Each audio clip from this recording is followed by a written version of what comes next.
Diane walked into a secluded cultivation room. The smell of herbs immediately assaulted his senses despite the room being devoid of anything but a meditation platform. He couldn't recognize the scents despite his expertise, simply because he didn't spend enough time working on his alchemy. Much of the knowledge he had was theoretical, and although it was also in depth, he didn't have hands-on experience. That said, considering how he felt his mind open up and his comprehension speed increase with a single breath, he immediately had tens of guesses for what these herbs could be. You've brought quite a lot here, but I see that you're also quite selfish. And to think you can hide your mind from me now, how rude. Diane had only just crossed his legs when his grand teacher began to speak to him.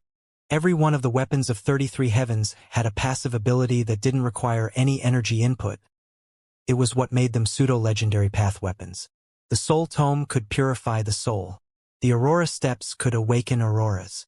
And the Seal could protect its owner's mind from any poking and prodding, even by true empaths. Before, this hadn't worked for Diane since the seal was technically still under his master's ownership. But now it was his entirely. How many across the quadrants do you allow to enter your 5 main technique chambers? Diane didn't bother with his grand teacher's antics and directly asked what he wanted to. He needed an understanding of just how exclusive such a place was. After all, much of the reason he wanted to use those rooms for the rewards they gave as opposed to the techniques themselves was that he thought they might just be too ubiquitous. Think about it, if almost every genius across the quadrants could use those 5 techniques of his grand teacher to some capacity, it wouldn't be unique, and maybe the less shallow point was that everyone would understand the ins and outs of the techniques, making it much easier to counter. The last thing Diane wanted was a predictable army, especially when it came to his demon generals. However, when Diane thought back to how Alatar had brought many basilisks with him the first time he entered the tower, and yet they were all kicked out, Diane thought that just maybe it was more exclusive than he originally thought. No hello. No how are you doing? No concern for your elders. Who taught you your manners? Old man, you're testing my patience. Do you have any idea why I've been gone for 2 years? The truth was Diane's grand teacher had no idea. He couldn't read Diane's mind right now. He had to probe the others to find out. After a few moments, he realized Diane was in a coma for the past couple years. You have the luck of a cockroach. Surviving such a thing, even I can't believe it. No wonder why you're so cranky. Diane didn't respond to his grand teacher's words directly. He couldn't explode just yet.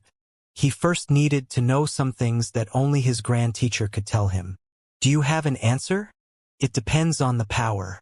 They're all exceedingly difficult, but some still have higher returns than others. True empathy can only be learned by a handful of people. It requires not only exceptional soul talent, but also a pure soul. I'm happy that you brought your little sister along with you. She truly is the best I've seen. Honestly, the basic level door may be too easy for her. For the Aurora Gate, anyone can enter. The difference is that how much you get out of it is, again, limited by your soul talent. The Aurora is one of my most refined techniques, so it reached a level of melding with the will of the universe. This is why everyone is born with one, whether it's awakened or not.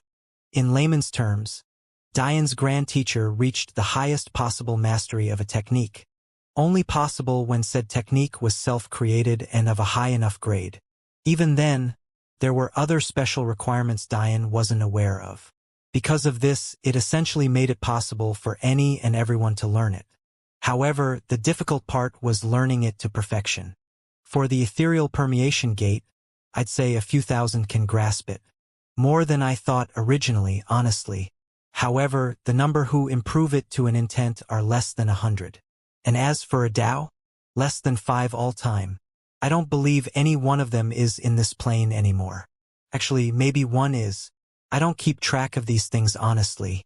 The last 2 abilities are quite special. That's also not to mention the fact that only they are actually dangerous to learn. Technically, ethereal permeation is also dangerous, but it's more about pain tolerance than anything else. However, when it comes to those last 2, no one in this generation of warriors has passed through even the basic floor. They either die or are smart enough to give up. Time lock is one you understand already. However, using time will like this is the same as breaking the shackles that bind it. thus breaking it into the supreme law status it's meant to be. This sounds great, but the shackles exist for a reason. The truth is that the room is only titled Time Lock to deter interest. If I was to be accurate in naming it, it would more than likely be titled similarly to Ethereal Permeation. Dian's eyes narrowed. When his grand teacher said this, he immediately thought of his odd response to the Jafari, who also happened to be time experts. But, even more importantly, he thought of the odd item Zabia mentioned. Would it be easier to use after mastering that room? This said, the last room, Cycle of Reincarnation, that is a room I regret adding at all. It's the reason why even as a transcendent, I am blind. You are stubborn, and you don't like to listen. Even without seeing your mind right now, I know that my words only make you want to enter more. I won't stop you. After all, it's my greatest wish that one of my disciples succeeds where I've failed. However, if there was ever one piece of advice from me that you did listen to, let it be this. Do not enter. Dian thought over his grand teacher's words, but in the end, not a single morsel of fear entered his heart. Maybe he was ignorant, or maybe he just wasn't prone to fear, or maybe, in Dian's life, there was only one instance that had ever caused him to tremble. The memory was still burned into his mind, and it was a brand of shame that he etched into his heart. Although he recovered moments later, that was only due to anger he felt toward the entity chained within Earth. How could he rely on such a thing? No, Dian felt the need to temper his heart. He would never allow anything to cause him to fear again. That moment of weakness was something branded to his soul. Even though no one else would ever look down on him for it. Even though he had turned things around and made up for it in spades, to him it was the humiliation of a lifetime, and the kind he would never forget. One that he would allow to fuel him forever into the future. Never again. Never again. You're right. I probably won't listen to you. Dian's grand teacher sighed. He could feel that something within his and Dian's relationship had shifted, and with his intelligence, he likely knew what it was. But he still decided to remain quiet for now. I do need your help for 2 more things, Dian suddenly said.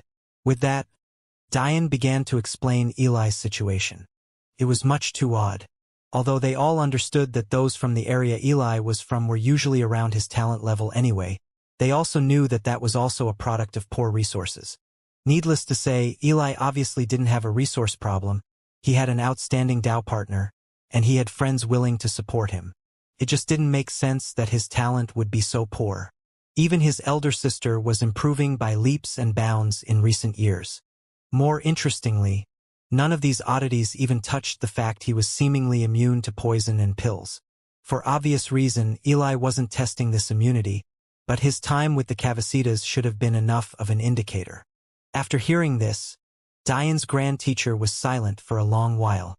In fact, he spent that time observing Eli, who was currently outside gladly helping Clara and Aladar in distributing the cultivation cleansing pills. Your friend. For the first time, the old man was speechless. He had no idea how Dian had amassed such a group of people around him. His demon generals were easily some of the most talented youngsters he had ever seen. And, from his observations, each one of the cultivation methods had a unique genius to them he had never seen. Took him a moment, but when he realized that he didn't recognize these cultivation methods because they were created from scratch by them, he couldn't believe his eyes or thoughts. Then there were his wives. Not even mentioning Ree and Madeline, who both had 2 of the most sought-after faith seeds by women. Coupled with the fact their god-level constitutions were unmatched through the universes, even Clara was a ridiculous talent unto herself. Not everyone could be the same monster Dian was. The mere fact Clara had a peak foundation stage soul was enough to cause an uproar. That wasn't even mentioning the fact her body constitution was an entire level or 2 higher than Ree and Madeline's now, considering her origin primordial Een. There was not even a need to speak about Aladar, whose soul was equally as talented as Clara's, or Delia, whose body constitution didn't lose out to Ree or Madeline, or Zabia, who quite frankly, had potential to unlock a legacy equivalent to that of his time lock. What emperor wouldn't drool over this collection of talents? Even having a handful of them could build a dynasty, and yet Dian had another one hiding. Quite a special body indeed. Dian didn't say anything. He instead chose to sit quietly and listen. I'm sure you've heard of heaven's blessing. However, there is a higher form of this known as heaven's love. Those who receive heaven's blessing are gifted the favor of the universe. However, the universe will never break its own rules for these people, no matter how much it favors them. Dian nodded. Although he wasn't awake at the time, the Dragon King had recounted the event to him because he was curious about how many meridians he had filled during his breakthrough. It seemed that the universe wanted to help Dian more, but stopped itself from doing so. Those who have heaven's love are different. It is only them that the universe shows bias toward, only they are treated like the children of the universe. This obviously raised many questions for Dian. If Eli was so favored, why was his cultivation so poor? I know what you must be wondering, Dian's grand teacher continued. But the matter isn't so straightforward as it seems. Imagine the universe as a parent, but an overly protective one. If you were an overprotective parent who only had one, or very few children, would you ever let them out of your sight? You're saying that the universe purposefully makes Eli's cultivation talent poor to protect him? Dian's demeanor crumbled as a weird expression surfaced on his features. If this was the case, he didn't understand what rules the universe was breaking for Eli.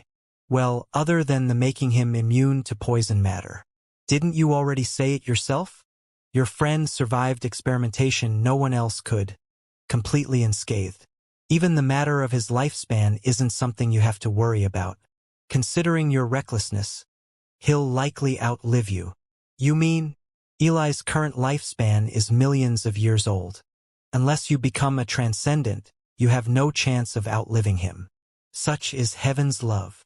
Dian was stunned. Although he was happy, he had very mixed feelings about this.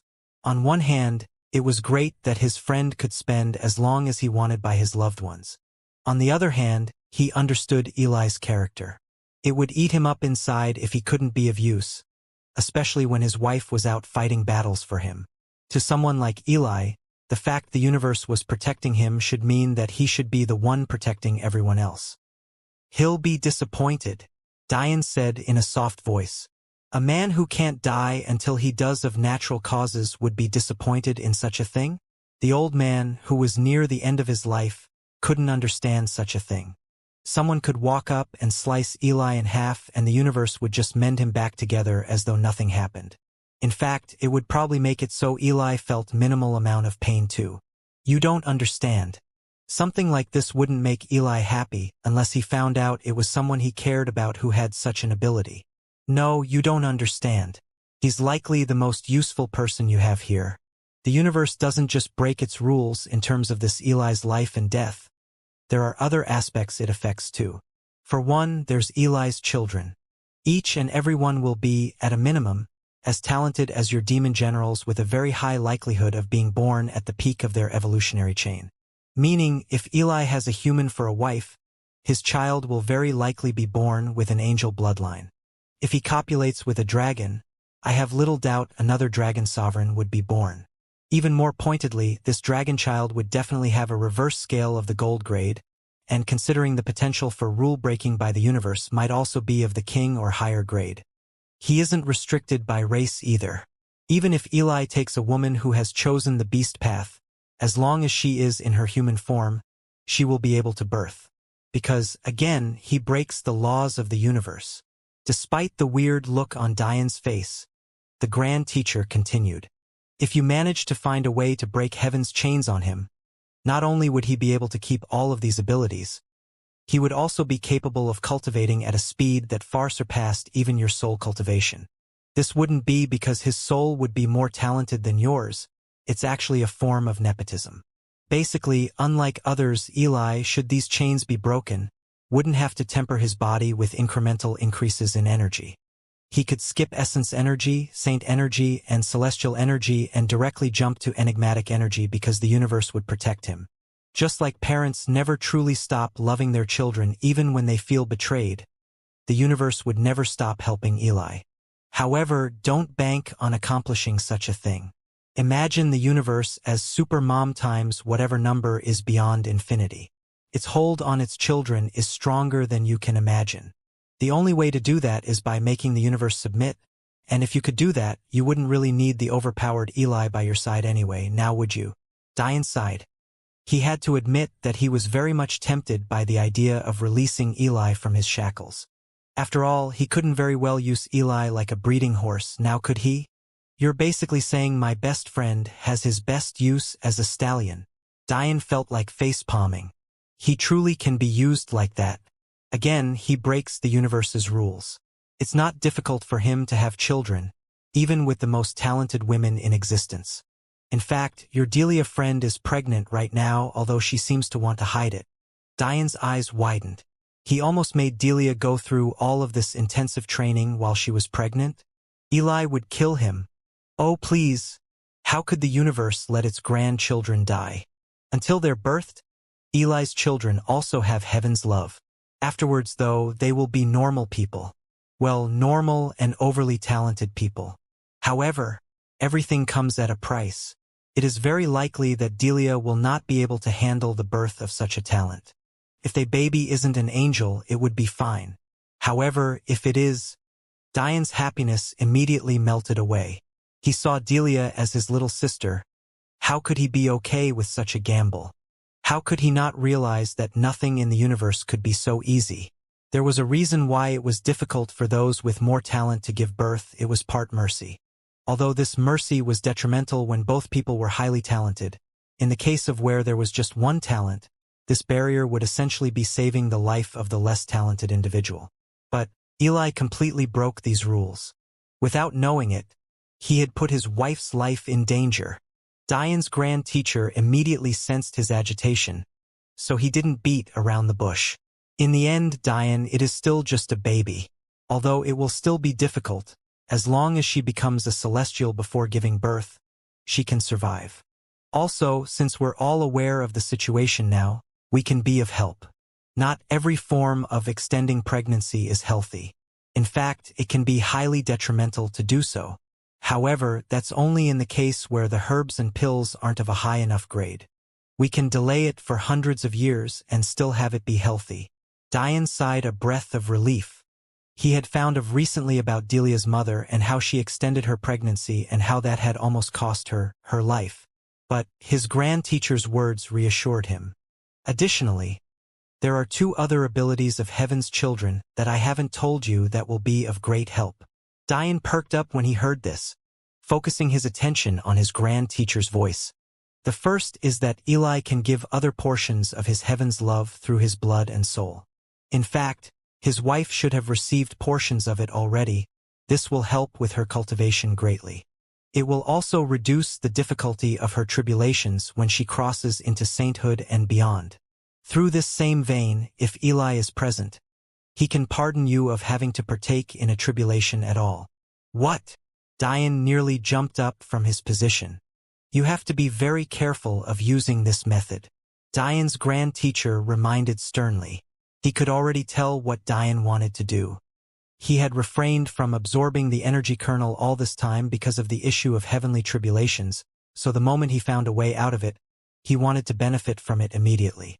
But, as Diane's grand teacher had said before, everything comes with a price. If you use Eli in this way, and if for any reason he is unable to be present during your next tribulation, the heavenly lightning will increase by at least 100-fold of what it was before. This becomes 10,000-fold if you use Eli twice, and he is unable to be there for the 3rd time. Do you understand? When Diane heard this, he fell into deep contemplation once again. He knew that Eli could never die, but that didn't mean he couldn't be captured. It also didn't mean that Diane couldn't be captured too. Diane was already aware that sometimes it just became impossible to suppress cultivation any longer. If he somehow spent an extended period of time away from Eli at the wrong time, things could take a turn for the worse. I understand. Good. However, his blood is still useful. It can increase the grade of weapons, pills, even plants. Depending on the quality of the material, of course. Basically, it raises most things to its full potential. As you've probably gotten used to it by now, you must understand that there is a limiter on this as well. Depending on the material, the amount of blood necessary varies. If Eli wanted to improve your 33 heavens weapons, he would need thousands of times the amount of blood in his body right now. So, it's best you stick to the simple things. I'm sure you're smart enough to find a good use that doesn't have your friend in a coma for half his life. You said there were two things, but all of this has been under one big umbrella. The second thing is a bit of understanding by the universe. Those who are blessed with heaven's love live for millions of years, but it would be depressing if they wielded no power. As such, heaven's children will always have one skill that they transcend others in. You could call them savants without the mental detriment. I'm sure you already know what your friend Eli's ability is. Diane's eyes sharpened. His affinity for plants and gardening. It's more than a little impressive. I see that you've noticed already. Although you have your array alchemy, not every plant can just be magically conjured up. Or, more accurately, they can't all be conjured up in a state where they're useful to you. There are pills that require plants that have been tempered with very specific things that an array alchemy creation formation can't replicate. If you continued to use such a method for your alchemy, you'd eventually reach a bottleneck. Diane understood this point as well. He couldn't very well use his arrays to replicate, say, age. That was the very first thing he thought of. If a pill recipe called for a 1,000-year-old plant, it was impossible to replicate such a thing. This bottleneck also existed for plants nurtured by abyssal cores. Unless Diane understood the will of that specific abyssal core to the extent of a peak Tao, he wouldn't be able to replicate it. Considering it was impossible to learn every will in existence, especially to such a level, it was obvious what importance plant experts and gardeners had. At the moment, the most any pill recipe of Diane's had asked for was a common-level plant. However, as he improved and entered higher ranks, that would change. Knowing all of this, Diane sighed in relief. His friend wouldn't fall into a pit of depression, lamenting over his uselessness. In fact, Eli was probably only second to Diane in importance to their little mini-kingdom right now. There was something else in Diane's heart that he kept to himself, though. On the day that he could look down on everything in existence with disdain, he would remove the shackles the universe placed on his friend and let him soar through the skies. But what about other people with heaven's love? Where are they? Wouldn't a quadrant with one of them benefit heavily? Diane was a bit worried. He wouldn't be so naive as to hope that Eli was the only one of his kind. Any that exist would be closely guarded secrets. Any in under the power of an empire, that is. However, in most cases they are forgotten, like your friend Eli. Imagine a child being born into a family with poor cultivation talent. What do you think happens to them? Diane immediately understood. In most cases, such a child would be looked down upon, maybe even disowned.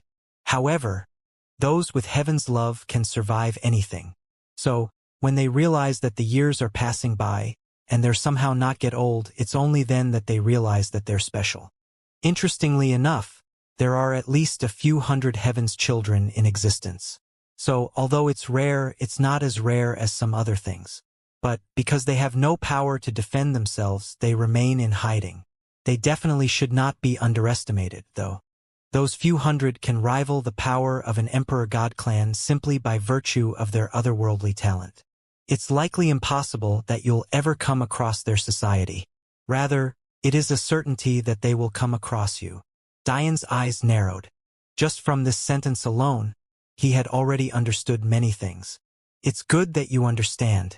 These people will not be sympathetic to your and Eli's relationship. In their lives, they've been tossed away, exploited, used. They will never be able to understand that you truly see Eli as a best friend. All they will see is yet another ambitious warrior seeking to use one of their own. Do you understand why I warned you now? Unlike those powerful clans that have hidden their heaven's child away, you don't yet have the power to do so. Whenever Eli is out of this tower, he is in danger. In fact, considering the skills of those heaven's children, even this tower can't stop them from taking him away. They will find out he exists. Maybe it will take 10 years. Maybe 100. Maybe a few days. But they will find out. And if you've already accepted Eli's blessing and had him turn away a tribulation for you, your life will be on the string of a ticking time bomb. Diane sucked in a deep breath. However, unlike what one would expect, Diane wasn't disappointed about the fact he'd only be able to use Eli for a short time. What he was pissed off. These people hadn't acted yet. but his grand teacher was telling him that it was practically set in stone that they would. Since they had already made their decision, Dian had already made his. He wouldn't allow them to take away his best friend just because they thought they understood what was best for him. Eli had a wife here, a child here, family here. If they dared to try and rip that apart, even if they were unkillable, Dian would give them a life worse than death. Dian steadied his breathing. It seemed his enemies had increased by one. There's just one last thing. My wife's mother. How do I save her? Dian knew he didn't need to explain much. His grand teacher would likely just check Ri's memories to understand the situation. That is indeed a tricky situation. For most, they would be helpless. But you have access to the Tao of Array Alchemy. With it, there are millions of ancient pill recipes that have long since been lost. Along with it also comes plant-rearing information that your friend Eli would find very useful. The pill you need is a comet-level pill. Although, considering the pitiful standards of today, they probably see it as a star-level pill. Dian's teacher added this with disdain because he had likely just seen the fact a supposed moon-level alchemist in Nora couldn't even make a master-level pill. Anyway, the pill is known as a barrier-breaking pill. Its use isn't limited to just what your mother-in-law needs it for, but it will be able to help without any side effects. Thank you. Enjoy the show. Dian didn't explain his words any further. He just directly got up and headed for the exit of the cultivation room. Although Dian couldn't see it, his grand teacher had quite a complicated look on his face. In the end, he managed to call out to Dian one more time. Dian, wait. Dian froze just as he was about to reach the door. His back was straight and almost lonely, but the beating of his heart told a different story. He wasn't my first disciple. He was my second. I can't explain anymore. I can only say that I'm sorry.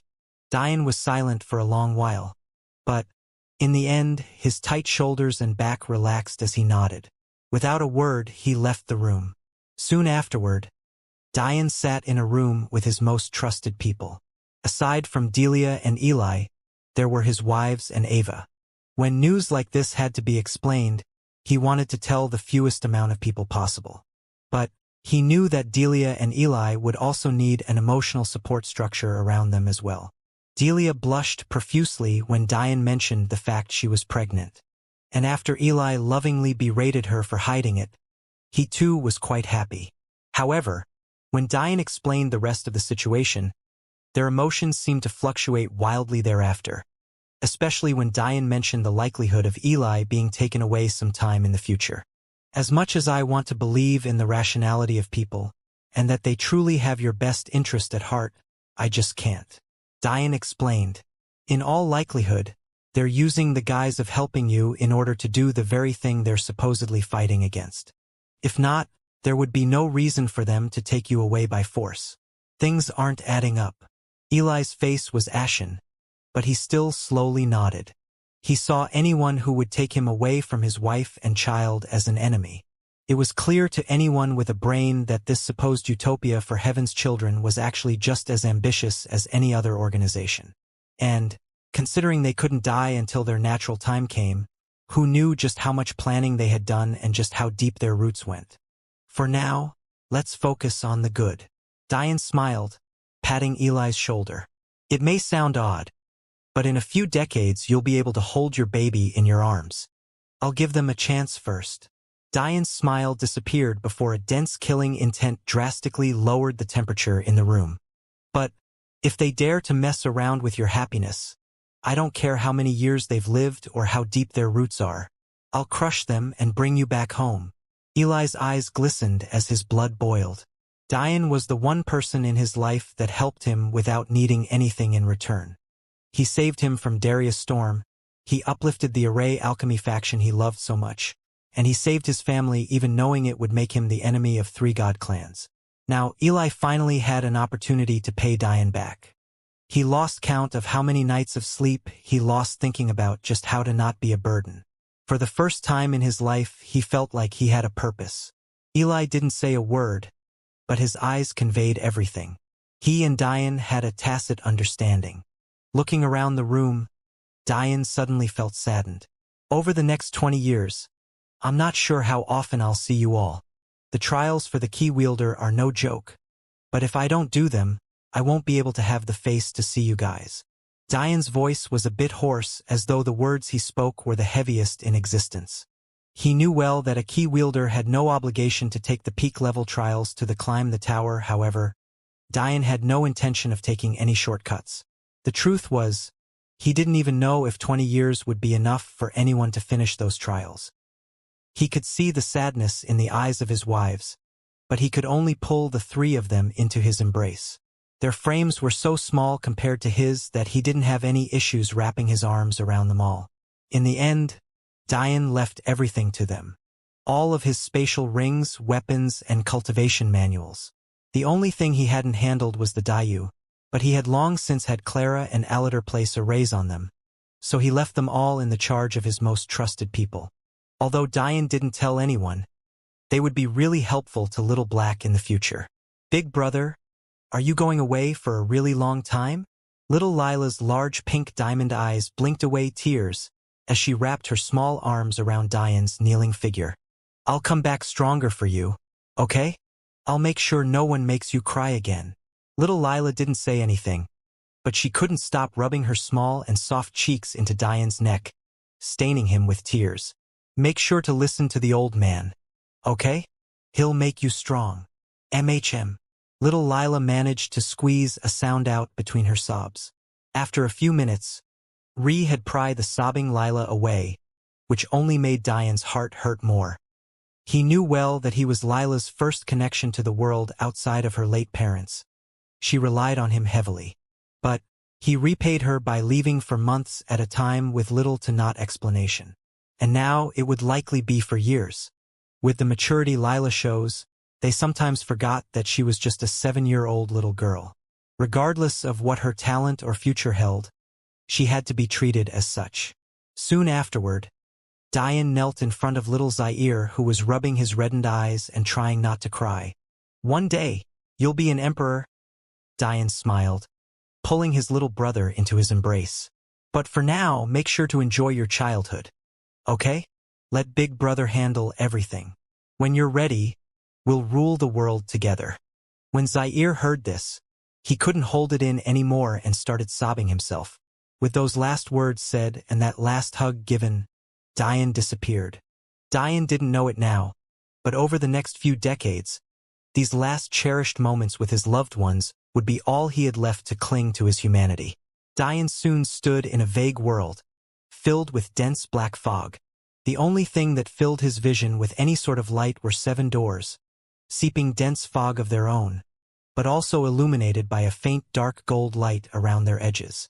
There wasn't much thought for Diane to understand just what these doors were.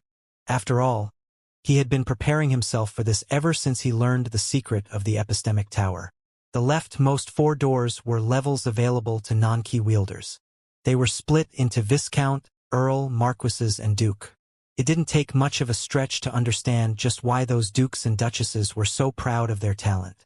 Aside from key wielders, they had successfully weathered to trials of the peak most trials available.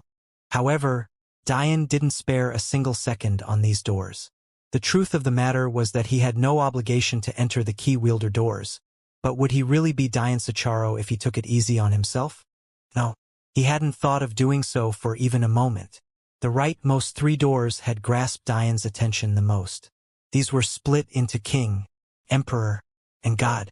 According to Diane's knowledge, it was actually possible for non-key wielders to enter the King and Emperor doors. However, they had to first pass the Duke doors sufficiently. And, obviously, if they wanted to enter the Emperor doors, they would have to pass the King trials sufficiently. Only a key wielder could completely circumvent such requirements. However, the God doors were different. No matter what you did as a normal epistemic tower participant, you could not enter any God-related events without a key. If you reached the Emperor ranks, your only option would be to challenge your quadrant's key wielder. It was also possible to challenge the key wielder of another quadrant, but the rules and restrictions for doing so made it much more difficult. As such, it was a rare occurrence. Taking a deep breath, Diane settled his emotions. The softness in his heart became rigid. His pulse steadied. His hazel eyes darkened. He stood there as dark fog seemed to engulf him. A man with nothing but the clothes on his back and a black wristband that no longer responded to his calls. Normal individuals took their everything to pass these trials. In fact, if one entered any one of these doors, expecting it to be easy, only death of their body and spirit awaited them. And yet, Dian planned to do so without his will's, energy cultivation, or soul. Some would see this as a foolish move. In fact, even Dian didn't know if this would necessarily be smart. But he knew that if he wanted to build his Tao heart to follow his own path, compromising because of difficulty was something he couldn't do. An hour passed before the Dian capable of hugging his little siblings disappeared. What was left was a man absorbed in his hatred and his singular pursuit of strength. Dian's dark eyes looked up, his gaze tearing through the void and landing on the god door. In the next instant, Dian appeared before it, pushing apart the large and heavy doors. All he left to the outside world was a lonely back etched with intricate tattoos. Dian's grand teacher watched this from afar, finally understanding just what Dian meant by a show. It truly wasn't often that one stepped up to the god-level trials, but to do so in Dian's state was another level of insanity altogether. I can't do much for you, but I can at least make sure that your soul doesn't act up in the meantime. Good luck. Within the tower, there were 9 floors for foundation stage levels, and 12 for every cultivation level beyond. However, this only mattered for non-key wielder trials. In those cases, there would be a new challenge to meet for every floor. In Dian's case, and in the case of anyone taking a king or above trial, there were only 5 tasks to deal with. That said, anyone with common sense would understand that these trials were not easier just because of their lesser number.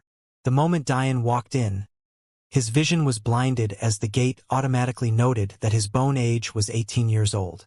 Taking this into account, it automatically adjusted the difficulty of the trials to scale appropriately before sending Dian into his very first trial. When the lights cleared and Dian could finally see his surroundings, he was surprised to find himself in a maze.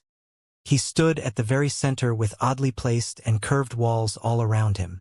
There seemed to be 6 choices for his starting point, each completely identical to the other. It was safe to say that there was no obvious choice of maze entrance. The atmosphere was dark, and although Dian's first idea was to try and soar above the maze walls, he found that when he leaped up hundreds of meters using the strength of his legs, the walls increased in height along with him. When he unleashed his wings and tried to outpace the walls, they seemed to have an endless ability to increase in speed. It was truly frustrating. The walls never increased in height any more than they needed to, so Dian was caught in a cycle of just barely being able to peek over, but never quite being able to. It was clear that for this trial, no cheating would be allowed. After understanding this point, Dian didn't hesitate. He immediately picked a random direction and entered the maze. With his every movement, he etched more and more of the maze into his mind. He had to admit that the mental fatigue of doing such a thing without the support of his soul was exceedingly high. It seemed it had taken for granted the kind of replenishing effect the soul could have on his mind and its stamina. It was no wonder that he could always be so focused. He had his soul to thank. Unfortunately, his soul was now locked away, and a trial that would have been easy beyond belief to him before had suddenly become a life or death stake. If he couldn't make it out of here, what would happen? He couldn't exactly use an exit button as though this was a video game. The terms were clear. There was only a chance to give up between trials and between individual trial challenges. Never during continuous trials. To that end, whether Dian was stuck in here forever, or if he found the exit, all of this was up to him. Even worse, if he wanted to complete this trial perfectly, he would have to do so within a certain time limit. This would affect his rewards. Some trials had time limits while others had completion percentages. However, what Dian didn't know was that the time limit to complete this maze and achieve a perfect score displayed just how difficult it was. No one would ever think that the God trials were easy. In fact, one could say that they were impossible. And to achieve perfect rewards from them, such a thing was as difficult as ascending the heavens. And yet, the time limit for a perfect prize for this maze was 10 years. Dian sprinted without rest. His eyes darted from left to right, constantly scanning his surroundings. Not only was he calculating the distance he had run, he was also simultaneously drawing a map of the routes he had chosen and the ones he had ignored. Without a real direction, Diane decided to go with conventional wisdom and assume that the exit was on the outside since he had started directly in the middle. It had, of course, occurred to Diane that he had no real way of knowing he had started in the middle considering what the walls had put him through, but that was a possibility he saved at the back of his mind. He wouldn't forget it. In fact, he was constantly picking up clues to decide whether or not his hypotheses were correct, but at the moment it didn't seem important one way or another. This trial, though, was quite a surprise to Diane. Although he had a lot of information about the epistemic tower, one that was wholly lacking was information on the trials themselves. When he had asked his grand teacher, he had remained mum about it.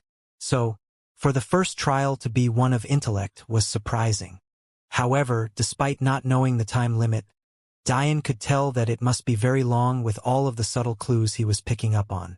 A martial artist could live without food for years, even decades at Diane's level. And that's assuming that they absorb no energy. And yet, Diane could feel a constant stream of energy flowing into him to stave off his hunger. This meant only one thing. The trial was possibly long enough for even martial artists to feel hunger to the point of death. That aside, there was another thing that Diane noticed. At the moment, the trial was much too straightforward. Yes, it was true that there were easily thousands of paths, and yes, it wasn't necessarily easy to remember all of them. But one had to remember that martial artists were able to birth photographic memories within themselves as they improved in their cultivation. Diane had already realized that as long as he measured his distance run, and constantly paired it with the map he was memorizing, it would only be a matter of time before he reached the very edge of the maze. The concept was simple. All Diane had to do was maintain his sense of direction and constantly sprint away from the center. If he reached a dead end, he would only have to backtrack, use a route he hadn't chosen, and continue pushing forward. Eventually, the map of unused routes he had memorized would merge with his used routes, something made possible by his diligently keeping track of distance and length of routes. And as such, he could constantly ensure that he was moving toward the edge with the most efficiency possible. There was also a second benefit to this.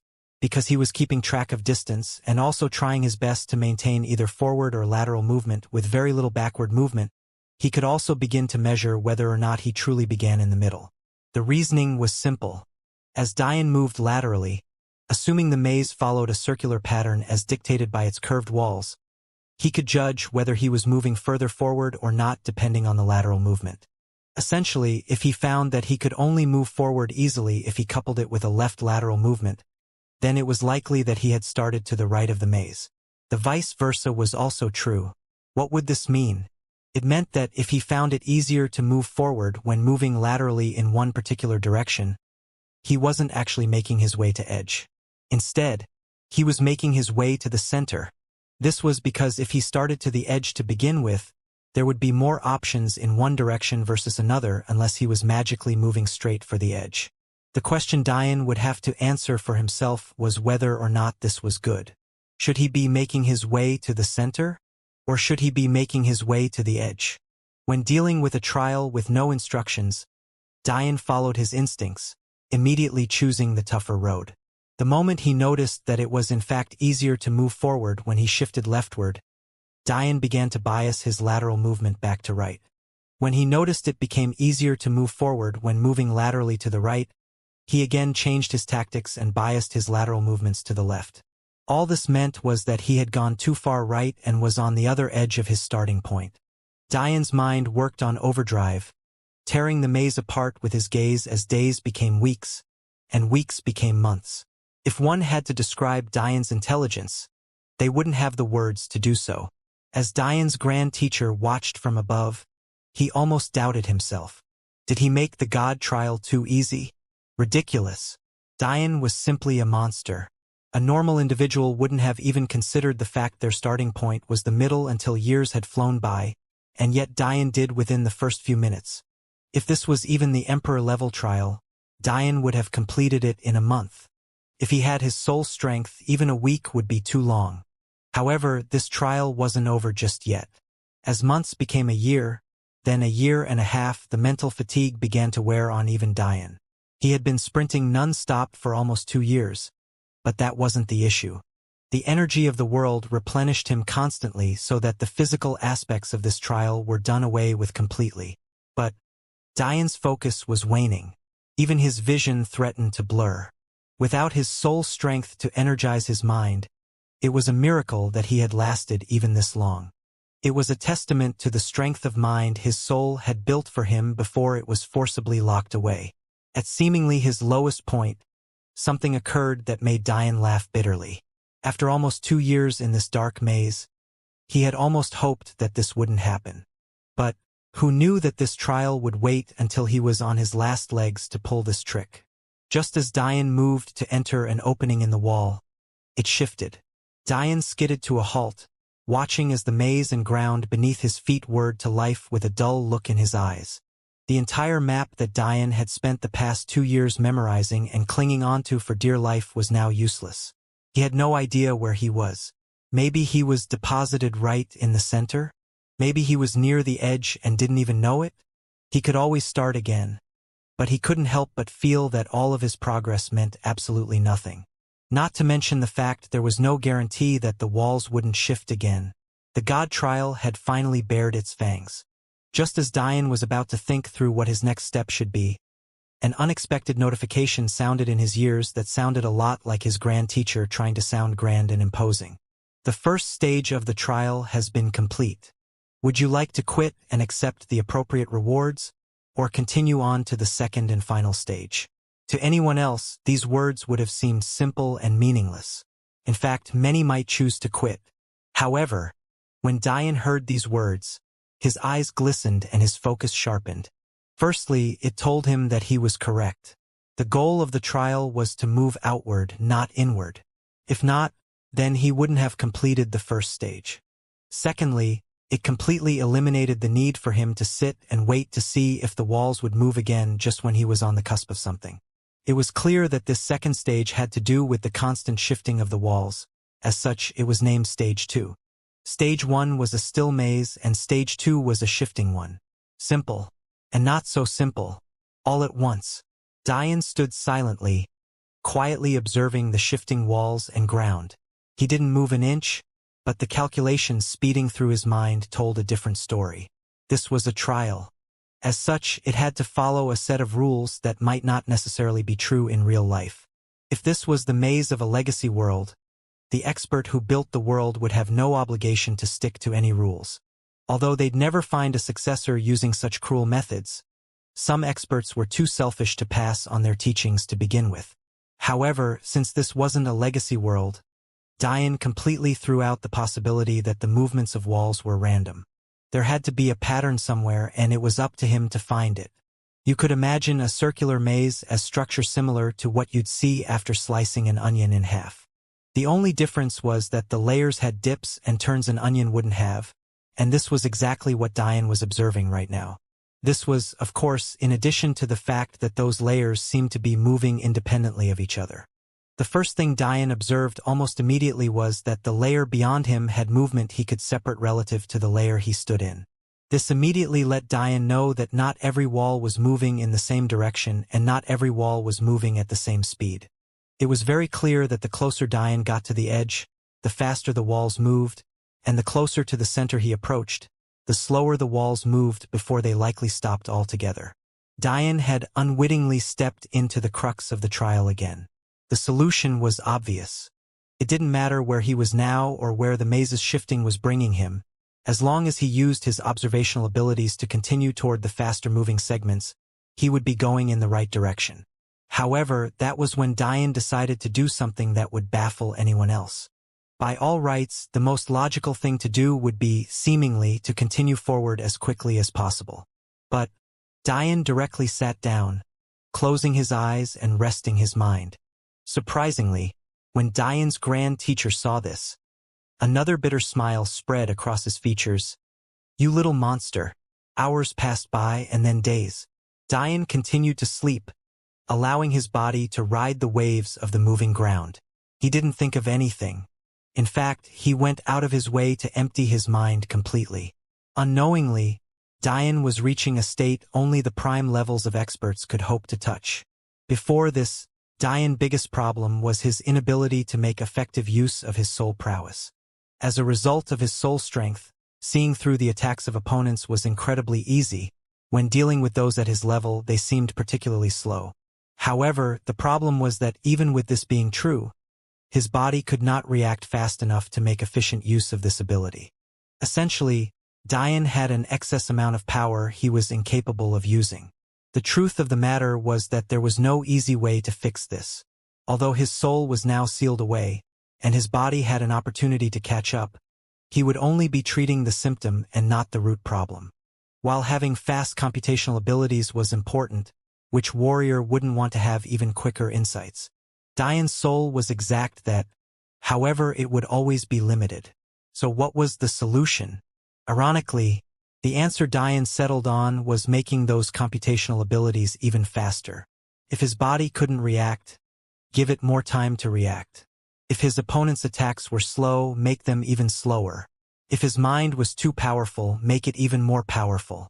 Dian's abilities were shifting from the ability to read and react to the ability to predict.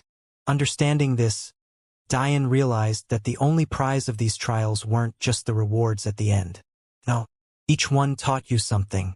With each passing moment, Dian's mind was evolving. His foresight, intelligence, and reasoning ability were all amplifying to the levels of a god. Weeks passed by as Dian silently meditated. He had long since recovered his stamina, but he was seemingly waiting for something. The ground beneath his feet shifted faster and faster as the walls of the maze continued to blend. There was no doubt that an element of danger was now very much present. When Dian had attempted to fly over the top of the walls, that had obviously not worked. So what would the next logical step be? Wouldn't it be to test to see whether the walls could be broken through? After all, if Dian could simply burst through without memorizing a thing, it would be the easiest method by far. However, as one might expect, when Dian attempted to do this, he found the material of the maze walls to be easily of higher quality than his puppets. The sheer amount of wealth needed to construct such a place was something Dian couldn't even fathom even with his vast knowledge and intelligence. It was simply an astronomical number. One had to know that Dian's puppets were made of material so sturdy that it was difficult for even a Dao formation expert to harm it, and that was without any energy filtering through it at all. When Elder Dayu shattered his fourth-stage celestial puppet, it was because the arrays within it were destroyed by him first. As such, the armor could only protect its own self. And yet, even in that case, it was difficult to break. But this maze was completely different. Not only was the material of a higher grade, considering the energy that was constantly feeding into Dian to stave off his hunger, and the fact the entire maze was moving, one could imagine the amount of energy available to it. All of this taken into account, it was simply impossible for Dian to even think of scratching these maze walls. Initially, one might not see the problem with this, especially since the walls themselves were stationary when this trial began. However, weren't they moving now? In order to move forward, Dian would have no choice but to run through these moving walls as they continuously got faster and faster. Even at the point he stood now, the walls were already moving at nearly 100 kilometers per hour. Just what speed would they achieve near the end? And yet, Dian sat cross-legged, waiting, not moving a single inch as the walls around him and the ground continuously moved faster. 100 kilometers per hour. 150 kilometers per hour. 200 km/h. 199.9999 km/h. Dian's eyes snapped opened. His wings unfurling the very instant, he felt the speed dip down by even the most minute of measures. Dian instantly became a blur. Although his wings were no longer supported by his soul strength, the prowess of his body was enough to reach unreal speeds.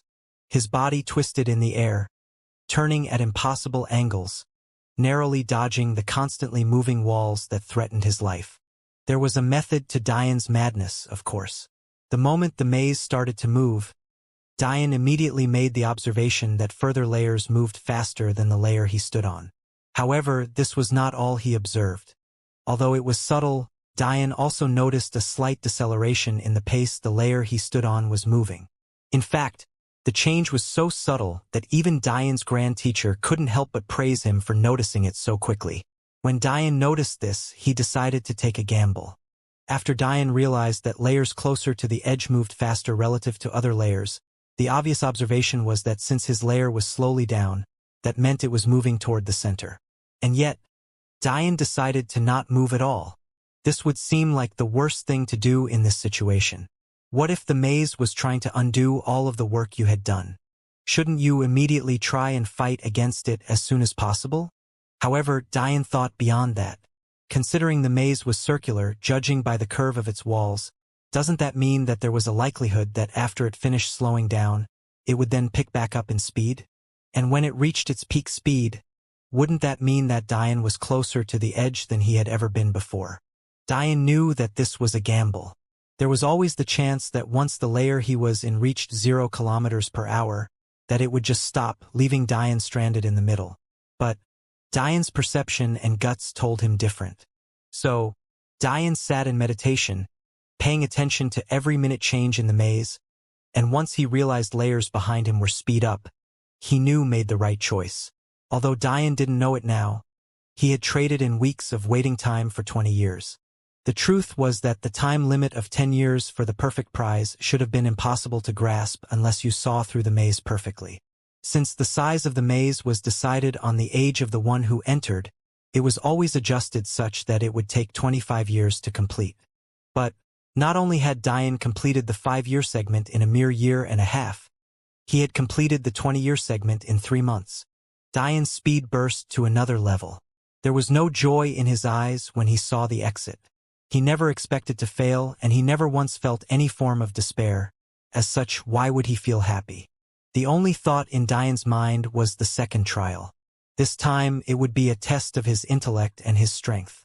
In an unknown inner world, the beautiful painting of a divine scenery was elegantly painted.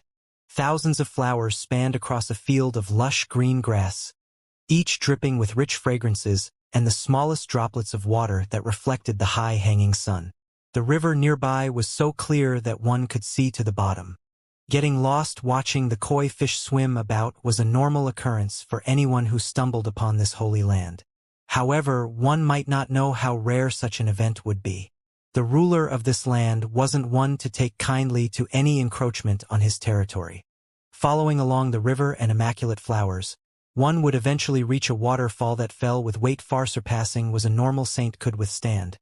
And yet when it made contact with the river below, not only was there not splash, it was completely quiet. The only sound for hundreds of miles was the gently flowing river and the swaying of the grass by the wind.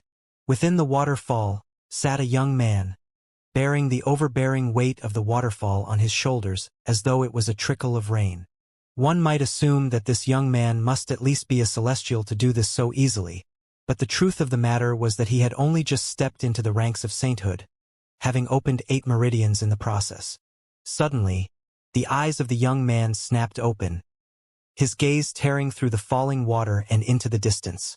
A deadly killing intent suppressed the beauty of the atmosphere, causing the once clear sky to roll into a storm, rumbling with dark, massive cumulonimbus clouds. The eyes of this young man weren't to be trifled with.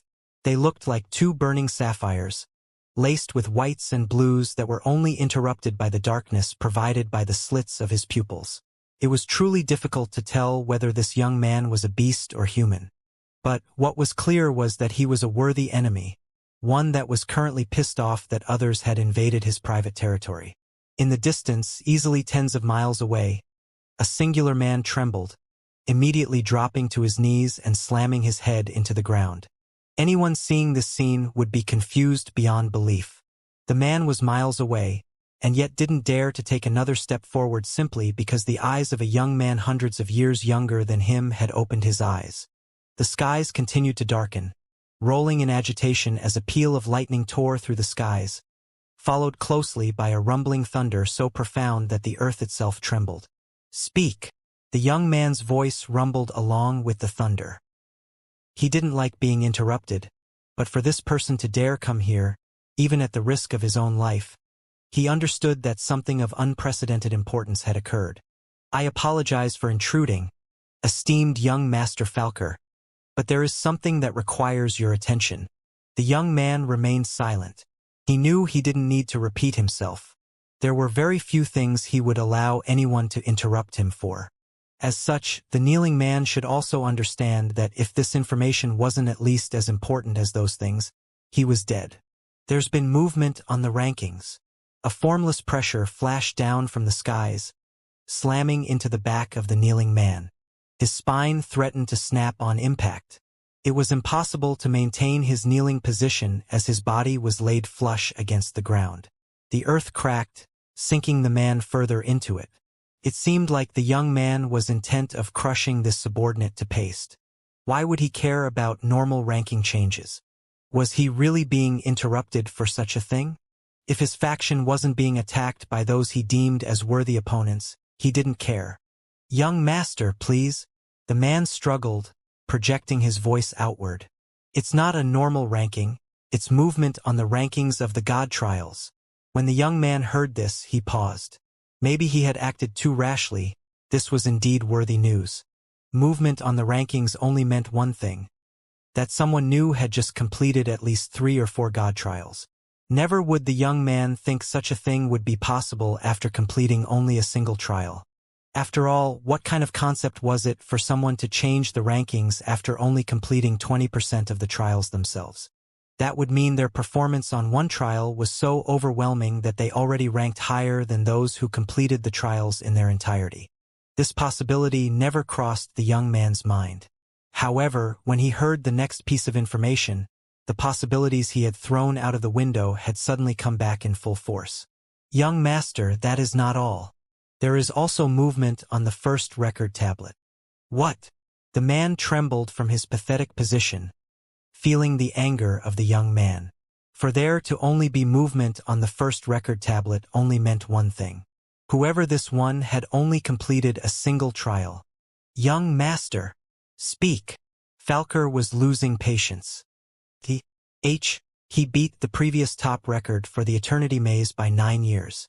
The new information sent waves not only through the god-level key wielders, but through their factions and quadrants as well. One had to know, for anyone to even attempt the god-level trial was a rare occurrence. Of course, there would always be a couple dozen per generation to try. After all, they were all arrogant in their strength. How could they not think that they had the ability their predecessors didn't have?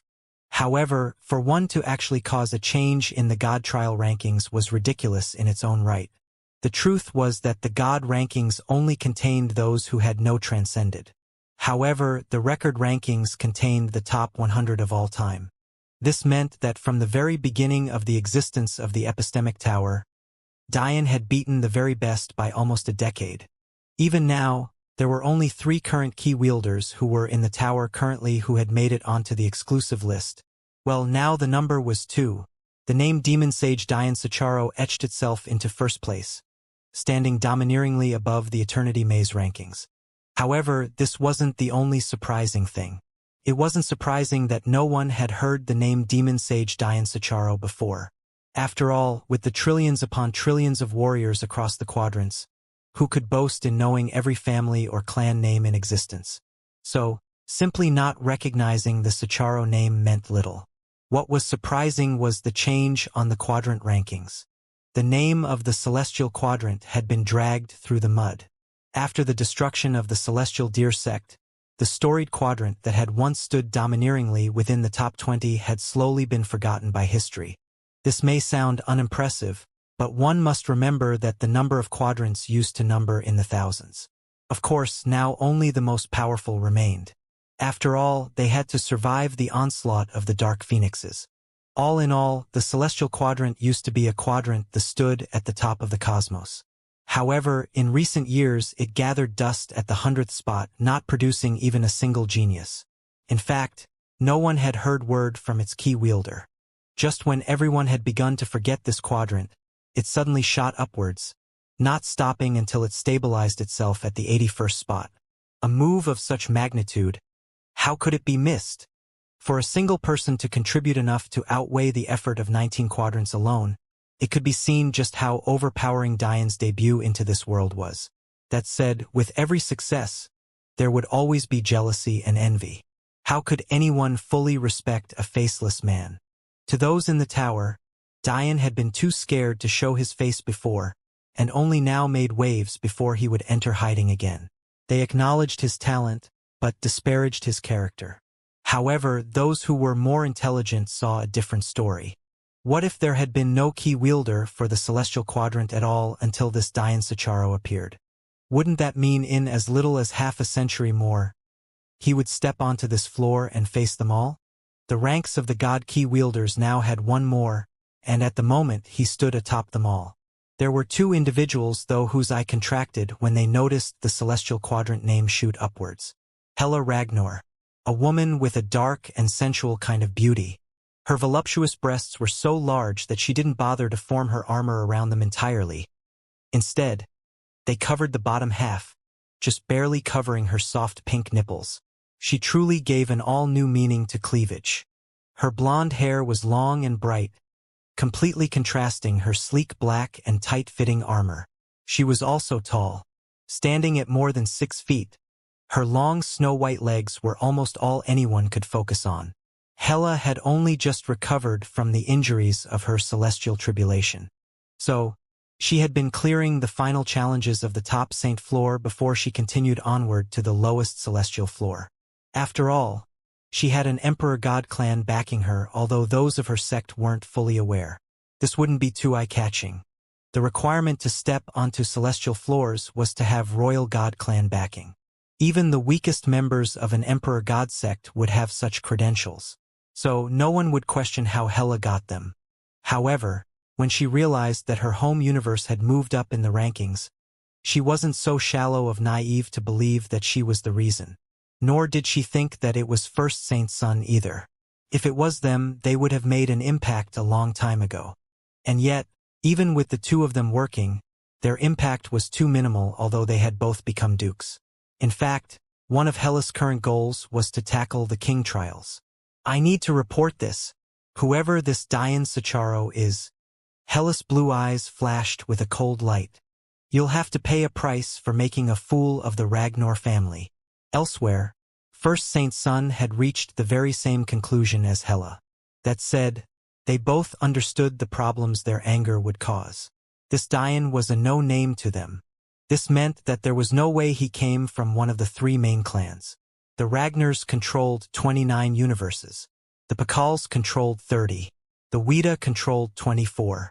This meant that there were 17 universes completely unaccounted for, and they couldn't be searched in a short time. This may sound like a small amount, but even Dian's universe, which was only connected to a single other, had 5 gates. Universes nearer to the middle of the quadrant could be connected to even up to half a dozen universes, making for at least 30 to 40 gates. Such a number to check while also have to fight was ridiculous. Of course, there was also the possibility that their enemy clans were hiding the fact they had found the tower, which increased the number from 17 to however many universes they didn't control. Even worse, none of this accounted for the perks a key wielder would have in protection. They knew they'd have no chance to see this Dian Sicharo until he was forced to step into levels that required King God clan verification. This all meant one thing. If they wanted to find this Dian, it would have to be in this very inner world. Although Dian had made himself some more enemies, he had also made some people very happy. A 12-year-old girl clapped happily, ecstatic when she saw Dian's name. One might think that this was Dian's little sister, Lila. However, the truth of the matter was that this was a former member of the 6 Beauties, Saru Shruti. If Dian knew how right he was about how young Saru was, he would only be able to laugh bitterly. This timeline meant that at the time Dian fought her, she was just 8 years old. Now, however, she had no obligation to hide her identity, so she had reverted back to her true appearance. Currently, she was an adorable little girl wearing an Indian-style dress. Her skin was a delicate and soft brown, but her eyes were a clear blue, giving her an ethereal presence even with her young age. One could tell that, in the future, her disguised appearance didn't do her true beauty justice at all. She would definitely be a world-toppling woman. Daddy, didn't I tell you about him? I told you. Saru had completely lost the air of a princess she held during the world tournament. Instead, She was a little girl being looked upon by an imposing man who somehow still had a gentle look in his eye. Currently, they were in a throne room encircled by ministers of the kingdom. They were supposed to be describing battle plans for the skirmishes against the kitsune, but instead, Saru had come sprinting in looking incredibly adorable. Emperor Shruti didn't have the heart to berate his daughter, so he simply laughed and picked her up to place in his lap. However, his daughter's next words caused lines of black to surface on his forehead. Remember? Remember? I told you my future husband was great. Empress Shruti giggled, pinching her daughter's cheeks and taking her away from her husband. Little Saru, what do you mean future husband? I thought we agreed that there would be no more talks of this. The surrounding ministers tried their best to hold their laughter in, but they were failing miserably. You said that he was too weak. But look, Saru said defiantly, pointing to the intricate metal array plate in her hand. Emperor Shruti was at first uninterested in the new argument his daughter was making, but when his eyes swept over the plate, they couldn't help but sharpen. This? You said you know who this boy is? Emperor Shruti nearly lost control of his voice. Seeing her husband act in such a way, Empress Shruti couldn't help but look at the plate herself. But what she saw shocked her just as much as her husband. You see? You can't say I'm too young either, because by the time he finishes his trials I'll be of age too. I thought he was dead, but my husband is clearly too great to die. Saru giggled to herself triumphantly. Saru remembered what happened 4 years ago when she had made it home. She had begged her father to go and help Dian. But how could Emperor Shruti agree to such a thing? In the end, even the lovable Saru didn't speak to her father for months. Emperor Shruti reined in his emotions before sighing. You have to understand that this only means his future will be more dangerous.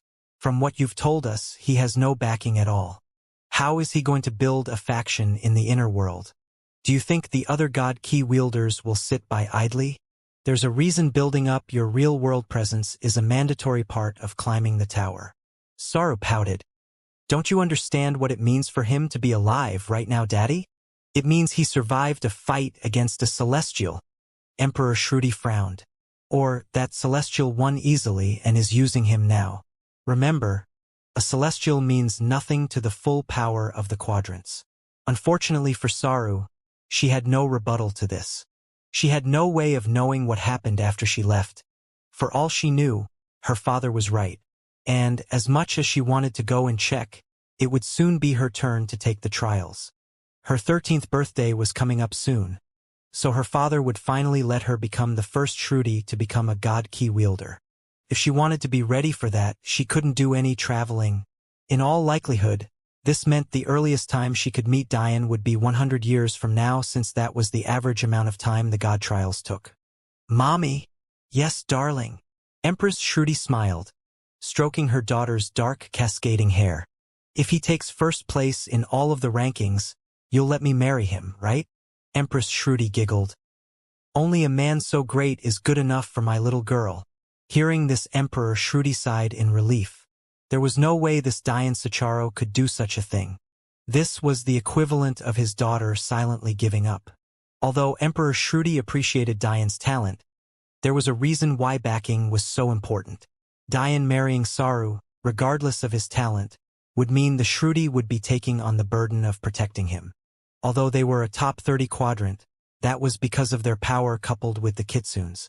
Emperor Shruti wasn't scared of anyone in existence when it came to a one-on-one battle. But, in terms of overall kingdom strength, he knew very well that he was lacking. The constant wars with the kitsune were largely to blame, but excuses meant nothing to anyone. Unfortunately for Emperor Shruti, he didn't understand his daughter enough. Saru didn't say this to give up. She had just already built an unshakable confidence in Dian. One could imagine the kind of heartbreak this would cause for others in the future for her suitors. If Dian knew about this, he would only be able to laugh bitterly. When did he agree to marry Saru? However, if he heard Emperor Shruti's sigh of relief, it sufficed to say that his competitive spirit would flare up.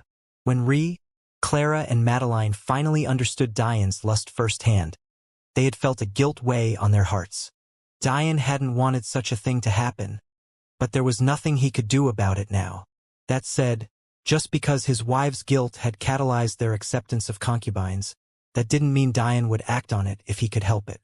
As of now, his only focus were these trials.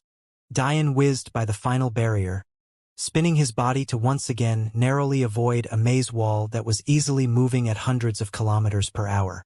A sigh filled Dian's mind as he stepped into a room filled with pedestals. What was the point of asking your friend Zabia if 3000 could survive the top Saint floor if you were just going to cause such a storm anyway? Dian's grand teacher grumbled. Truthfully, Dian had no idea how much he had beaten the record by. In fact, he wasn't aware that he had broken one at all. But, when he heard the words of his grand teacher, he assumed that that must have been what happened. As long as they think I'm alone for now, it doesn't matter too much to me. Dian responded while scanning the room. It was filled with all sorts of interesting treasures. You conned me, didn't you? I have no idea what you mean, Dian's grand teacher said innocently. However, Dian didn't buy it because right now, his eyes were trained on a pair of meridian tempered to the celestial level. The bobbing form of light would have escaped his notice if it wasn't for the label on its pedestal. Of course, it was impossible for just anyone to absorb such a set of meridians. Dian had almost died absorbing simple meridian formation level meridians. This reward was for those who had reached the celestial stage, but were worried about not becoming a first-grade warrior. After all, it became more and more difficult the higher you climbed in your cultivation. Because the meridians were tempered with celestial level gamma, cultivation was guaranteed to reach 108 filled meridians, something that was only accomplished by a handful of people through all 100 quadrants. So, one can understand just how valuable this reward was. The question was, why did Dian say he was conned? The difficulty of that first trial is definitely easier than perfectly mastering the Aurora technique. And yet you only gave me a set of meridian formation meridians as a reward. How is that not conning me? Dian remembered very clearly that his grand teacher had to follow the rules of the tower. He couldn't just arbitrarily hand out rewards. Essentially, he was bound by similar laws to the Dragon King.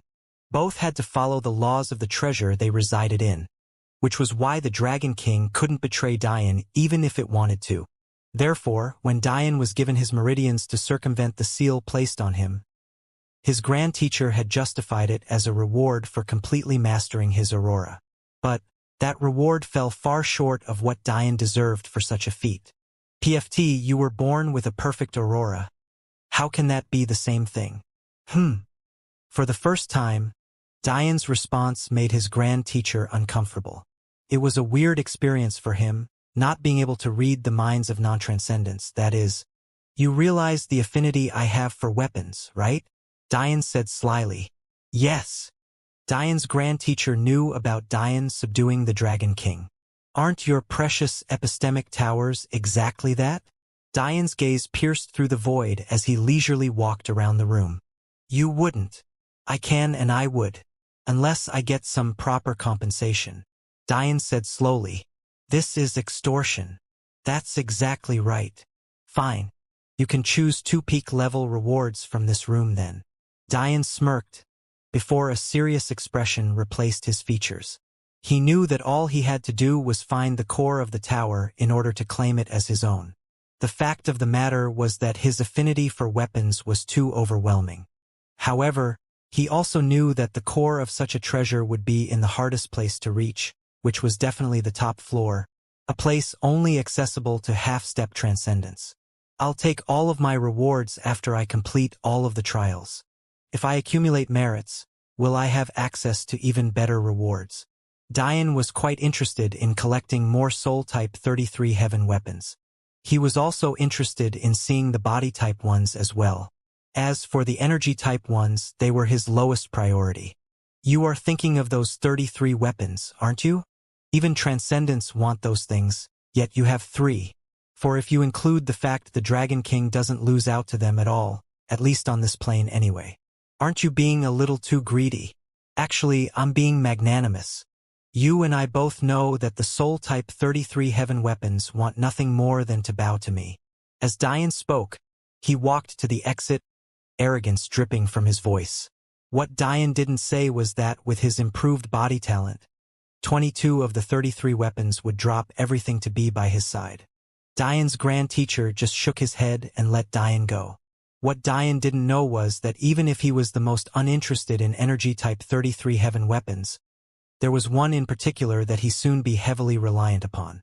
Luckily for Diane though, the soul type 33 heaven weapons were the ones with the highest requirements for usage. As such, they rarely accepted masters and were likely ownerless. As for whether the epistemic tower had them, only time would tell. Diane's vision blurred, causing him to blink profusely. When he could finally make out his surroundings, he found that the first thing to overwhelm him wasn't the sights, but rather the ridiculous amount of noise. He sat on a wooden and quite shabby-looking throne at the helm of a room filled with bickering middle-aged men. It seemed that the air content was almost half filled with disgusting liquids that flew from their mouths, but their discussions were so heated that they didn't seem to notice. It was likely that the room had increased at least a few degrees simply by virtue of their exaggerated anger. Looking down at himself, Diane found himself wearing cheap linen, but it was clear that this was likely the most expensive fabric this place had, judging by what the others wore. He also noticed that the Dragon King was nowhere to be found, nor could he feel his presence. Luckily, Diane's body cultivation talent had gotten a buff, or this would have been a fatal blow. Making a decision, Diane decided to change his focus from observing his surroundings to paying attention to the conversation going on around him. We should be running. What could this ancestral land possibly mean to us if we're all dead? Spineless coward. This land was built up by our forefathers. We have an obligation to protect it to the death. If your grandfather was still in this world, could you look him in the eye and say you were willing to run? You! How dare you bring up my grandfather? He only pointed out your shamelessness. If it wasn't for the merits of your father and grandfather, do you think you'd have the right to sit here? You're hundreds of years old and are still a silk pants. How do you even look your wife in the eye when you come home at all hours of the morning?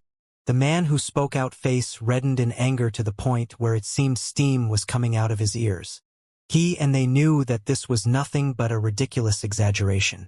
Every single one of the ministers here had been to the brothels. It was just that he happened to be the only one caught, and now they dared to bring it up as though they were blameless. Enough!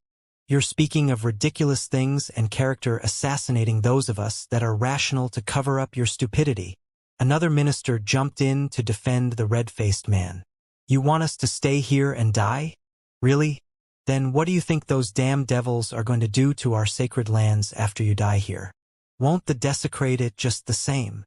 Except this time, there won't be anyone left behind for revenge because you want us all to die.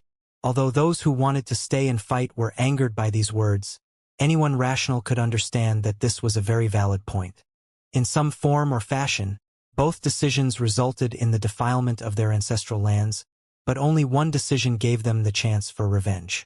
Seeing that his words were effective, the minister pressed forward, applying a bit more pressure. They'll be here in a week, we're already running out of time. In order to move the women, children, and elderly, we need all of that time, and even then we'll be cutting it close. Brothers, remember we're exactly that. Brothers, think about the life of Minister Berdia's son. We can't make his sacrifice be meaningless. Those last words were the straws that broke the camel's back. It was because of Michael that they had the information they did now. If he hadn't infiltrated the enemy as a spy, risking his life and limb, a week from now that devil army would be here and they would have died in vain. But now they had a chance to repay that child for his bravery and strength. Silence reigned the room. The only thing left was for their king to make a decision. As much as they argued, it was their king who would truly be giving up everything. It was he who built this small land to compete with the largest empires on the planet. However, now the situation was different. All three god clans and their royal god clan were rushing here, intent on taking away their holy land. One might wonder just what such large clans would want with their small humble lands. Well, the explanation was in not only their legacies, but the massive spiritual vein their holy land was situated on. Everyone in the martial world was aware of the fact that energy stones were the cornerstone of cultivation and had to be mined. However, even beyond that, it was much more natural and beneficial for your cultivation to rely on the energy density in the atmosphere. That said, as one might imagine, that density varied drastically depending on the location, to the point where even a few miles or even feet might radically change the amount available to a cultivator. Knowing this, one could guess just how dense the energy in their village was compared to elsewhere. When the king's father was still alive, no one dared to attack their home. After all, he had been the foremost expert of not just this planet but the universe as well. Back then, the god clans didn't know about the spiritual vein, so he was respected and feared without any semblance of greed. However, about 10 years ago, after their young king took the throne, the information had somehow leaked, causing the god clans to become ravenous. Now, without their leading expert, their clan was vulnerable to being attacked. These experts were completely blinded, thinking that somehow the spiritual vein was the only reason their late king was so powerful, when in reality, it was their clan's special bloodline. Unfortunately, their king was thrust into this limelight much too early, and despite being a talent that surpassed even his father, he had yet to tap into his full potential. Even worse, those greedy clans wouldn't accept any other explanation, and even if they would, the bloodline of their ancient clan was an even greater secret that they would take to their graves. Now, it seemed that those graves were growing ever closer. Dian scanned the room silently. His gaze caused the ministers to feel a level of nervousness they had never felt before. Was this truly their king? When had his presence become so overwhelming? Whereas some had broken out into a cold sweat, some of the more elderly and quiet ministers who had participated in the debate silently nodded to themselves, happy with the growth of their king. It seemed that every sovereign needed some pressure in order to grow. Finally, Dian spoke. Bring me a collection of every important event that had occurred up to 10 years prior to my father's death. Luckily, Dian's grand teacher wasn't a sadistic and had given him some fragmented memories. But it was clear that it wasn't nearly enough. Include detailed information about everyone in our village, and all notable figures within our enemies. During this time, prepare logistics. Dian would never forget something like this. After all, his mother was the head of logistics va intelligence. He always understood the importance of detailed intelligence and support. However, since Dian expected the confusion on the faces of the ministers at this request, he had already prepared to give a detailed explanation. This will include food rations enough for a year, manufacture tents of furs for weather and easy transport, carriages and beasts for safe travel. Do not forget to ration for the beasts as well. They are our means of swift movement and protection. They cannot be neglected. A flood of commands sprung from Dian's mouth. Every word seemed like a stroke of genius and insight that some of the ministers really felt like they were in a dream. We won't be working under the same laws as we would in peacetime. For the foreseeable future, unless I say otherwise, all decisions will be made through me. As of now, these are the rules. No one is allowed to leave the village. You are only allowed to enter. Food is not allowed to be hoarded. Have the formation experts do a thorough scan of every inch of this village. The food will be redistributed appropriately by gender, weight, and age. Everyone is only allowed 3 sets of clothing. As for other valuables, if they don't have the ability to put it into a spatial ring, leave it. When those unable to fight leave this village, the only things they should be holding is that ring, their clothes, and their tent. Everything else will be handled by others.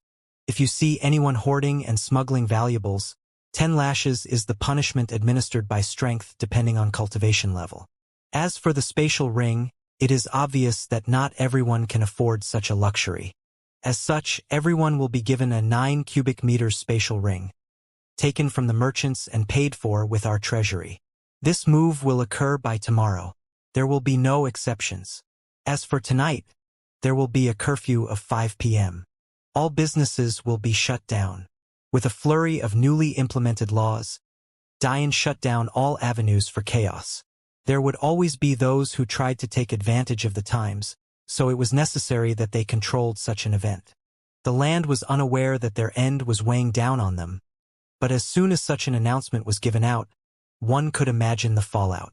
The only decision that the ministers found odd was the fact that Dian had said to pay the merchants. Much of these people were from the god clans. After all, how could a small land like this survive without trade? It was very likely that they were spies. Wouldn't it be better to kill them? Dian shook his head. I understand what you are thinking, but you are wrong. Hearing these words, the ministers were shocked again. How had they been seen through so easily? Those merchants, it is more than likely that many of them are innocent. They have friends and family. Are we murderers without reason? No. However, I am not so magnanimous as to allow our enemies to run free. A baleful aura erupted from Dian, stifling the atmosphere in the room and heavily weighing down on the ministers. They can be used when they try to escape curfew tonight. Dian's eyes flashed with something imperceptible. Let them. After giving out these orders, Dian immediately proceeded to separate out the tasks. The good thing about being cultivators was that there was no need to write much of this down. Their memories were near perfect.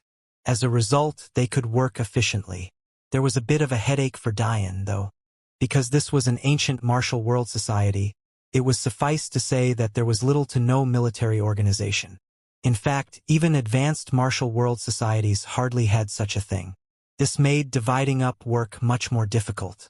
As a result, it had to take a back seat to first reorganizing the military. Luckily, it was very early in the morning.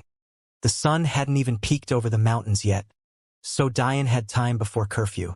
Seeing their king's new arrangements, those adept at military matters had their eyes shine. How long had they spent pondering over the art of war? They had thought of some crude tactics to use, but often they were boiled down to simple surprise attacks. At the end of the day, the martial world relied too much on strength to succeed in wars. However, Dian flipped all of that on its head. He couldn't make detailed changes to the army structure until he received the report on everyone that he asked for, but he could make a few structural changes to make the next few days more efficient. By 6 a.m., the meeting was over and the ministers had a new light of hope in their eyes, and the look they had for their king had multiplied several-fold with overflowing respect. Make no mistake. Dian's words caused the ministers to stop their movements and look toward him. Not only will we save our future, we will also defend our holy land from defilement. The only mistake my father made in his life was being too magnanimous and conservative. Those days are gone. In memory of my father, we will crush our enemies and let the world tremble under the name of the Angel Clan. The ministers were stunned by Dian's words. They had thought that all of these plans were just to make evacuating more efficient, but little did they know that that was only part of their king's plans. The other part was to fight. Considering the despicable nature of the martial world, Dian had little faith in his opponents because kind-hearted individuals. As such, there was a 0% probability that they wouldn't try and use their family members against them, so Dian removed that equation. There was a second reason Dian did this as well. He noticed almost immediately how realistically these people in his trial acted. They read and reacted almost the same way he did.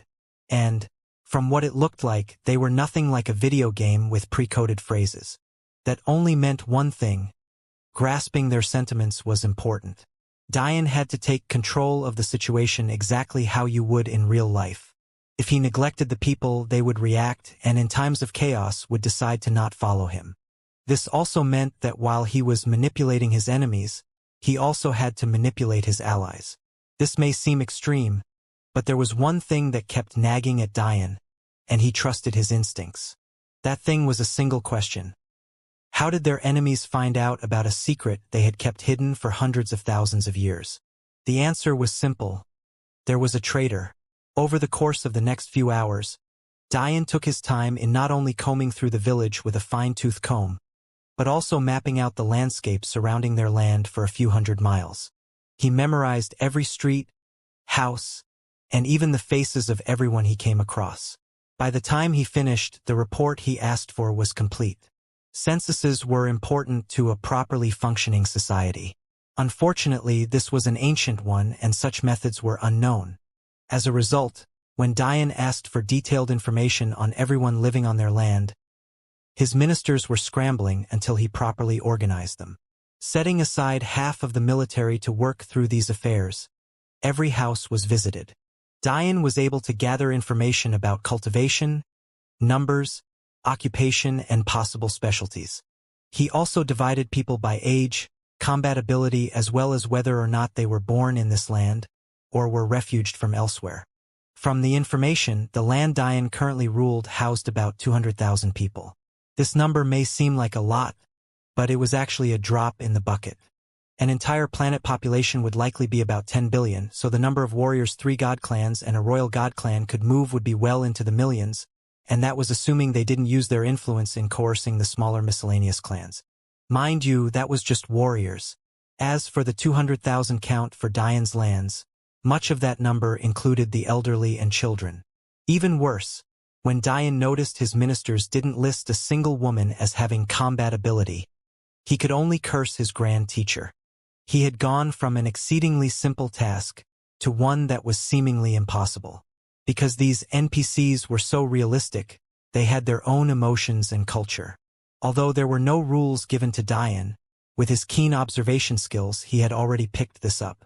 As a result, Dayan had laid quite a few traps in his census questions in order to pick up the nuances of this culture, and it had clearly borne fruit. The fact that no females were listed for the capability to fight meant that women weren't allowed to fight in this ancient society. This meant that Dayan lost half of his fighting force from the very beginning. How could he not be pissed? If he tried to drastically swing the culture of this society to his own whims, he would likely face backlash. In the worst case, they would stop listening to him and he would fail this trial. Therefore, Dayan could only work with what he had. For now, Dayan placed this at the back of his mind. His fighting force would be about 50,000, so he had to accept that and somehow face millions. Putting that aside, Dayan then focused on his land's power structure. Seeing the information, he felt slightly better, albeit not completely. It seemed that, to some extent, the god clans were right to think the spiritual veins could boost cultivation. Judging by the quality of their angel clan's warriors compared to that of their enemies, they held a slight advantage across the board. However, what caught Dayan's attention was that this advantage wasn't because of energy cultivation but rather because of their body grades. That was when something in the last report Dayan asked for caught his attention. This report was the one that compiled everything important that occurred in their kingdom up to 10 years before the death of the previous king. Luckily, this was much easier to compile. Dayan wasn't sure if it was because the memories of martial artists were so good, or because they had these records beforehand, but he didn't care as long as he had it. Within this report, one of the most important things that was detailed a ritual for his coronation as king. This was where Dayan learned another large secret of this clan: their bloodline. It seemed that the name Angel Clan wasn't randomly chosen. A storm was brewing on planet Haven. Dayan's odd personality change didn't escape the notice of the God Clan planted spies. Unfortunately, Dayan's quarantine of the Angel Clan wasn't effective in stopping information from reaching their enemies. What Dayan didn't know was that this very trial was based on a true historical event, and as such was built for only a true angel to succeed. Because of this, Dayan's grand teacher set success in these trials not to victory, but to time spent alive with bonuses for number of enemies killed and spies found. The smart thing to do in such a case was to run, never to look behind at the approaching devils. But Dayan had promised himself a long time ago to only look for routes to victory. Now, with traitors bearing down on him and an army of millions approaching, he will have to somehow survive an event even the true angels failed to weather. Dayan continued to spend his time diligently combing through the records. Although he was young in the eyes of his ministers, he had already been in power for a few decades, so asking for a summary of all important events from so far back left him with a lot to read. He noted a few things. The first was that he had taken a princess of the royal god clan as his queen. It seemed that he was quite infatuated with her, not taking any other wives. That said, his imperial harem was still quite large because he had taken a few dozen concubines. This told Dayan something else about Angel Clan culture. The concubines that made up his imperial harem were actually from major families within the clan. It was clear from this that they married into the king's bloodline in order to solidify ties. Dayan managed to pin down multiple problems with this. The first was that because he was so infatuated with his queen, he completely neglected his harem, completely defeating the purpose of solidifying ties. This wasn't explicitly written into the report, but Dian read into it and made inferences. The major clue that led to this conclusion was that fact in the decades he had been married to them all, he had not birthed a single child. This would only be possible if he had limited interaction with multiple sets of women. The reasoning was simple. The queen was a high-grade talent, comparable to even himself. It made perfect sense for the two of them to not birth any children for even centuries, as this was the way of the martial world. However, the concubines, although high-grade in their own right, couldn't hope to match up to the queen. As such, birthing children with them should be easier. And yet, he had no children. All of this may seem unimportant, but in reality, it made Dian's frown deepen. Loving one's wife was a great thing. However, neglecting the culture and traditions of such a long-standing clan was foolish. If Dian neglected his concubines, it would breed discontent not only within them, but also their families. No wonder they had such a traitor problem. The families of the Angel clan had lost faith in their king. When Dian thought to this point, his gaze grew cold. Mistakes of his predecessor or not, he would not tolerate traitors. Unfortunately, even if he could access all of the memories of this supposed king, it wouldn't be helpful. After all, if he was ignoring his concubines, how could he tell just who was more likely to have betrayed them? There was, of course, a passing thought that maybe Dian could use the queen as leverage against the attacking royal god clan. But that just wasn't his style. Using a woman who trusted and loved him in such a way was despicable, even if it was a trial. The more interesting point was that they had decided to attack even knowing who the queen of these lands were. Were they really okay with making their most cherished princess a widow? However, that was when the second tidbit of information was caught by Dian. It seemed that the king of the royal god clan had died as well, and he was replaced not by a brother of his wife, but instead a man that married into their family much like Dian had. This is too convenient. Dian's eyes sharpened when he saw this, because the date of the death of their king was much too close to the death of his father. At this point, Dian had already delved further into the game than any participant before him. He had, obviously, not broken any records or made any waves on the rankings just yet, but his grand teacher had quite an interesting gleam in his eye as he watched. One has to note that even for his grand teacher, the setting of this trial was beyond his time. The only way he could replicate it so accurately was because of a few key pieces of their history that he had accumulated, some of which functioned as rewards, in combination with a unique path of his time that allowed him to replicate the past. All Dian's grand teacher knew was that this was the last angel clan that survived the test of time, but something would be coming to wipe them out. He didn't know why, nor did he really understand how. All he knew was that the answer was within this trial. He himself had never found that answer, so maybe Dian could. For the moment, Dian put aside his reports and decided to do some reporting of his own. His first destination? The Imperial Harem. Even without his soul, Dian's eye for detail and ability to read people was something few could match. Couple this with the boost in perception the previous trial gave him, and Dian felt that if anything was off, he would be the first to know. As Dian walked there, weaving through the simple but well-kept streets, he reflected on his experience in the first trial. There, he had stumbled on something quite interesting. Usually, in the martial world, one would learn a technique, and then said technique would boost some aspect of themselves. However, Dian had noticed a marked increase in his perception, yet he hadn't learned any techniques at all. It seemed much more reminiscent to learning a skill in the mortal world. What Dian didn't know is that he had stumbled into what was called a martial art. This school of thought was a branch of the body cultivation school of thought, an ability learned by purists who believed that the basis of power should be found within the body and not its exterior. Before Dian could ponder on this anymore, he realized that he had already made his way through his palace and now stood in front of a gate of pearly whites and yellow golds. It seemed to lead toward an inner garden where he could hear the sound of running, natural water, and the delicate voices of the fairer sex. However, as he reached for the entrance, the gates opened on their own, greeting him with 3 startled beauties. At first, the beauties were surprised beyond belief to see who stood before them. In fact, 2 of them immediately blushed profusely. Although Dian was sure that there was some discontent within his harem, the vast majority of his concubines were blindly infatuated with him. Despite the fact his predecessor had flaws, one could see from the way he treated his wife that he was a kind-hearted man to the core. How could these women not see this? From his youth, he had grown up with these women, and many of them knew from birth that they were destined to be his.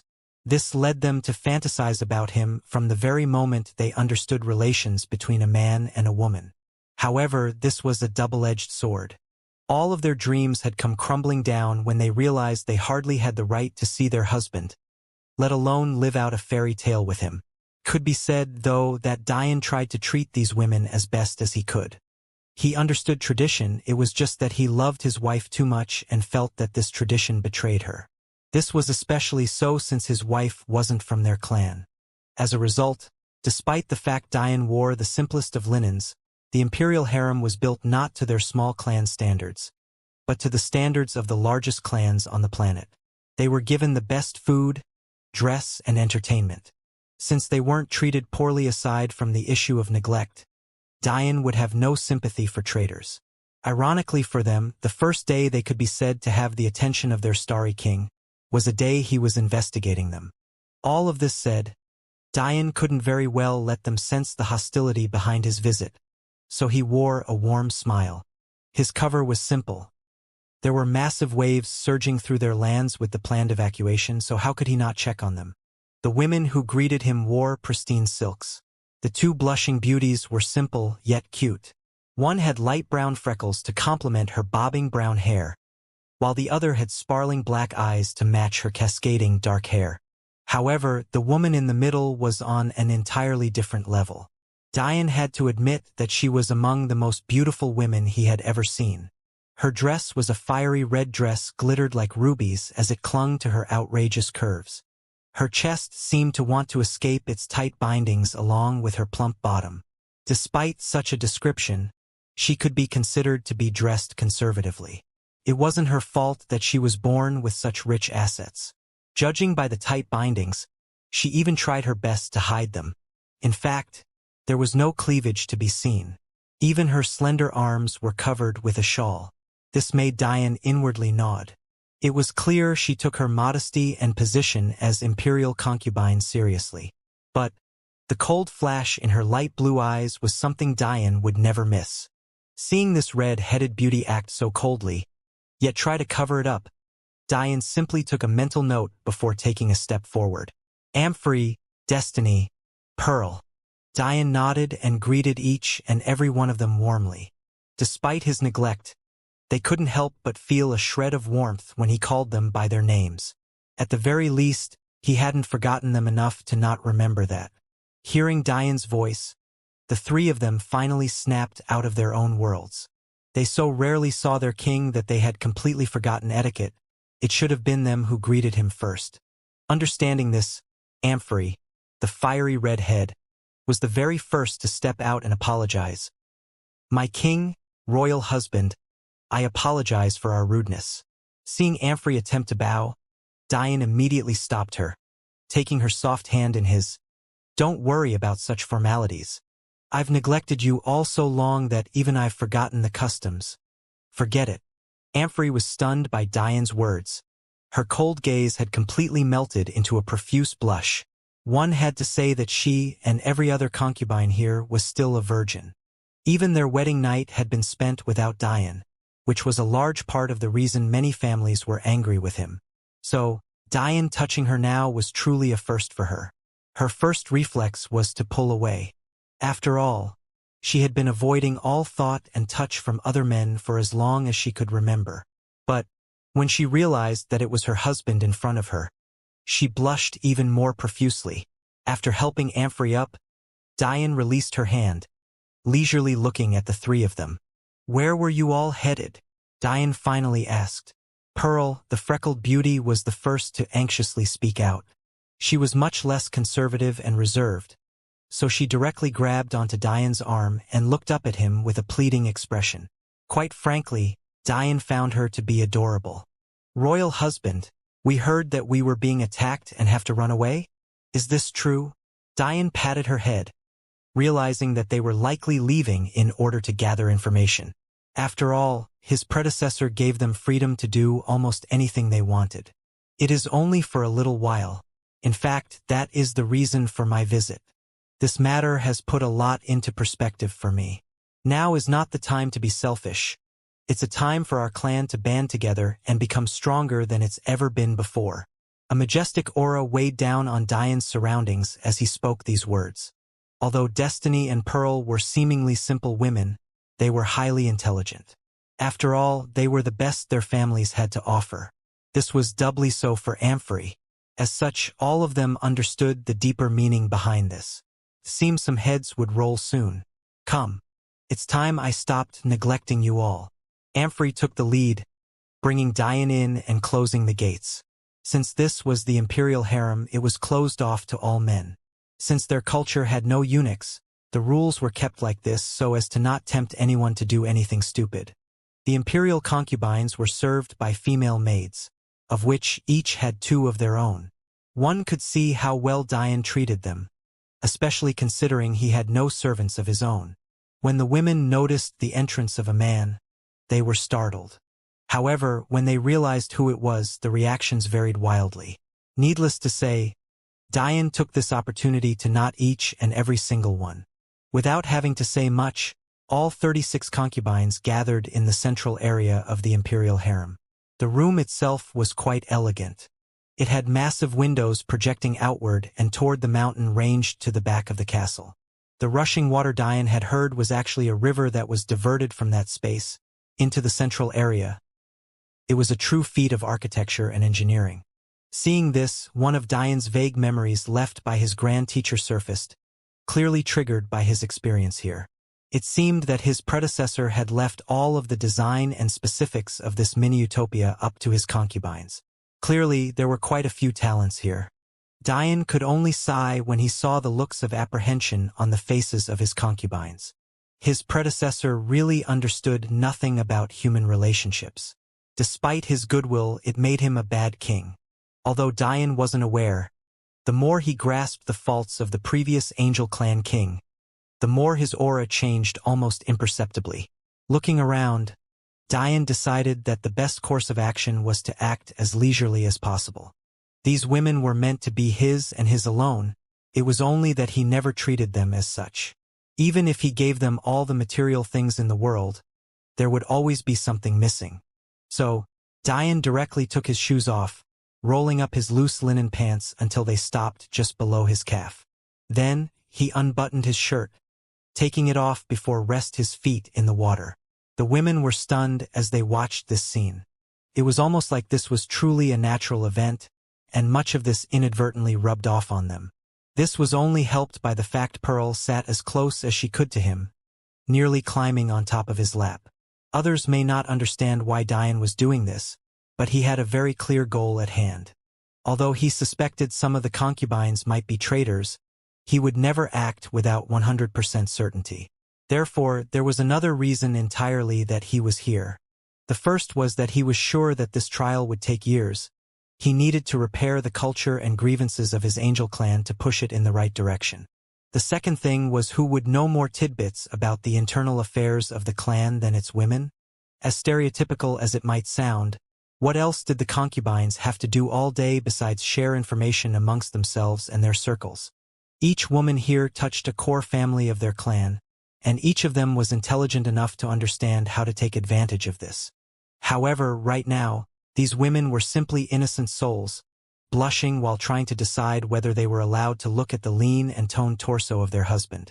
Some of the concubines were more embarrassed than others. They hadn't been prepared for such a visit. So many of them were swimming in the river, wearing fabrics that were already see-through. They were completely caught between whether they should cover themselves up or if they would offend their king by doing so. Diane took note of everything, understanding that his current silence was placing an invisible pressure onto these women. While this occurred, Amphory finally walked back into the room. It seemed she had been sending the maid-servants away for the day. However, what she was wearing stunned the beauties around her. This was Amphory, their conservative queen.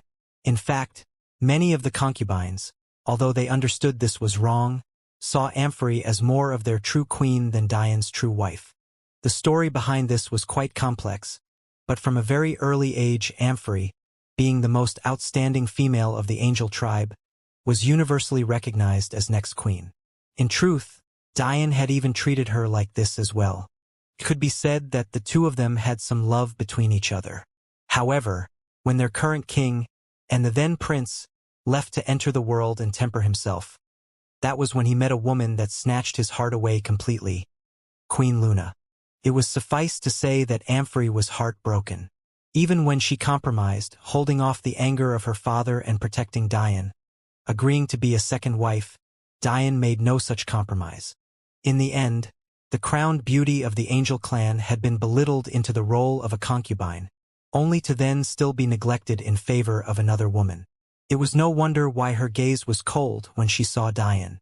And yet, she now walked out in untied silk robes. Her red hair reached the length of her plump bottom, barely hiding its two masses as they bounced with her every step. She wore no clothes under her robes, allowing the allure of her untouched and unblemished flower to greet her king's eyes. Her ample breasts, finally unbound by her conservative nature, healthily dipped within the confines of her robes, threatening to escape at any moment considering the faint edges of the delicate pink nipples they could all see. Despite this being the first time she had ever done something like this, and despite Dian having not said anything about doing this sort of thing, she led by example, holding the bearing of a queen. She was not belittled, nor did she lose any dignity with her actions. Pearl, who was still clinging to Dian, smiled, slipping off her outer garments and sliding into the water, leaving her spot by their king to the one woman they truly saw as queen. The voluptuous beauty seemed to glide through the air, the tips of her toes barely touching the waters as she made her way to her king. Without a word, she sat beside Dian, crossing her long and slender legs. Her bearing was extraordinary and untouchable. Even Dian himself, who was used to having world-class beauties by his side, couldn't help but stare a bit longer, his blood slowly heating up. Although she said nothing, her meaning was clear.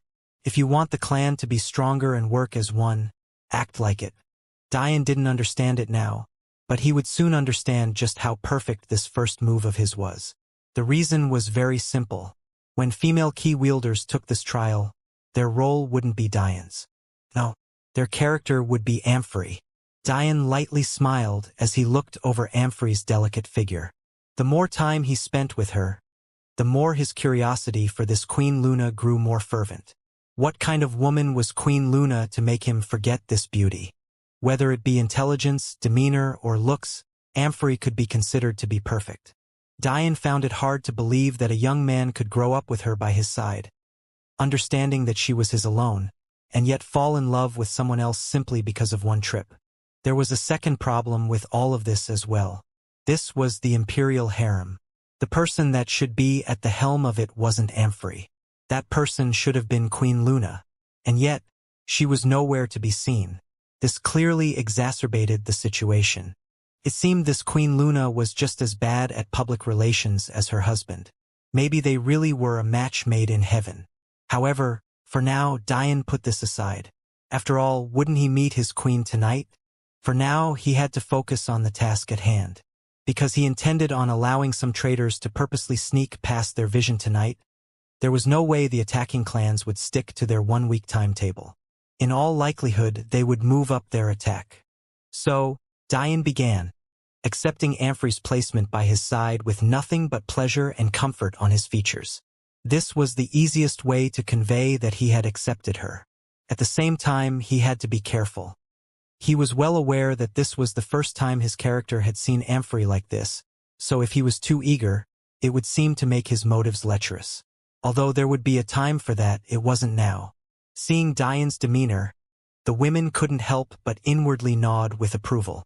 Their grievances weren't so simple as their being neglected sexually.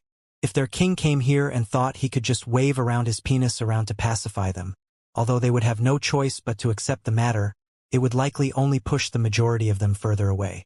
I understand that I've made mistakes, but, as a person with a single perspective, it's impossible for me to know every aspect of every situation. So, I want you all to take this opportunity.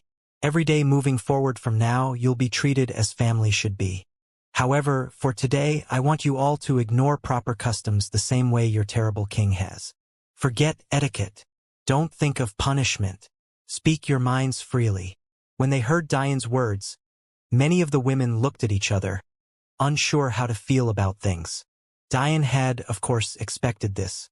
After all, just because he said that there would be no punishments, humans were subject to being emotional, especially a king who had been pampered with praise all of his life. No one had even dared to berate him for neglecting his harem. To his face, he only heard praises for being such a loyal man. Knowing all of this, how could these women know how Diane would react to criticism? What if he got angry and rescinded his promise? Or what if he didn't rescind his promise, but instead used underhanded means to suppress those that said the most damning things? These were all things they didn't know and wouldn't claim to know. The atmosphere immediately turned into a game of follow the leader, where everyone looked around to see who would break the ice. Seeing this, the outgoing Pearl decided to step out on a limb. "If you learn that Queen Luna is the reason we've been exposed to this attack, what will you do?" The air seemed to be sucked out of the room, replaced by a cold wind that sent shivers down the spine of all of the women. They didn't dare to look at Diane to see what his reaction would be. At first, they had hoped to be able to slide into this topic, maybe starting with lighter matters first. Yet, Pearl had cut right to the source of all of their dissatisfaction. Anyone with half a brain would suspect Queen Luna for being the true traitor. Because of this, many of the women here, although they didn't show it, were dissatisfied that their king had come here first instead of investigating the more likely perpetrator first. With their intelligence, how could they not understand the underlying meaning of Diane's visit? He wanted them to become closer because he suspected one of them had betrayed him due to their dissatisfaction. Knowing this, how could irritation not build up in their hearts? Whether their king was aware of it or not, they had silently and respectfully served him for dozens of years. And yet, instead of suspecting his oh-so-beloved wife, he blames them first. How could they not be frustrated? However, they had deeply buried this dissatisfaction. Even if their courage was hundreds of times larger, they would never say a thing about it. But Pearl had stepped out and spoken first. Seeing the situation, even Amphrey didn't have the heart to look toward Diane. She had been planning to be the one to speak on this topic, to take the burden away from her fellow sisters. But Pearl had seen through this and pushed her behind herself for protection. Knowing this, Amphrey couldn't allow someone she saw as her younger sister punished for protecting her. Amphrey abruptly tried to stand to drop to her knees in apology. "King, please." She never got an opportunity to finish. Diane reacted faster than she did, grabbing onto her waist and keeping her firmly planted to the elegant tiles they sat on by the diverted river. Diane released her, delicately using his finger to turn her chin toward him. After almost getting lost in the soft touch of her skin, Diane refocused himself and looked into her light blue eyes that seemed to be swimming with clouds. "You are my woman. Do you understand what that means?" Diane's words caused the hearts of the women around him to tremble inadvertently. Did their king always have such presence? There is no one in this life you have to kowtow to, even if that person is me. Amphrey's eyes glistened, but she blinked whatever she was feeling away. Instead, she nodded and turned away, re-establishing her queenly aura. Diane smiled, before turning his gaze back to Pearl, who currently had the most weight on her shoulders. But she immediately relaxed when she saw her king's reaction. If we come to learn that Queen Luna is responsible for these events, she will be treated like any other traitor. There will be no trial. There will be no jail time. There will only be death. Pearl's eyes widened along with the other concubines. They felt like cleaning their ears out. Some even inwardly made plans to ask their maidservants to handle this tomorrow. Seeing their reaction, Diane only remained silent, leaning back and enjoying the scenery as though he was giving them time to digest what he had just said. He wasn't worried about them thinking that these were just empty words. How did one usually react when their loved ones were accused of a crime? He knew that it definitely wasn't like this. Mothers would go to the ends of the earth to defend their children from alleged crimes. Fathers would defend the chastity of their daughters to the point of accruing blood on their hands. Wives would fight to protect the honor and dignity of their husbands. and husbands would place their wives on lofty pedestals, wanting the world to admire them as unblemished flowers that could only be enjoyed by them. This was the way of the world.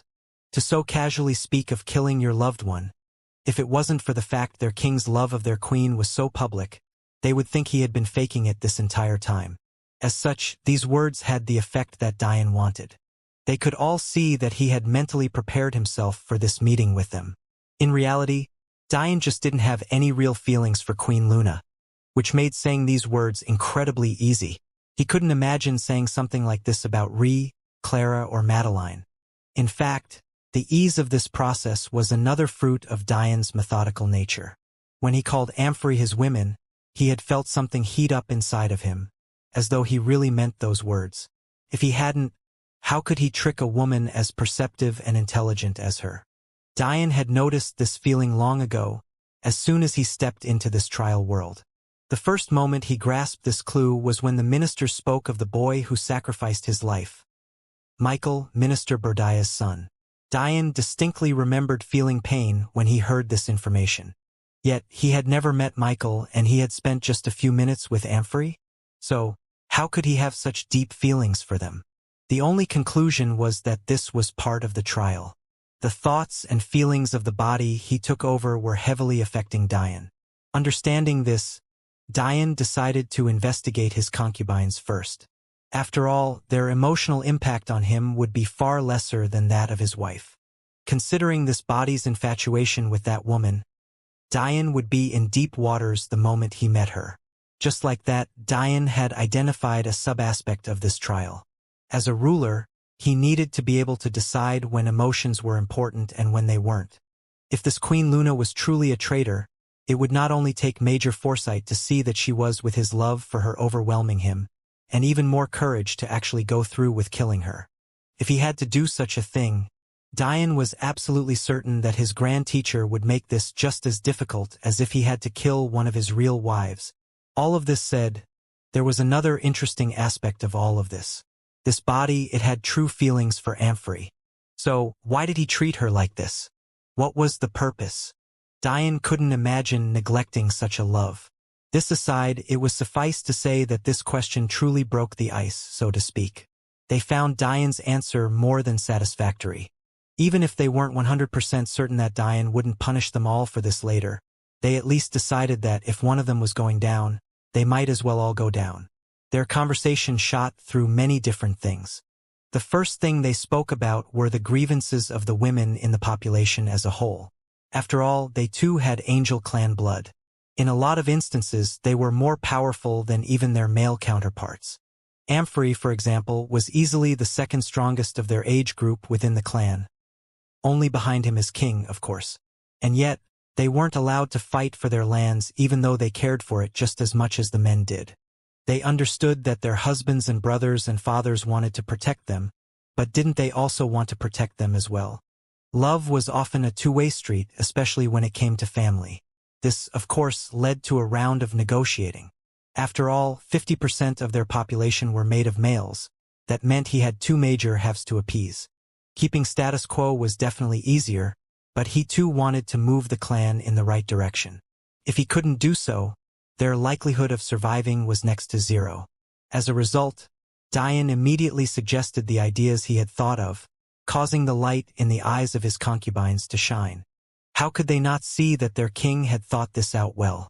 This meant that he had come to them already prepared to hand them more responsibility. It was impossible for him to have thought of these things on a whim.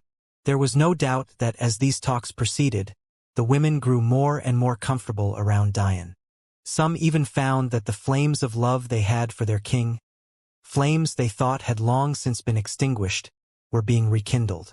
It was safe to say that Diane had accomplished his first step successfully. As Diane spent time in his imperial harem, the cogs he had set into motion were firing off as the 5 p.m. curfew approached. There was no doubt the implanted spies were getting nervous. For the entire day, the Angel clan military had been making odd movements, even preforming an impromptu census in the early morning. When that had happened, they had immediately wanted to leave. However, that was when they found out that there was a lockdown on the clan. Some of these traitors were quite prominent officials, and tried to throw their weight around, but all they found was a staunch opposition. Needless to say, those that insisted were added to a black list to be further monitored. Luckily, these officials were smart enough to not use violence. If not, considering they were some of the most powerful people in the clan, how could the patrol soldiers stop them? Diane's influence on the clan was like a blanket of energy, suffocating the traitors into a corner. However, this was only for those less intelligent. Those who were too clever for their own good simply did nothing. They didn't have to. No matter how talented the clan was, 50,000 could never win against millions. Back within the imperial harem, Diane pretended to be oblivious to all of these events. But the truth of the matter was that a communication array was constantly relaying information to him. Their land's formation experts had been astonished to know that their king was such an expert. But the truth was even Diane was stunned for a bit. Because this era was before the time of his grand teacher, there was no such thing as an aurora. As a result, formations were built using a variety of other means. These means included using the nature of the land it was built upon, the materials used to construct it, something they called formation flags, and a special stone capable of etching arrays that Diane was quite surprised to find matched the very same signature of his sealed aurora flames. This gave Diane, quite literally, millions of other variables to consider. That was until he realized something. What Diane found out quite quickly was that these formation experts only needed to make use of the help of their surroundings and formation flags because their array drawing was refined enough to work without those things. However, how could Diane struggle with such a thing? Using his expertise, Diane took the formation flags, stripped them, and used their flag body as the base for his array plate. Then, he used the Aurora Flamestones to draw this era's very first communication devices. However, Diane didn't completely ignore the olden ways of these people. In fact, he set aside a few books to study. In the back of his mind, a grand plan was forming. Since the earth and environment could force such crude formations into working, what if Diane combined perfected formations and the help of the environment? Wouldn't his formation mastery reach an all-new level? Tell us, royal husband, are you well endowed? The sudden question made even Diane have a weird look on his face, causing the girls to go into a fit of giggles. It seemed they had truly warmed up to him. However, Diane's domineering demeanor came back in an instant, replaced by an evil grin. Bring me an Aurora Flame Stone. The girls blinked in confusion, but in the end, brought it to Diane anyway. After inwardly sighing about the fact these stones were likely extinct, Diane stretched out his arm to the girl who spoke. Come. The girl blushed profusely, her heart threatening to leap out of her chest as she waded through the water. She was actually one of the concubines who had been taking a swim when Diane came, so her drenched see-through attire put her eye-catching curves on full display. The concubines knew that their king liked long hair, so Pearl was the only rebel among them that cut hers away. As for the woman that approached Diane now, her beautiful blonde hair was so long that it fanned in the clear waters as though it was the tail of a mermaid. Soon she reached Diane. Because her king sat at the edge of the water, she found herself resting her hands on his thighs. She didn't know where she found such boldness, but there was something too alluring about Diane's eyes. Tell me. Diane twirled the fiery red-gold stone in his hands, speaking to the beauty in front of him. Why do you ask? The girl blushed. All of the married women seem to joke around about size often, but even they vary in opinion. Some think larger is better. Some prefer it smaller, while others like a middle ground. I just wanted to know where my royal husband fell. Oh, Diane smiled. Did you not want to test it out for yourself, Helena? Hearing her name called, Helena's delicate skin seemed to catch on fire. Diane clutched the Aurora Flame Stone in one hand, channeling the golden flame through his body. Seeing this, even Amphrey couldn't help but look over with keen interest. They had never seen the stone used in such a way. They had always been told that it was dangerous and to never do such a thing. Some wanted to directly stop Diane, but that was when his free hand moved forward, starting at the tips of Helena's fingers that rested on his lap. Helena's eyes widened as she felt a heat surge through her. But this heat wasn't the regular kind. It was the kind that made her loins burn with passion. Without even realizing it, a moan escaped her lips. Realizing what had happened, Helena tried to back away in embarrassment, but she was caught by Diane, who pulled her onto his lap, caressing her waist. Then, under the eyes his blushing concubines, all of whom were waiting with bated breath, Diane planted a kiss on her delicate lips. In the next instant, Helena convulsed with pleasure as years of frustration rushed out of her body. The women could only watch this scene wide-eyed. Did what they think happened really just happen? Even if their king was good with women, he couldn't be this good, right? However, looking at the Helena that lay limply against Diane's bare chest, completely unable to move, the evidence was too damning for them to ignore. Well endowed or not, who cared anymore? They had just found out their king could make a woman climax with a kiss. What did you just do? One of the concubines couldn't help but ask. Diane smiled. That's a secret for another day. Disappointment colored the faces of concubines. From Diane's words, it seemed that he wouldn't be staying for too much longer. But they understood. War was on the horizon. Now wasn't a time for them to be clingy. Instead, they should be putting into motion the work Diane had asked of them. It was up to them to mobilize the talented and able women of the clan. Diane silently held Helena until she gathered herself. He could tell that she was pretending for the latter half, unwilling to leave his embrace, but he didn't say anything. After all, he had just taken her first kiss.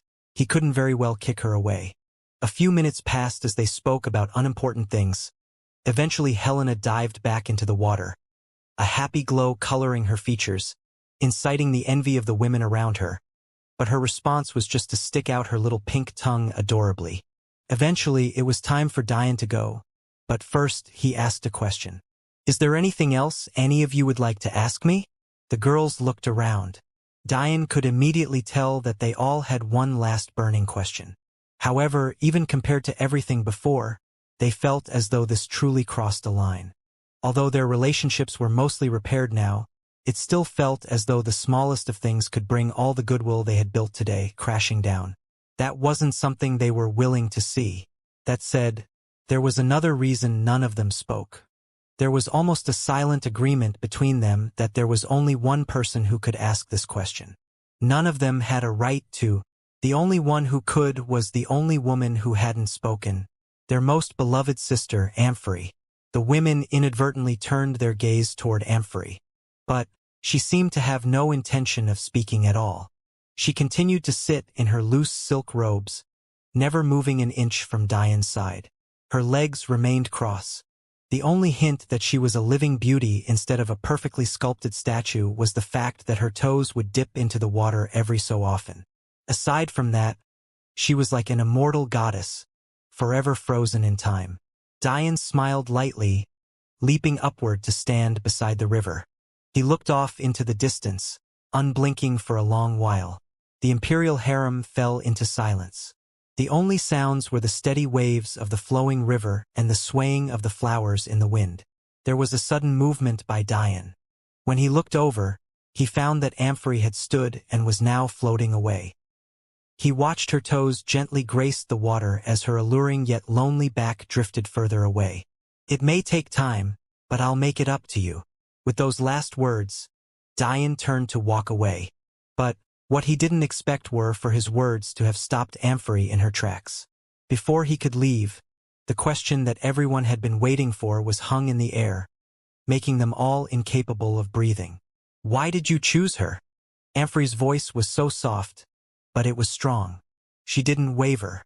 It was as though since she had decided to ask it, she wouldn't show any weakness in her attempt. However, just how sharp were Diane's senses?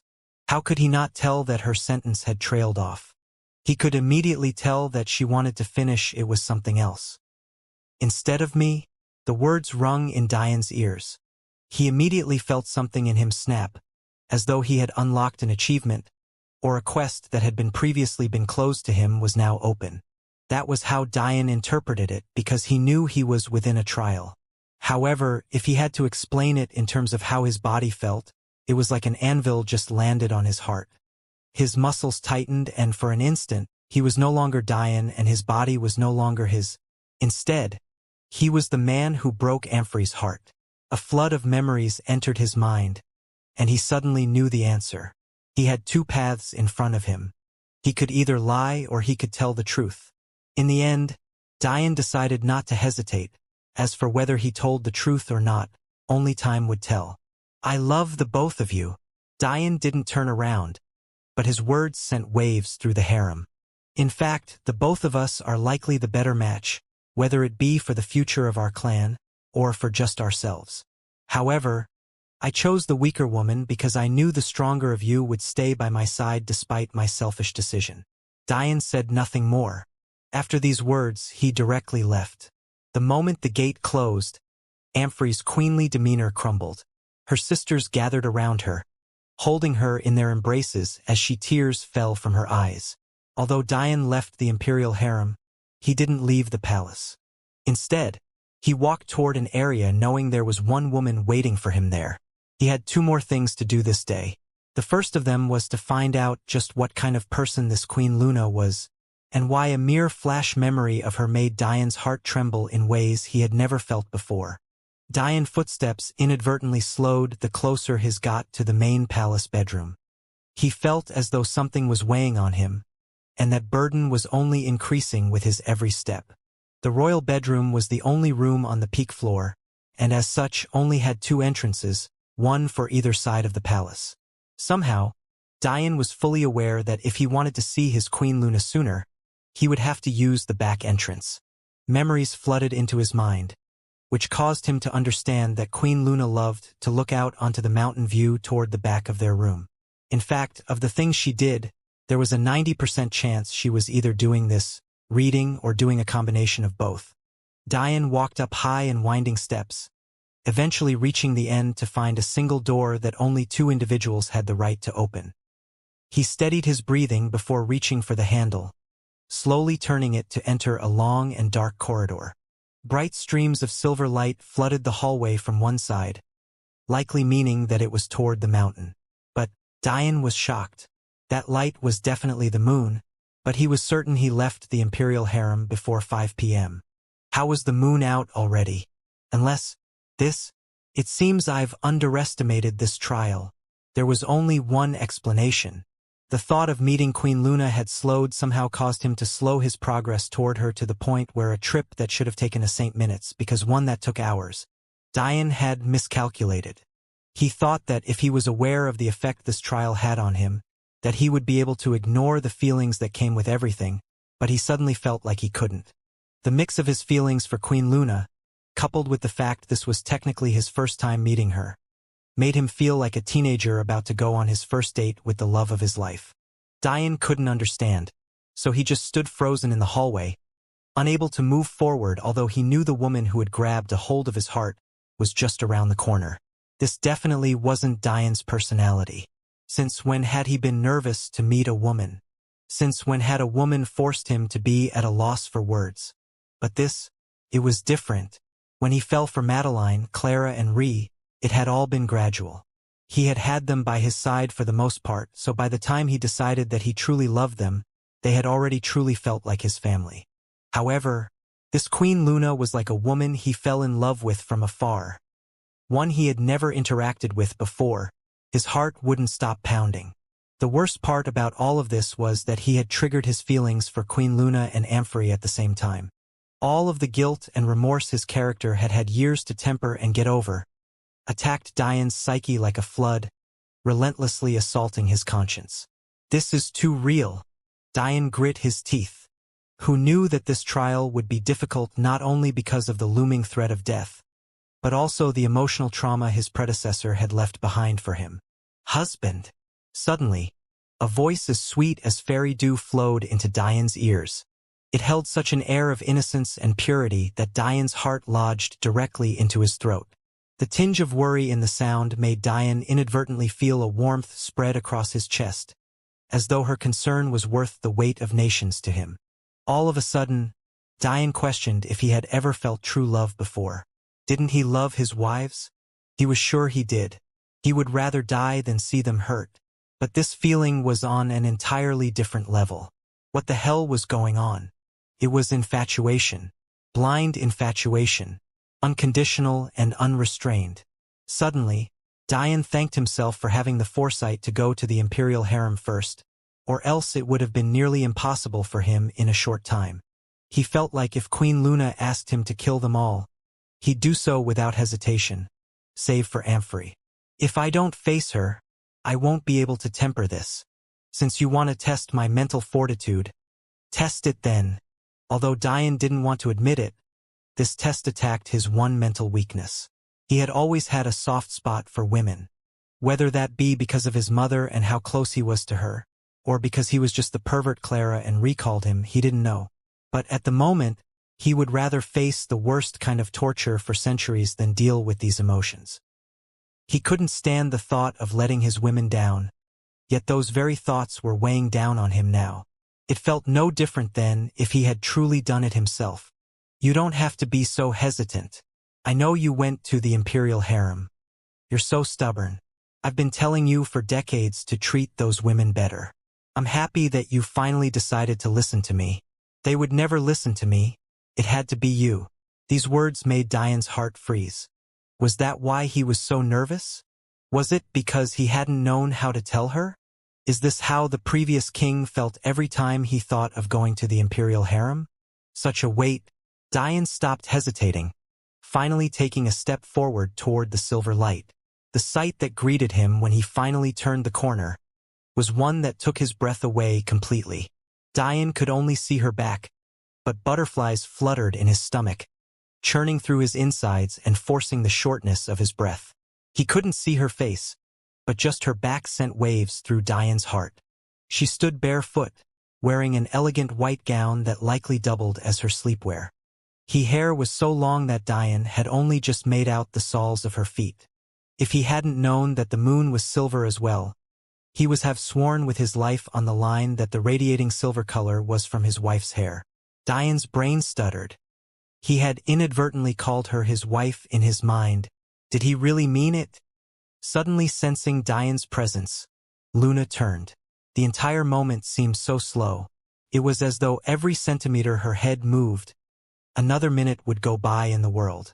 Dian's perception pushed itself to max, wanting nothing more than to catch every frame of this moment so he could revisit it every moment of every day. However, the reality was that it was only a moment before Luna's perfect countenance graced Dian's visage. Cool air charged through the slits of Dian's teeth, but it did nothing to stop the heating of his limbs. Luna looked like a perfectly sculpted doll. Dian couldn't imagine that her height reached past his chest, yet her petite figure seemed so otherworldly that he found it difficult to breathe. Her eyes were a piercing violet, shining under the night sky even as her silver hair fluttered. And yet her small smile, caused by the curve of her delicate and soft pink lips, outshone it all as she slowly walked toward Dian. Before he even realized, Queen Luna had mated him, standing less than a foot away. Her fragrance filled Dian's senses with such a comfortable feeling that his limbs threatened to collapse under him. Her face matched her petite body immaculately, graced with a flawless sheen with the slightest rose glow that gave her an adorable appearance. Luna looked up at her husband, scanning his face with love in her eyes. She reached up, gently stroking Dian's cheek. "You seem different today." She paused, but didn't say anything further, as though she was trying to decide if she liked this Dian more or not. "Will you hold me under the moonlight? With everything that's happening, who knows when we'll see these mountains and skies again?" Dian grasped her hand, almost melting away when he felt the softness of her skin. Recovering, he left her to a reclined chair covered with soft pillows. Moments later, Dian stared at the sky with the petite Luna in his arms. Her ear lay on his chest, listening to the constant pounding of his heart. Feeling her touch, she couldn't seem to calm down. "Are you doubting me?" These words came out of nowhere. One had to understand that they had been silently laying together for at least a few hours now. Even with his cultivation, Dian had begun to feel like sleeping. However, this question jolted him awake completely. That said, this was good for Dian. In the time that had passed, he had managed to calm his heart. He was finally beginning to feel like himself again. But this threatened to send him right back into a spiral. Yes, Despite his thoughts, Diane's answer was brutally honest. The truth of the matter was that there wasn't 100% certainty that Luna was the culprit behind all of this. Diane had many other factors to consider. For one, her father had died, and control of their royal god clan had essentially passed over to an all-new family. This was because Luna's elder sister had married someone not even of this planet, and if his cultivation and talent were any indicators, he was from quite a powerful place. Secondly, Diane's perception couldn't see any faults with Luna at all. Yet, he had seen many possible suspects among his concubines. Considering these two factors, Luna didn't seem to have anything to gain. Since her family had lost control of their clan, what was the point in her telling them about He Angel clan secrets? After all, it would no longer be her family that benefited. I understand. Luna's voice was as soft as a mosquito. She couldn't hide the pain in her voice, but she did truly understand. There was a reason Diane called her the weaker of her and Amphory. Luna was incredibly shy and reserved. Maybe Diane was the only person she could speak to so freely. Because of this, Diane couldn't imagine what would happen to her psyche if he neglected her for Amphory. He had truly never felt such a strong instinct to protect. In the case that you're guilty, I'll have no choice but to cut off all ties with you. Our roles as husband and wife will come to an end. Diane didn't explain any further. He didn't have to say how much this pained him because Luna could feel it. Whether she was a traitor or not, anyone could see how much Diane loved her. That said, Luna couldn't help but tremble at these words, tears forming in the corner of her eyes. Her fragile figure felt so weak that it was as though the softest breeze could break her. However, Luna froze, looking up at Diane expectantly. If you're innocent, I'll crush our enemies beneath my feet and use their lives to pave the way to your peace. I'll never let you feel this way again, and those responsible for it will pay. Luna didn't know what compelled her to do so, but she couldn't help but raise her head and plant her soft lips onto Diane's. One had to say that there were too many flaws with the previous king. He loved Luna, yes, but he lacked decisiveness. He treated her like a doll, as though she was truly an object only meant to be placed on a pedestal and ogled. Truthfully, he rarely even touched her. The guilt he felt over Amphory ended up placing both women in a place where they felt nothing but endless pain. Many thought that Diane hadn't birthed a child yet, because his and Luna's talent was too high, but the truth was that Luna was still a virgin. As soon as Luna graced Diane with her lips, that thought immediately flooded his mind. This was the first time he felt true disdain for this king he had taken the body of. It wasn't that Diane was looking down on him for lack of manliness. It was more so that he hadn't taken responsibility for anything. He hurt so many for the sake of one woman, yet even that one woman wasn't happy. From Diane's neck, an aurora flame stone hung. In that moment, the golden flames raged, immediately turning Luna's fair skin a fierce red. Her breathing became ragged as Diane's hands trailed along her body. It was clear to Luna that something had changed within her husband. She had never felt this way before. Even kissing used to be a rare thing between them. In the end, Luna could hardly handle the new wave of stimulation. Her frail body collapsed in Diane's arms. After a few moments, Diane silently picked her up, bringing her inside to escape from the cold night and laying her down to rest. Luna had a light smile on her face as though she had just enjoyed her very first true date with the man she loved. Diane watched her sleep for a long while before he stood, leaving through the balcony. His wings erupted from his back, sending fierce gales spiraling around him before he left through the air, disappearing over the mountain range. Moments after Diane, Luna's long eyelashes fluttered open, revealing her beautiful violet eyes. Her shy and reserved nature seemed to disappear, replaced by an emotionless abyss. Her once sparkling eyes became dark holes wanting to suck anything that made eye contact in. She slowly stood from the bed, walking to their large bathroom before slipping her white gown off. She silently stared at the steaming water, her petite body reflecting in the shining tiles below her feet. One had to say that it seemed as though she was sculpted of diamonds and perfectly refined to the finest of details. Even her supposed petite figure had hidden her curves well beneath her gown, enough to entice the blood flow of any man. Luna reached her small hand to the treasure between her legs, her lips slightly trembling when she felt its moist folds.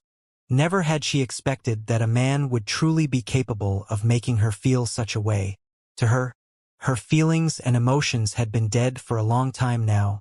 A sparkling liquid attached itself to Luna's slender figure, shining even the slowly building fog and humidity.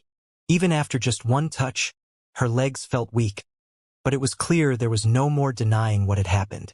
She couldn't help but think back to the change in her husband's presence. The way he didn't hesitate to say that he'd protect her feelings against the will of the world. The way he finally treated her like a real woman for the first time in their relationship. Yet, Luna slipped into the water and washed the liquids away as though it would take the feelings it brought with them. Her heart finally settled to the same rhythm of the steady lake of her eyes. It was too late to go back now. What's done was done. With that final thought, Luna buried whatever feelings were stirred within that night as she cleansed herself. Over the mountain, Diane was oblivious to this change in Luna. Or, more accurately, there was still a barrier in his heart to accepting it. With his perception, was it really true that he hadn't sensed anything amiss? Maybe the only reason why he even noticed Amphrey's cold eyes was because these feelings hadn't been triggered yet. Diane didn't truly understand just what kind of treasure the epistemic tower was to be able to do such a thing. A treasure capable of altering and building emotions a person had never had before? How could such a dangerous thing exist in this world? The worst part was that everything was so very real and clear. The people were real. The Angel clan was real. The enemies they were facing were really real. All Diane knew was that his grand teacher had used some sort of odd path of time will to construct this trial with the help of the epistemic tower. But this information wasn't enough. Could a trial really be so realistic?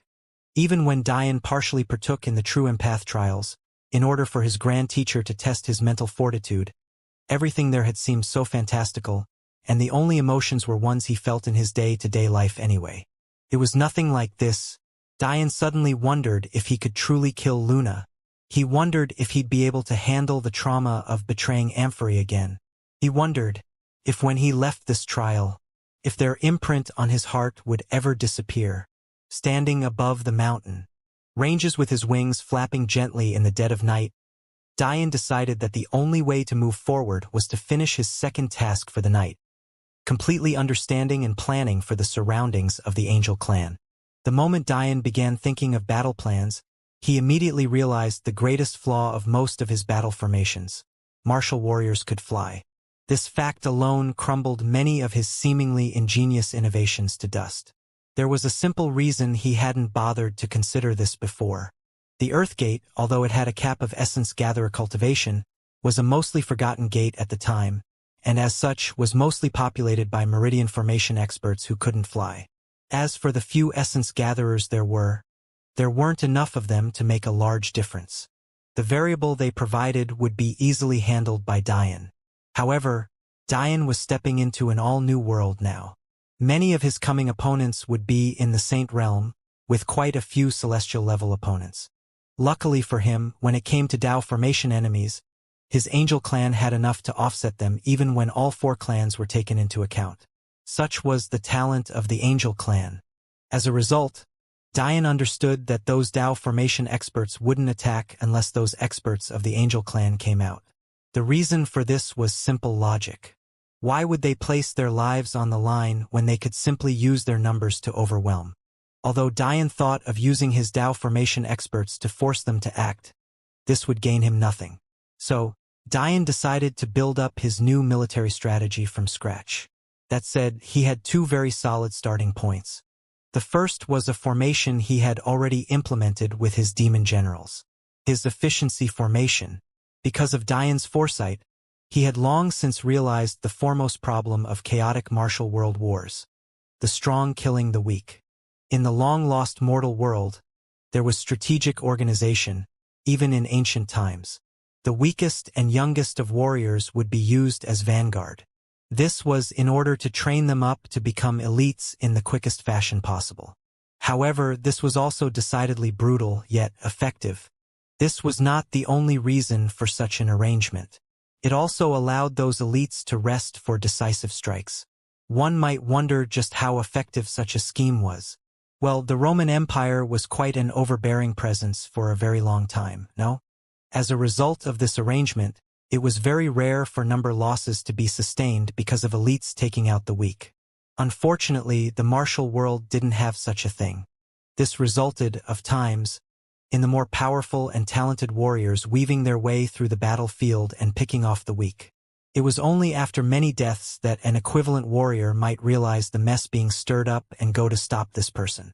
Dian, however, didn't want this. Whether other overlords viewed their army as cannon fodder or not, Dian would never do such a thing. His goal was to always enter and leave battle with the fewest amounts of casualties possible. As such, the efficiency formation was born. The solution itself was quite simple. Squads of 5 would be formed, perfectly balanced with those of various cultivation levels. For example, in this coming war, Dian's army was only 50,000, and that was made entirely of saints and celestials. With the talent of the angel clan, Dian deemed essence gatherers much too young to participate in such a battle. They would oftentimes be younger than 10 years old. How could Dian send them to battle? Interestingly enough, the ratio was a perfect 1:4, with 10,000 celestials and 40,000 saints. As such, the squads would be balanced using the same ratio. There would be 1 lower saint, 2 middle saints, and 1 high to peak level saint. They would then be coupled with 1 celestial. Unfortunately, the only flaw was that these celestials would be wide-ranging and could be anywhere from lower levels of the realm to higher. That said, Dian of course saw through this flaw immediately. To combat this, he created something called areas of attack. Squads of 5 wouldn't be allowed to leave a certain radius and cardinal direction from a central hub which would, of course, contain Dian, or someone he appointed the role to. Essentially, the battlefield would be viewed as a giant illusory circle. At the very center of this circle, there would be Dian or whoever was currently in control of the central hub. The squads would be given coordinates within this giant illusory circle, coordinates they would not be allowed to leave. This sounds overly complicated and unnecessary. However, the truth of the matter was that this was yet another ingenious idea. What would happen if a peak celestial suddenly attacks a squad led by a lower celestial? Wouldn't death of that squad be near immediate? However, what if the area of attack of that squad was overlapped by another squad that happened to be led by another peak celestial? With Dian's communication devices, they would be able to relay this immediately and call for help, thus preventing any losses. To ensure the smooth nature of this transition, Dian incorporated 2 types of communication arrays. One would be connected to him or the central hub. The second would connect each squad to the other 4 squads surrounding it. Any squad led by a lower celestial would always be near another squad with a higher level celestial. Their areas of attack would overlap just enough to allow aid, thus resulting in smooth transitions. The second starting point Dian had were his bread and butter, formations. Formations were the reason Dian was currently zipping through the air. After his few moments with the clan's formation experts, Dian learned of how array alchemy functioned before his grand teacher created the aurora. He immediately noticed the similarity between array plates and formation flags, and he also made and was currently making great use the aurora flamestones. That said, his greatest idea from that interaction was the possible benefits of combination ancient formation technology and modern refinements of it. What would happen if he combined the natural energies of the environment with perfected arrays? Wouldn't the benefits exceed anything ever created before? Unknowingly, Dian had stepped onto a path no one had ever stepped on before. Much like his grand teacher's first disciple, he was about to improve of the uses of the aurora again. However, Dian understood how difficult this would be. In fact, he had already understood that he was missing a very large piece of the puzzle. And surprisingly, when he figured out what it was, he couldn't help but shake his head in amusement. It seemed the heavens were really shining down on him. The concept behind using the energies of the world around you to improve formations had long been lost, but Dian now had the books on the topic at his fingertips. Unfortunately, he couldn't use his speed reading technique to go through them because his ability to use wills was locked, but that didn't stop him from reading them normally. With his robust memory, he wouldn't forget a word. Such was the benefit of having such a talented soul alter the abilities of his mind. After Dian finished going through the first book, he immediately thought of a mortal world comparison. Wasn't this exactly like feng shui? From what Dian understood of the concept, it took decades of learning to comprehend such a thing. Even worse, that was when you were looking at the simplistic nature of the mortal world. After all, Dian's home world had a severe lack of energy. As such, the patterns were much easier to read. The martial world, however, was a completely different beast entirely. So why did Dian smile? Because of the people he brought into the epistemic tower with him. There was one little genius beauty that just so happened to specialize in this rare will. By Meiying. Dian still remembered the first time he had seen Meiying's feng shui compass while at Focus Academy's opening ceremony. Little did he know that it would be the key to building his empire. With Meiying's help, the formations they'd be able to create would be nearly impenetrable. Unfortunately, although Dian had invited Meiying to the tower, she hadn't come. Meiying wanted to stay behind to try and repair her familial ties. After being shipped off by her father into a forced marriage, one could understand just how strained such a relationship was. Dian could only hope that she would eventually come and see the world with them. As much as Dian wanted to just learn this feng shui compass will himself, this was a very special kind of will. He still remembered the words of the elders to this day. They said, very specifically, that Meiying was competing for her space in will mastery of the feng shui compass. Before, Dian hadn't fully understood what these words meant. But not he did. Wills could be seen as being finite, however. There were a collection of wills that were so scarce that there was only a limited number of individuals who could comprehend it at a given time. Unless Dian killed one of them, it would be impossible for him to grab a hold of his place with this particular will.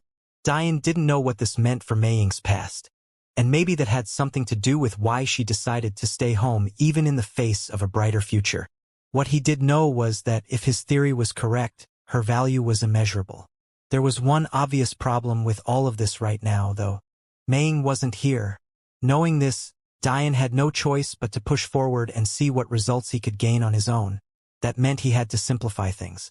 For now, Dian focused on learning to find and sense the simplest of elements. Earth, water, metal, wood, wind, and fire. As expected, lightning wasn't considered by these ancients as a simple element. In fact, there were major warnings to avoid such signs, especially for beginners. Dian would obviously not ignore this. He understood how dangerous playing with lightning was. There was a reason it was the weapon of the heavens. He wouldn't allow himself to get in his own way. Right now, his only goal was victory. As Dian continued to diligently study this all-new formation theory, the plans he had set in motion were still working in the background. The women of the imperial harem had set off into their missions as soon as they finished comforting Amphory. As expected, it was actually her that kicked them into gear, quickly organizing tasks and sending them off. Because of the freedom Dian gave the women of his harem, and since they started moving before the 5 p.m. curfew, no one was suspicious or wary of their movements. They were very much used to the free spirits of these women. As Dian expected, the women of the Angel clan were highly skilled. As a result of their culture, many of them were forced to learn supportive roles, but they were highly skilled within them. Using the pill formulas Dian provided, the lights in the eyes of these women were rekindled, and they began to feel like they could finally play a role in helping their sons, husbands, and fathers. Pride welled up in their chest as not a single one said no to Dian's demands. By curfew, all of the tasks had been handed out and the women returned to the imperial harem, waiting patiently for the next day. As for the Angel clan warriors, they were handed concealment arrays etched personally by Dian and posted in strategic locations, allowing them to spy on every one of the traitors that tried to escape under the dark of night. According to Dian's instructions, 60% of them were captured. After all, it would be far too suspicious if they all survived. Only those with the highest skill and cultivation were allowed to live, although in order to maintain balance, a few more powerful ones were captured. This may seem counterintuitive, but it was the ending that made the most sense. Not only would this allow capturing them to be quick and easy, it also only made sense for the most powerful to succeed. However, as Diane expected, the enemy didn't risk mobilizing any of their most important pieces. Many of the traders were unassuming merchants. Diane even suspected that many of those who were trying to escape weren't doing so to provide intel to the enemy, but instead to protect their businesses. After all, if they were holed up in a land doomed to be conquered and pillaged, their losses would be immeasurable. That said, Diane would find out when he personally interrogated them the next day. Thousands of miles away, the royal god clan and its subordinate god clans were moving. They had yet to set out toward their destination, but they believed that they had plenty of time. Within a room, a man with long dark hair sat naked at a table filled with food. Off to his sides, women lay panting in the nude, but judging by the blood seeping from between their legs, it could be said that they had done much more enduring than enjoying. After all, none of these women had been virgins when they walked in, yet look at their states now. The man himself was rippling with muscle and vitality. But, most disturbingly, the meat he ate was much too red. It was without a doubt raw. The only other seat at the table was filled by an elegant and busty lady with long silver hair and sharp green eyes. Although she was the queen of this man, she was fully clothed and seemingly completely untouched. "My sister hasn't sent her daily message." The woman spoke calmly, slowly dividing the spiritual fruit in front of her to eat in small bites. One had to say that although she was less beautiful than her younger sister Luna, she was definitely a world shaker in her own right. Maybe that useless king is smarter than I gave him credit for. No matter, we'll still attack in a week. If Diane had heard this, he would have laughed to himself. This supposed clan head was so arrogant that he didn't plan on changing his attack strategy at all. Diane had accounted for the possibility of them moving the attack date up even as much as 4 days, but clearly this would give him a few extra days to prepare. It would only be later that this man would understand his mistake. "You're right, it hardly matters. He is much too in love with my sister to do anything to her. In all likelihood, she will still be of great use. AI, my little Laura, still so jealous of your little sister? How can my 2 wives be siblings yet hate each other? How can that be so? She is my little sister, and as such, I love her dearly. We will serve you well." The man's eyes shone with an unrestrained lust. He couldn't help but reach his large hand over to a still gasping for breath woman. The woman trembled in fear, but she didn't dare to say anything as she was lowered on an object much too big for her to handle. Her whimpers filled the rooms as tears fell from her eyes. It was as though she was nothing more than a sleeve for his pleasure. "I look forward to the day." This man, standing at over 7 meters tall, was none other than the very same man who had married into Luna's former royal god clan, the Moon Clan. He himself was not from Planet Haven. Instead, he was the first prince of the Opich Emperor God Clan, a family known for their demonic arts and robust body cultivation. His name was Jabari Opich, and he wanted nothing more than to uproot the last of the angels and press Queen Luna beneath him. Luckily for him, he saw half this goal as already completed.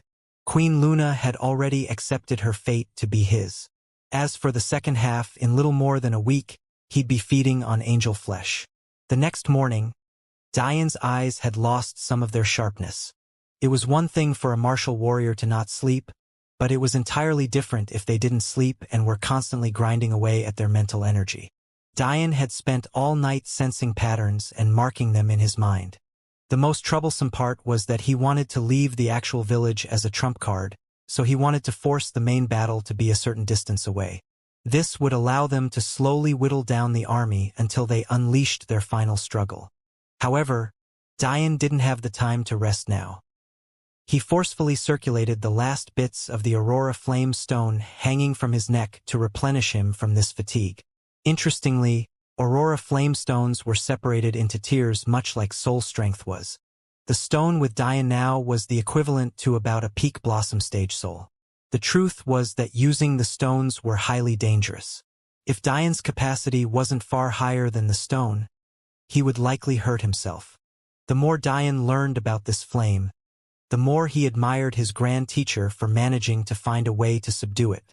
That aside, because of the dangers, Dian decided to start on the weaker end so that he could slowly become accustomed to using the stones. Luckily, since he had a saint body, he should be able to forcefully withstand aurora flamestones comparable to the saint stage. Dian suspected that the origin of these stones had to do with the spiritual vein beneath their angel clan lands. It couldn't a coincidence that an extinct and rare stone appeared in such abundance in this small clan. Thinking to this point, an errant thought crossed Dian's mind. Afterward, determination flashed in his eyes. He added yet another necessary treasure to the building of his kingdom. The only question was whether he'd be able to find such a high-level vein in the modern world. The sun was still barely peeking over the mountain range as Dian made his way into the palace, heading toward the imperial harem. One might wonder how a king like him could move so freely. Much of the reason was because cultivation made it easier to avoid guards, and he disguised himself when he went out. As for why he was headed to the imperial harem now, it was, unfortunately, not for fun. He needed to continue repairing relationships between his royal family and the nobles of the Angel clan. So, he thought taking Amphrey around with him would help with this. Unfortunately for Dian, the royal family of his was nearly non-existent. He, of course, had brothers and sisters, since his dad had to follow the very same rules as him and marry multiple concubines. However, Dian was the only one born to his mother, the queen. As tradition dictated, those born to concubines would then become the leaders of those respective families. Because of this, Amphrey's father was technically related to him. That said, Amphrey's father was a Tao formation expert, and as such was birthed hundreds of thousands of years ago. Considering the lifespan of martial warriors, he was actually the son of Dian's great-grandfather, which made him Dian's grand-uncle. This was why, technically speaking, the royal family was currently only Dian and Luna. The concubines could also be counted as partial family members. However, this also explains why Dian also felt so alone. His family was gone and dealing with other matters of their own families. For obvious reason, Dian didn't have a very great relationship with his grand-uncle. But that was to be expected. Dian had disrespected Amphrey much too much, effectively ruining her future. What father wouldn't be angry? Although Dian found it weird that Amphrey was technically his second cousin. Since they shared a great-grandparent, he managed to ignore this. After all, this wasn't really his family and this wasn't really his body. That said, he'd be lying to himself if he said it would make a difference. The trial had burned his feelings for Amphrey into his heart. Soon Dian made it to the gates. The eyes of the concubines lit up when they saw Dian. To many of them, yesterday seemed like a dream and they thought their king might relapse to his old ways at any time. But seeing him come here today made the warmth in their hearts increase. Dian noticed that Amphrey wasn't in the common area, but he decided to spend some time speaking with the other women. After all, Amphrey wasn't the only relationship he needed to repair. He was actually surprised that so many of them were out and about so early. It seemed they were much too excited and eager in completing their tasks to rest at all. Dian could see the fatigue in their eyes as they too invested a lot of mental energy. He couldn't help but praise these women from the bottom of his heart. Royal husband, when did you become such a pill expert? Your formulas are so profound, and your instructions are so simple and straightforward. I even managed to create a pill with 80% purity. A concubine named Jader practically bounced up and down in excitement. From the vision-amplifying treasure that swung from her neck, she was clearly immersed in her craft. Dian wasn't surprised that cultivators needed vision amplifiers. They usually came the form of glasses or monocle form. Dian didn't need them because he was capable of using his overwhelming soul to monitor the progress of his pills while also creating the pill. But not everyone had the talent or soul stamina to do such a thing. So they handed the task to their eyes. Although martial artists had impeccable vision, the microscopic level they needed to see in was still too much. Seeing their excitement, Dian smiled, happily teaching and giving tips. He himself even learned quite a few things. Honestly speaking, to Dian, even if he failed this trial, the benefits he accrued by learning such ancient knowledge was enough reward. A couple hours passed before their session was interrupted by a question. Did you just come here to exchange knowledge with us, royal husband? Pearl suddenly appeared by Diane's side, her short hair bobbing as she smiled mischievously. Diane wrapped his arm around Pearl and rested his hand on her thigh, causing her to blush.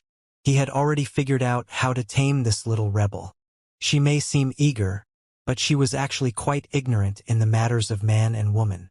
Grinning, Diane answered, "I actually came to take Amphrey with me to complete some tasks. But I wanted to spend some time with you all first." The eyes of the girls sparkled when they heard these words. Although they could see the politics hidden behind such a move, they could also see the anticipation and love in Diane's eyes. Something like that couldn't be faked. A woman's intuition was truly something else. Kissing Pearl on the forehead and bearing the teasing of her pink tongue, Diane stood and walked toward the cabins of the imperial harem. Since the area was very well connected to the nature outside, the women that helped design it insisted on having elegant and well-sculpted cabins instead of rooms. The result was a very woodsy and outdoorsy feeling that filled one's senses with endless calm. Diane had long since taken off his shoes, and his steps slowed as he savored the lush green grass beneath his feet that still held the faint moistness of the morning dew. He paused in front of a cabin he knew housed Amphrey, ignoring the fact the flowing stream and giggling of his nosy concubines drowned out the sound of his deep breath. The door of the cabin creaked open as Diane walked in. From his vantage point, he still couldn't see much of the little home, but he immediately heard what sounds like something crashing to the ground before he heard the scurrying of footsteps. Diane's brows furrowed, but when he entered and closed the door behind him, he couldn't see what had made the noise. The room itself seemed like a well-furnished cottage. Blanket and carpets of red bathed the surrounding. Comfortable couches were arranged with aesthetic in mind, and there was even a fireplace burning away a maple smell into the surroundings. Diane caught a glimpse of Amphrey's delicate feet trying to silently but quickly charge up the stairs, but this only made him even more confused. What was going on? What was she doing? Dirty thoughts surfaced in Diane's mind, but he immediately shook his head. He knew Amphrey, or rather, he felt like he knew her. After all, the more time he spent in this realm, and the more things he did, the more memories he triggered and consolidated with. It was almost like a reward of the trial, gifting him points for exploring and doing his due diligence. With this knowledge, Diane had begun to remember a lot of things. Those experiences told him a lot of things, and one of them was that Amphrey got embarrassed about the silliest of things. It was more likely that Diane had walked in on her clipping her toenails than anything else. This childhood lover of his was truly adorable. Smiling to himself, Diane walked toward the stairs slowly, giving Amphrey a chance to hide whatever it is she wanted to. By the time he made it to her room, he realized it took up the entire second floor. He found Amphrey trying to pretend as though she wasn't trying to catch her breath, and sitting on a bed facing a window away from him. Her long red hair was strewn out behind her, looking very much like the beautiful petals of a flower. From his angle, Diane could see that she was wearing a new silk robe, but what he raised his eyebrow at was the odd-looking object that peeked out from under her bed.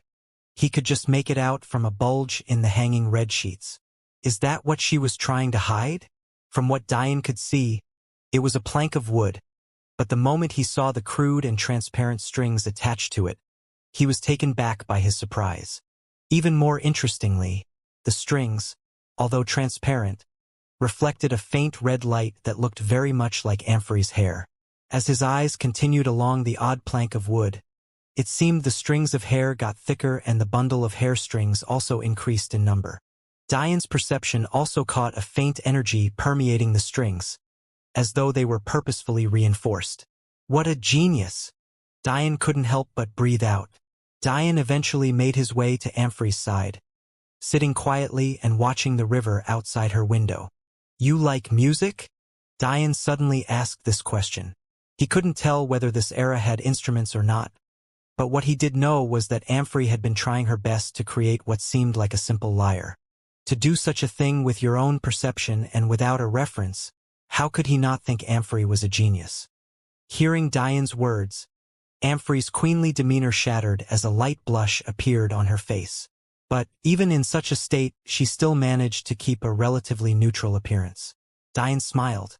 A crude spatial ring on his ring flashed as a purple-gold aurora flamestone appeared in Diane's hand. The flames burst to life under Amphrey's shocked gaze. A brilliant purple-gold formation appeared in the air, whirring slowly to life as Diane concentrated. He couldn't help but laugh to himself. He didn't think he'd ever struggle with a mere stage 5 array again. But here he was. Soon, Diane's creation manifested itself, appearing as a beautiful silver lyre comparable to a lower-tier master-level treasure. Wiping the sweat from his brow, Diane took the small hands of Amphrey and placed the lyre in her hands. "Here's my first gift to you." Amphrey was shocked. "This? Go on, pluck a string," Diane said gently. Complex feelings whirled within Amphrey's delicate blue eyes. I don't know how to use it." Amphrey's adorable side was showing through again. She was always one to get easily embarrassed about such simple stuff, yet she did what was hard without blinking an eye.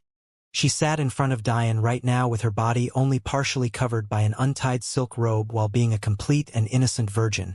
Yet she was embarrassed about plucking a string on an instrument that had just now been invented. "Come." Diane took back the lyre and reached out his hand for Amphrey to grab a hold of.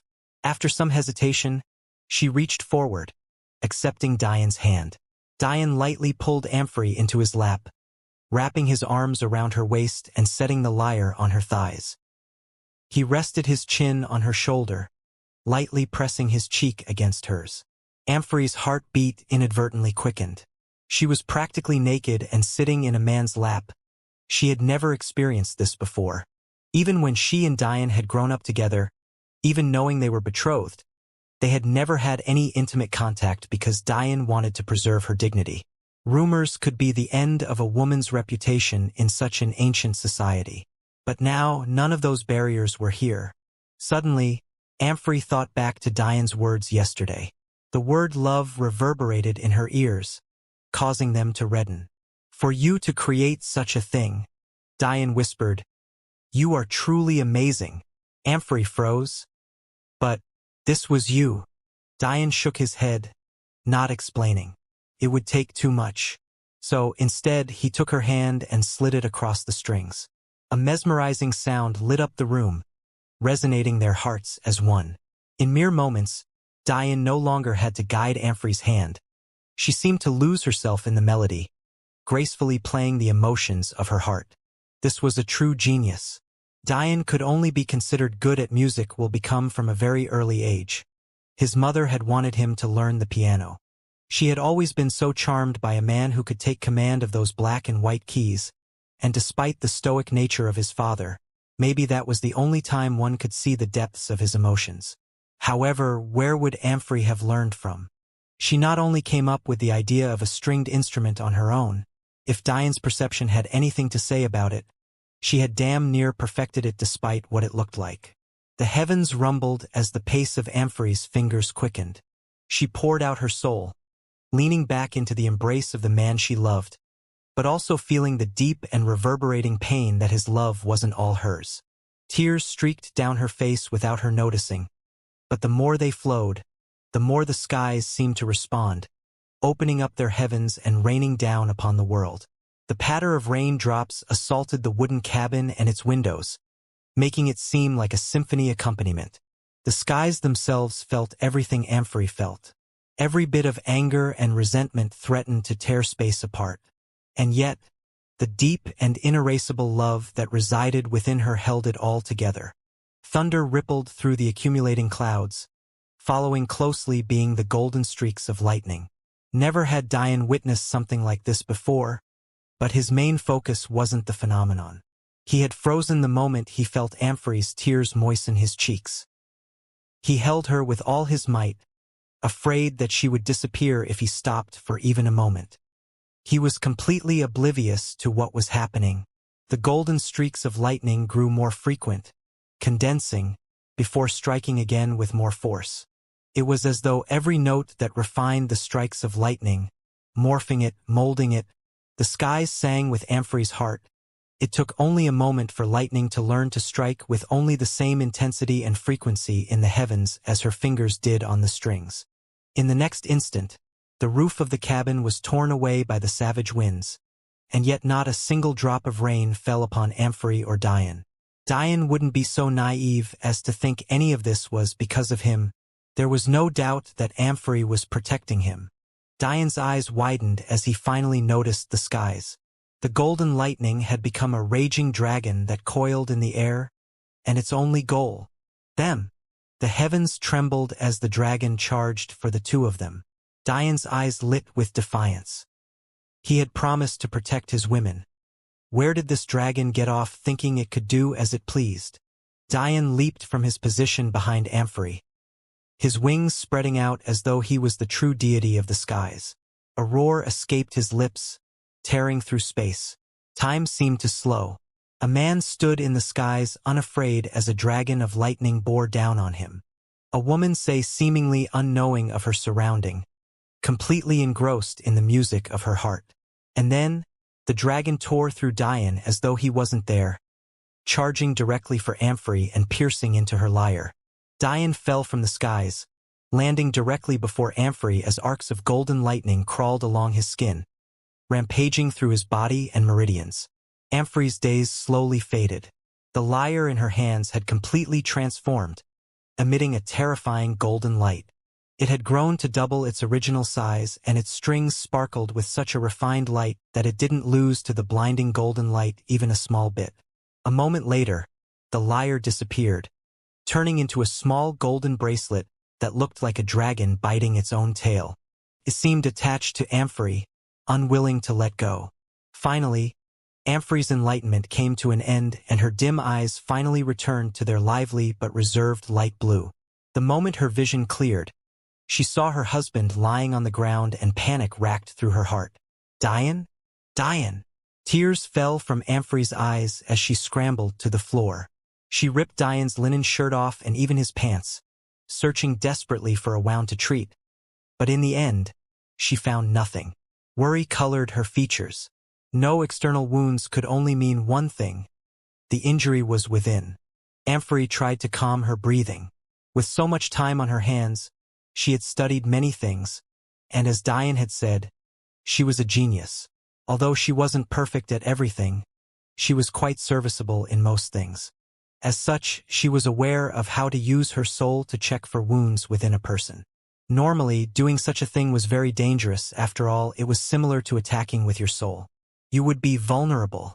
But, no matter how Amphory was treated, there would always be one man she trusted more than anyone else. In truth, even if Diane hurt her and she died, she wouldn't regret it for even a moment. However, when Amphory searched Diane, other than a few odd arcs of lightning that seemed happy to sense her presence, she didn't see anything wrong. His heart was beating just fine, his organs were running optimally, it even looked like he was even more healthy than he had been before. In a situation like this, all Amphory could do was wait. So, she silently kneeled by Diane, laying his head on her lap. She didn't seem to notice that fact. The roof of her house was completely gone. Some of the concubines of course came to see just what happened, but Amphory sent them away, saying that their king needed to rest. About an hour later, Diane's eyes finally started to flutter. The moment they opened, an imperceptible arc of lightning flashed within, but disappeared in the next instant. Diane blinked, realizing he was looking up at the now clear skies. When he turned his head, he was greeted with not only delicate and soft skin, but Amphory's toned belly. Realizing Diane was now awake, Amphory sighed in relief, but when she noticed that he was naked, she blushed profusely. She had been so distracted by his health that she completely forgotten that she had stripped him to check him. However, Diane would never mind something like that. Instead, he immediately propped himself up, gently caressing Amphory's cheek in his hand. His eyes scanned hers, leaning forward slowly. Amphory's heartbeat quickened, but she didn't resist. In fact, by the end, she found herself leaning forward. Their lips met for the first time, each enveloping the other in their scent. Diane was overwhelmed by Amphory's delicate fragrance.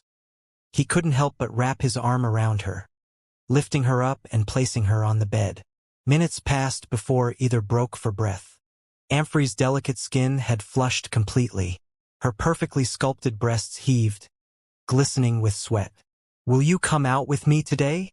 Diane asked, stroking her cheek with his thumb. Amphrey didn't trust her voice, so she only nodded.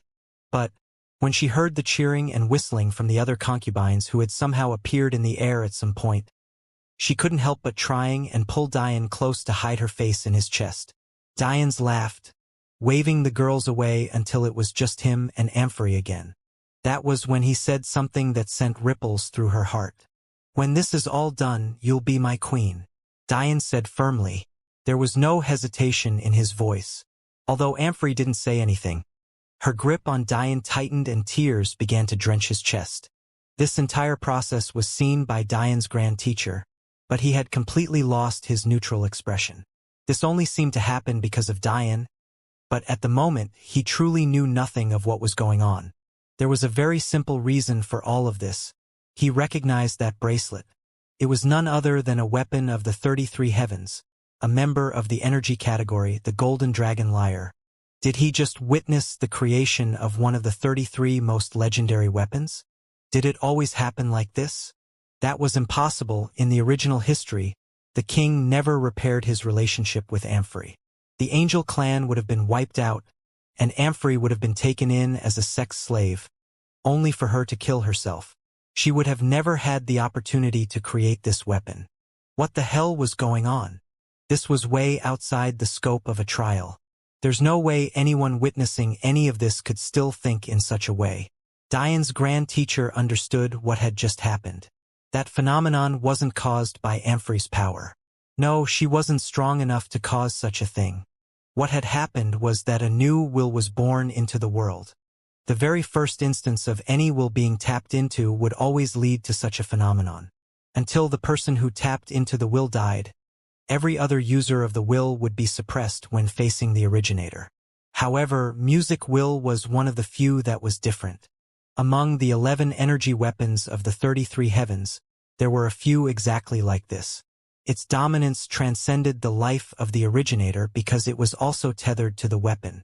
This meant that any wielder of this golden weapon would always dominate music will users, even stretching into sound will variants like Saru's vibrational will. A sudden realization came over Diane's grand teacher. There were two possibilities, one much less awe-inspiring than the other. The first and normal possibility was that this trial was simply realistic. Diane had the advantage of knowing music will existed in the future, and therefore pushed the process forward much earlier. This meant that when the trial was over, none of this would matter and nothing that happened was real. The second possibility was heaven-shattering. This possibility said that Diane was part of the creation of music will, and therefore a partial creator of a weapon of the 33 heavens.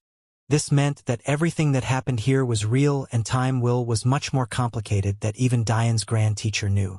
What Diane's grand teacher didn't know was that this trial was already crossing the boundaries of reality. When Amphrey called out to her husband, she didn't say royal husband, she didn't say my king, she didn't use any of the generic phrases the other concubines had been using. She said very clearly, Diane. Even more conspicuously, the golden lightning that struck Diane had done something even Diane didn't know about. With Diane, his soul remained in a dormant state, nursing a slowly growing world along with its own injuries. Within this world, a domineering black and red tower stood tall, but what really held the main presence was a humanoid manifestation with wings of white and black and 6 flaming circles hovering behind it. In the top 3 circles, floating in a triangular fashion, an eye and a white and black flame filled their spaces. In the bottom 3 circles, floating in the reverse fashion, the once empty bottom-most flaming circle was flickering with an image that seemed to want to come into existence far ahead of its time. That image was an arc of lightning. Maybe, just maybe, Diane's overwhelming destiny had nothing to do with luck. Maybe, he forged his heaven's blessings here. Diane stood in Amphrey's room, now fully clothed and looking out at the sky through the massive gaping hole that now replaced the roof. It was such an odd atmosphere, yet Diane felt oddly comfortable. Maybe the only thing that was unsettled within him was his blood practically burning his veins up. But he ignored the feeling, fully suppressing it. It wasn't that he didn't want to take Amphrey right here and now, but he just didn't feel it was the right time. He was fully aware that Amphrey would never reject, but Diane also knew that 2 days wasn't enough to repair a relationship that had been chipped away at for decades. Turning back, Diane watched as Amphrey's alluring back wrapped herself in delicate silks. He lamented the fact her long hair covered her plump ass, but he was also glad he didn't have a more stimulating view, or else maybe even his overwhelming willpower would lose out.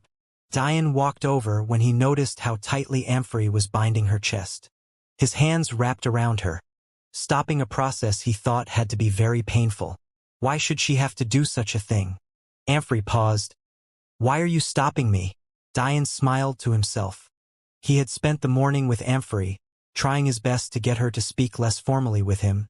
It seemed it had worked. You're hurting yourself, that's why. Warmth filled Amphrey's heart, but she still shook her head. It's proper etiquette. I have no choice. Diane thought for a moment before walking around to face her. Let me. Although Amphrey didn't know what Diane meant, he let him try. However, instead of trying to bind her, Diane directly undid the ties around her chest, causing 2 boundlessly beautiful mounds of soft flesh to drop into his view. Diane shook his head to focus. Seeing his reaction, Amphrey felt gratified in her heart, but she also inwardly giggled before catching herself. Since when did she giggle? Contrary to Amphrey's expectations, Diane didn't stop there.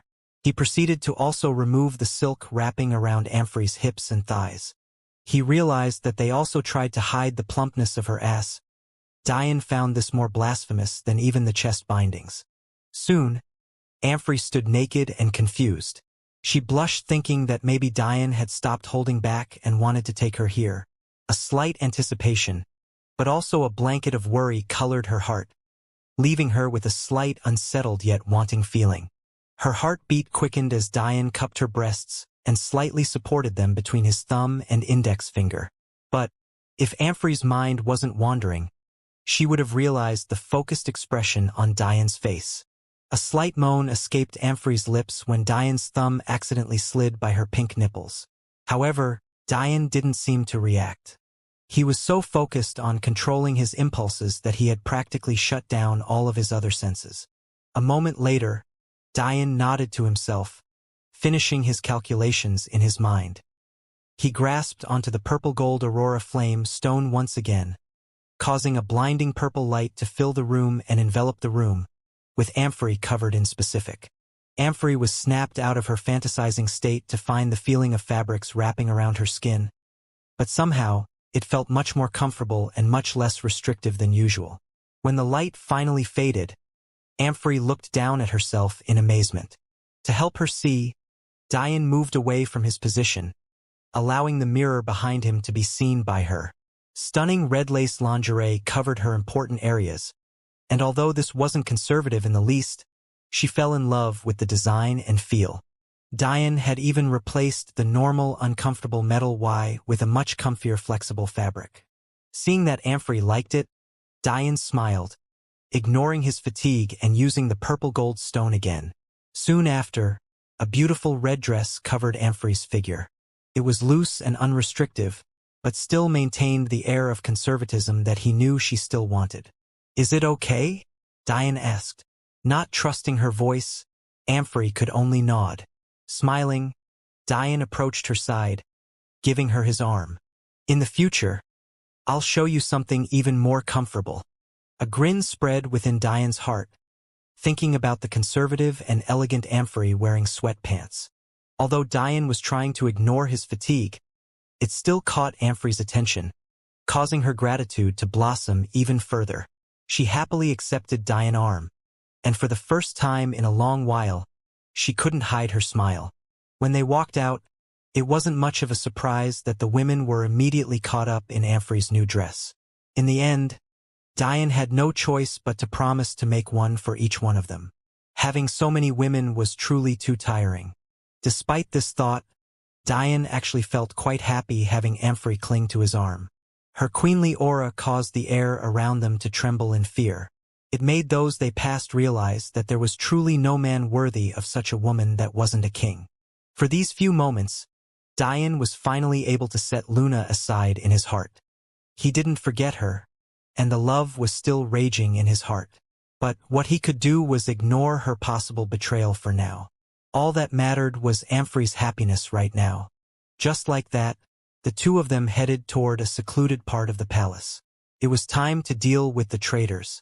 When Diane walked in with Amphrey on his arm, the ministers in the throne room were stunned. How long had the seat by Diane been completely empty? They had lost count of the number of years. That said, many ministers had unconcealed happiness on their expressions.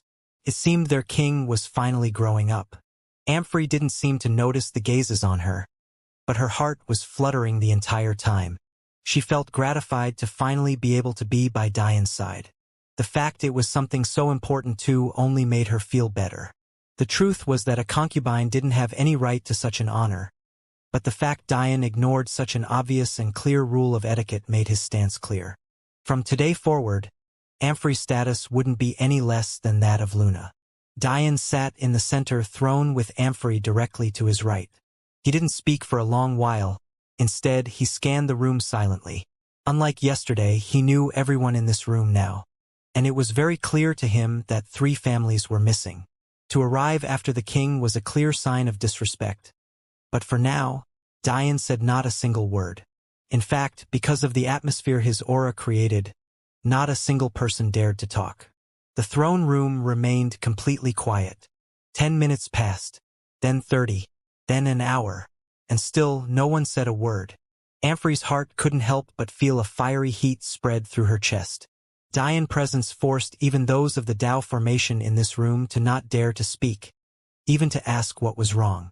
His demeanor now was completely different than when they were alone. Did her king always have such a side to him? Despite Amphrey's thoughts, how could she not understand what was wrong? There were people missing, and the most embarrassing part for her was that one of them was her very own father. A slight fury built in Amphrey's heart before she couldn't only helplessly and silently sigh. How could she not understand why her father would treat their king like this? However, this current king of theirs was very different. If her father continued to act like this, there would only be humiliation and death in his future. There was an indescribable feeling welling up within her, something that was telling her that there wasn't anything in existence capable of stopping her husband's current momentum. Finally, after nearly another half an hour, the sound of 3 laughing men filled the hallways leading to the throne room. Soon, the doors of the throne room opened. However, contrary to their previous attitudes, the laughter of the men completely stopped, immediately getting caught in their throats. Whereas they had expected the hall to be filled with discussion, and likely heated as it usually was, the reality was that the hall was completely quiet, making them the complete center of attention. Although this was their goal from the beginning, the circumstances in which this happened were vastly different from what they had imagined. The man in the middle was tall and handsome, sporting long dark red hair. He was without a doubt Amphrey's father. Judging by how he was a Tao formation expert and could still manage to look so young, he had to have either just recently broken through to a new stage or was ridiculously talented. Judging by Diane's information on him, it was more likely the former, although any Tao formation expert was an overwhelming talent. He was known as Minister Akeku. The other 2 men had auras at the peak celestial realm and were very close to their next breakthrough should they decide to forego increasing their cultivation grade.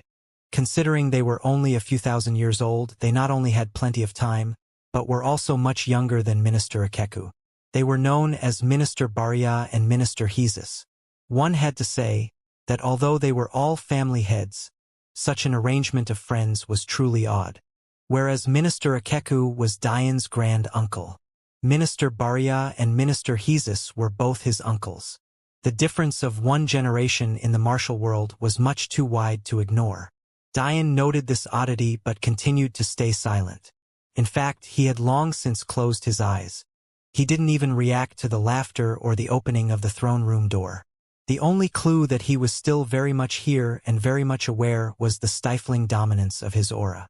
Minister Akeku's heart froze over when he saw the situation. But, when he noticed that there was someone seated beside Diane, and the fact that person was his daughter, he was completely stunned. He suddenly went from a completely embarrassing situation to another situation he had no idea how to handle. However, the coldness in his heart immediately returned. Did this king of his think that such empty gestures would change decades of suffering? He had to watch his own daughter brave through complete humiliation while never saying a word of complaint. How could such anger and frustration be washed away so easily? Yet, despite this, Minister Akeku's eyes softened when he looked upon Amphory. He rarely ever got to see his daughter now. After all, the imperial harem forbade men from entering. Unfortunately for him, this included fathers. Amphory's heart swam with complex feelings when she saw her father's eyes, but her expression remained unmoved. When a woman married, it was only right that her allegiances shifted. No matter what Diane had done in the past, she still loved him. And from their talks, she could see the guilt that was racking his heart all of this time and the heavy stone that weighed on his psyche. All that mattered to her now was that he was trying, yet he was also so patient with her. There were certain duties she had now, regardless of her thoughts and feelings, that took precedent. And, considering that her heart wasn't entirely on one side or another to begin with, it only made the clear decision all the more obvious. Right now, Amphory wasn't a daughter, she was a queen and the wife of a king. A king who had just been disrespected by his subjects. The side she chose was clear to her. In the next instant, the wave of pressure doubled, just as Diane's eyes finally opened. At the moment, time seemed to completely condense in the air. Everyone present could feel every second that passed. It was as though each one was 10 times its normal length. Diane wasn't the type of person to lose himself in anger often. And even if he did, he rarely showed it. Even when an entire universe tried to drown out his name in mud, he laughed before showing them why they weren't even worthy of knowing who he was, let alone attempting to tarnish his reputation. He stood tall over an entire generation of geniuses with barely 2 years of cultivation. However, when Diane did decide to show his anger, those who faced it would pay a grave price. He still hadn't forgotten how he had sworn to destroy planet Deimos. Nor had he not noticed that Tao Amen had tried to help the Weta take over their universe. He may have let it go for now, but that didn't mean it had left his heart. He had his own reasons for letting Tao believe that he had hidden himself from him, but one had to say that he had already signed his death contract. Minister Akeku didn't dare to allow the coldness in his heart to spread. He felt that he didn't have the right to have such thoughts. How could he go against this mountain? There was only one reason Diane's mere gaze could pressure a Tao formation expert like this: heaven's blessing. Why was it that experts could have an invisible pressure to them even without releasing their cultivation? Heaven's blessing. However, there was something else growing within Diane. Just like his perception in the last trial, this trial was once again increasing something within him. One might wonder just why the ranks of the epistemic tower were labeled as such. The answer was simple. The presence of a martial warrior was decided within these trials. Whether one became a member of nobility, or transcended it all and became a god, it was all decided here. In the first trial, Diane began to cultivate an all-seeing eye, reaching a level of perception that could look down on the world and read it on a whim. This eye was a martial art, something that relied solely on one's body. However, such a thing was exceedingly difficult to cultivate, and as such was separated into 7 levels of foundation that decided its future level. A martial warrior who only entered the first Viscount level would only be able to increase their perception within that range. But Diane now had the opportunity to cultivate his perception all the way to the peak of the god level. Each level was split into 4 levels: early, middle, late, and peak. The levels themselves were decided by titles of nobility: Viscount, Earl, Marquise, Duke, King, Emperor, and God. In order to pass the first trial of the Viscount, one needed to birth the seed of Viscount perception.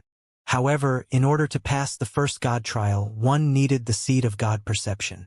The seed decides the potential, but the level itself is decided by another ranking system.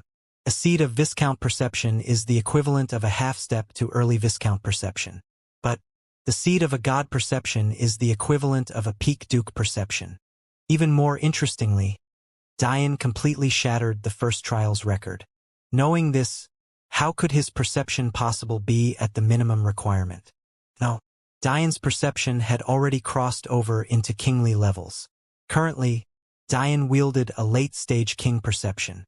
It was no wonder why his kingly aura was so overwhelming. If this was all said, then what martial art was Dian currently fostering within this second trial? It was none other than presence. This trial wasn't just about wielding the strongest hammer. It was about understanding the will of your people, maneuvering your kingdom even when it was at a disadvantage, and soothing the raging storms of war and politics. Dian had already seen through this, likely because of his awakened perception seed. As such, he treated his every action as important. There would come a point where those of lower cultivation and presence would directly kneel before him, not daring to fight. Such was the goal of this trial. Knowing what was currently growing within Dian, it was no wonder these family heads felt pressure. There was no doubt that any Dao formation expert, or even quite a few Celestials, would have at least one of the martial arts. However, not everyone had the capabilities of fostering or cultivating them, and presence was particularly difficult to cultivate. Many tried to fake it by using their cultivation, but such a thing would simply be fake bravado. It was the equivalent of a brawny man being willing to fight anyone weaker than him but running as soon as he saw true competition. Dian's grand teacher had a solid grasp on the fact that it was often the intangible things that formed what made you up on the inside that not only decided what type of person you were, but also the kind of road you would take on the martial path. As such, although some of the trials consisted of needing martial talent, another large segment required the proper mental makeup and fortitude. As for why he did this, even Dian didn't know fully. Only the grand teacher and those with him knew that even while he leisurely chatted with Dian, he had an eyes on a never-ending war in front of him, a war that only those prepared could help in. He didn't just need powerful allies. He needed unbreakable allies. Without even understanding why, the three ministers stepped forward. The peak Celestials directly kneeled, trembling and accepting their wrongs. They couldn't describe the feeling very accurately, but it was fear that overwhelmed their hearts. It was reverence and guilt. If one were to say fear was an aspect, they would be partially right. But it would more so be fear in concert with a disbelief that they had been so brazen before their king. However, Minister Akeku did no such thing. One could say that the combination of the two ministers knowing that Dian was their rightful king, in combination with their relatively young age and the fact Dian's heaven's blessing was the equivalent of a Dao formation expert, they hardly stood a chance. They knew that they were in the wrong from the beginning, and the prestige of the Angel Clan king was etched deeply into their hearts, so they were relatively easy to handle. The problem was that Minister Akeku's heaven's blessing was also that of a Dao formation expert. In addition, he had true reasons to hate the king, while his two followers were simply doing so for small benefits. In addition, his cultivation itself could resist Dian's currently growing presence. A powerful enough Dao formation expert could even resist an emperor-level presence if forced to do so. However, the benefit was that they would have to divert some of their strength to do so. That said, Dian hadn't even earned a king-level presence just yet. Currently, he was still within normal noble ranks, although he was steadily improving. He could currently be considered a peak marquis in presence. The truth was that Dian had long since fostered presence. His very own father had taught him without understanding that it was one of the most difficult things for even talented martial warriors to learn. The reason why people like General Mace could make Madeline and feel fear was because he had cultivated presence. In the mortal realm, in order to become an outstanding official, it was necessary to have a noble-level presence. So, even when Dian had not a lick of cultivation, he already had a Viscount-level presence. By the World Tournament, it had already broken into the Earl level. After he faced life and death, it had broken into the Marquis level. One can see how difficult it was to cultivate presence. After all, Dian faced a Dao formation expert at the Meridian formation level, and only increased by one stage. "You've changed, my king." Minister Akeku bowed slightly, trying to avoid his pull to look at his daughter. He had wanted this for her for so long that he couldn't understand how he should act now. Although it may seem like it, this slight bow by Akeku wasn't actually disrespectful. As a minister of the highest order, this was just about the amount of respect he was due to show the king. This may seem like small gesture, it was at least something to move them in the right direction. Now, Diane's reaction was all that remained. Diane glanced silently at this minister of his. Interestingly, he was neither cold nor angry. The wave of rage they had felt just earlier seemed to dissipate into smoke. They were used to their king restraining himself, after all. This wasn't the first time these three were purposely late to a meeting. However, this didn't seem like simply holding back. It seemed more like their king had decided that now wasn't the time. His eyes came off of them, almost as though to say, "I'll deal with you later. Bring in the traitors." The eyes of the three ministers widened. Traitors? They thought that this was supposed to be a normal war meeting. They knew nothing of these traitors. How could they, as high-class ministers near the peak of this society, know nothing of such a big move by the king? A cold sweat permeated on the back of not only them, but a few other ministers within the court. The sharp contrast between their attitudes and that of the rest meant only one thing. This was done purposely by their king. When Diane asked for a detailed report that day and put in place all of those laws, he hadn't said a single word about traitors. What he had said very clearly was, "When they try to escape curfew tonight, let them." It was only afterwards that he gave commands to catch a few of them, and only through those that he had judged were trustworthy. If he had given this task to possible traitors, wouldn't they make sure to catch only those that knew nothing? If that was the case, wouldn't Diane be in an even deeper well? He would have no cards, little trust of many of his ministers and people, all while facing an army of millions. This seemingly simple move sent shivers down the backs of his ministers. Even those who knew of the traitors were trembling when they noticed the pale faces of some of those around them. All of this meant one simple thing. Their king had decided to no longer trust them. The fact that the three before him now had the palest faces of all told everyone all they needed to know. The blood only continued to drain from their faces as 8 criminals in strong reinforced chains were dragged in dirty and ragged clothing, completely bloodied and beaten. The message was clear. This is your future if you continue to defy me. Sit. Diane's voice filled the hall, obviously referring to the 3 ministers before him. In one move, Diane had shattered the spirits of those who wanted to oppose him. If it was just the 3 ministers who were singled out, it would be one thing. After all, what was impressive about seeing through their actions? They were always late and disrespectful. It was obvious to single them out. However, the fact there were others, and judging by their reaction, it told a completely different story. It meant their king had seen through their subtle movements. This was their last chance, and they knew it. The power of a king wasn't limited to himself, but was rather found within the scope of control he wielded. Diane understood this, therefore he didn't have to suppress these men with his own cultivation. All he had to do was use his authority as a king. And the moment he did, the wave of pressure in the room doubled once again.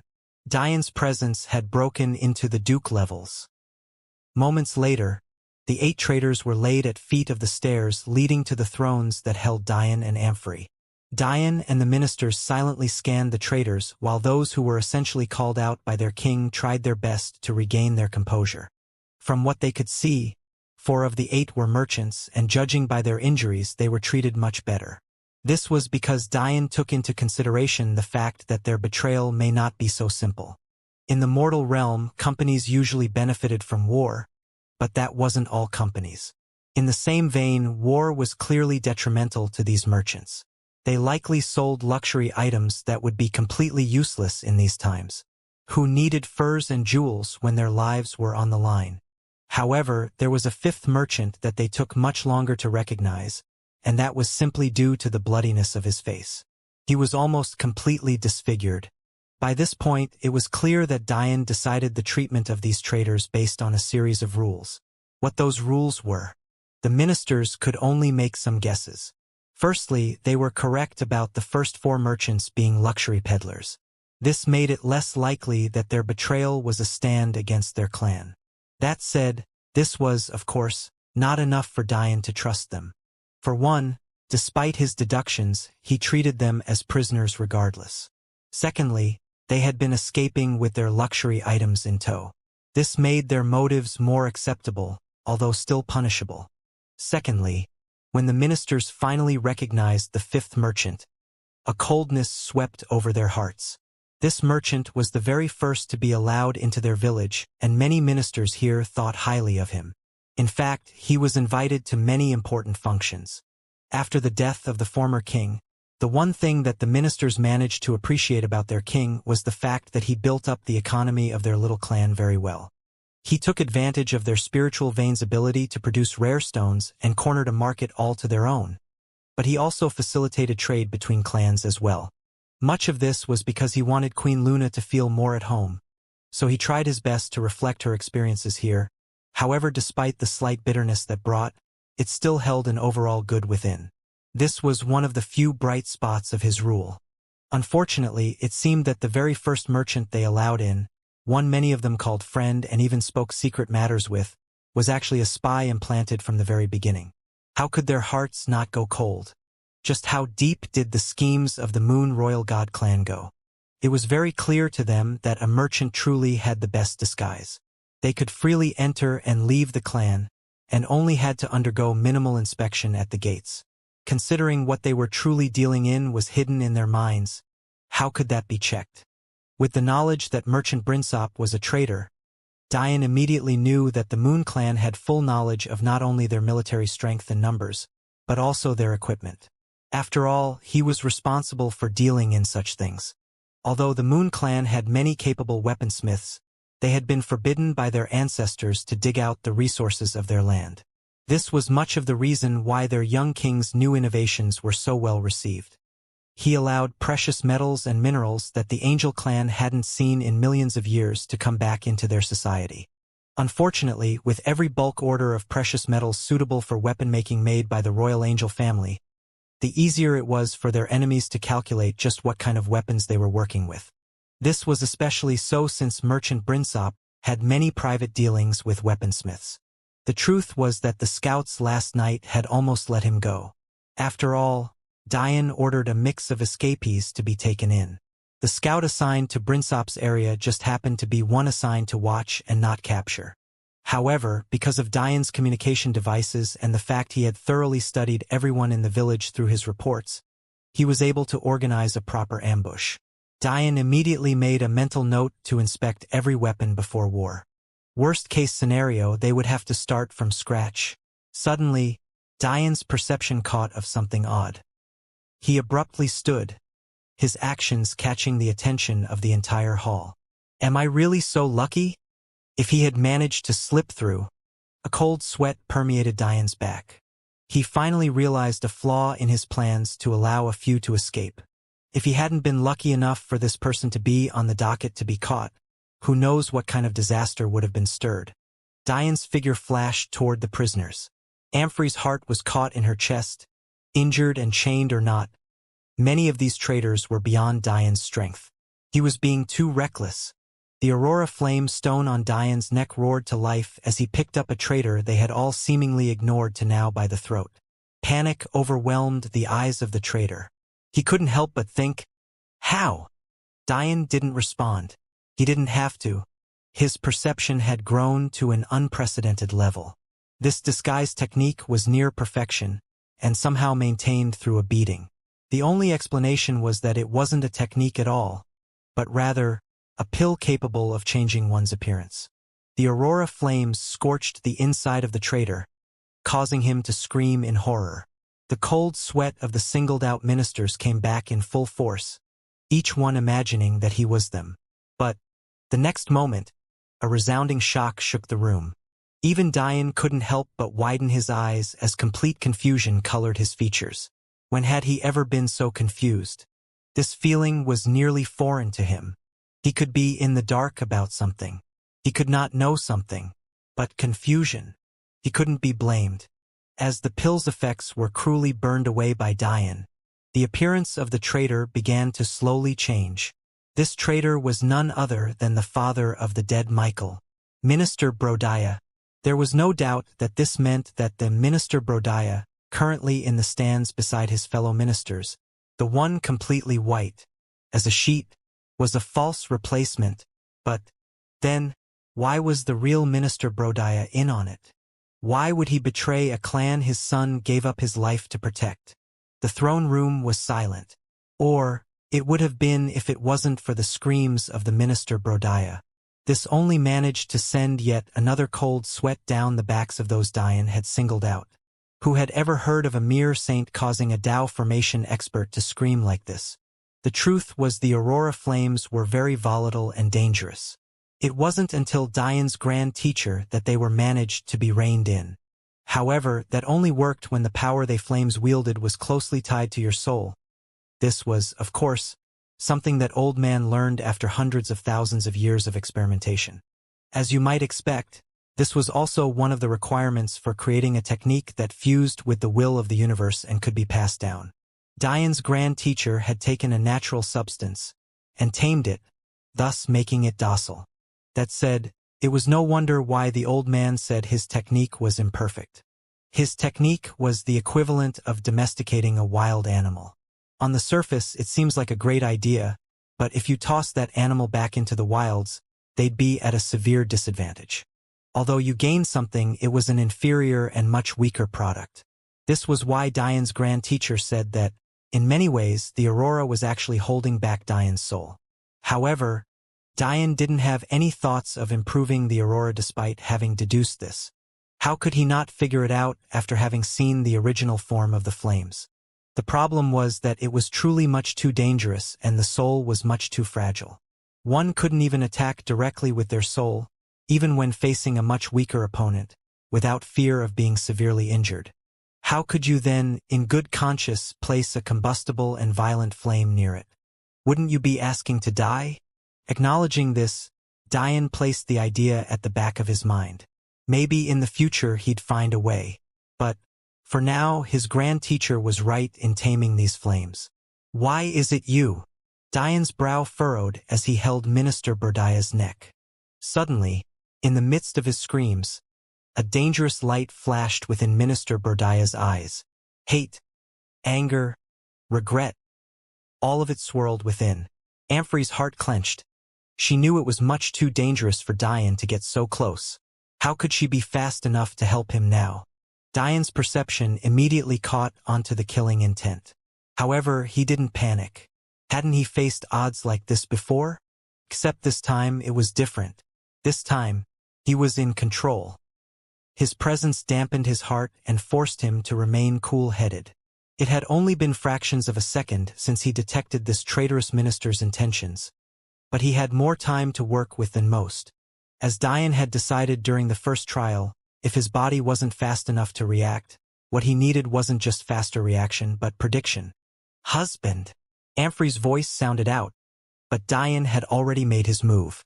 Minister Berdaya's first mistake was pretending to be weak and allowing the aurora flames into his body. Now that he would bend to Diane's will now. In an instant, the aurora flames diverted from the blood in Minister Berdaya's veins and propelled themselves toward his meridians. Minister Berdaya's eyes widened when he realized what was happening. But it was already too late. He had let a tiger into his home. Raging gold flames stormed through the once enigmatic energy-filled meridians, completely disrupting the flow of energy. It stalled Minister Brodaya for half a second, and that was all Diane needed. A majestic twin pair of black and white wings erupted from Diane's back as he shot backwards. Moments later, 3 ministers sprang forward and restrained the raging Brodaya. From start to finish, he never got the opportunity to attack. Diane smirked to himself when he realized all 3 of the ministers who moved were 3 he had called out. It seemed they were eager to prove their loyalty. Although Diane seemed focused on saving himself, he had actually been inspecting the room.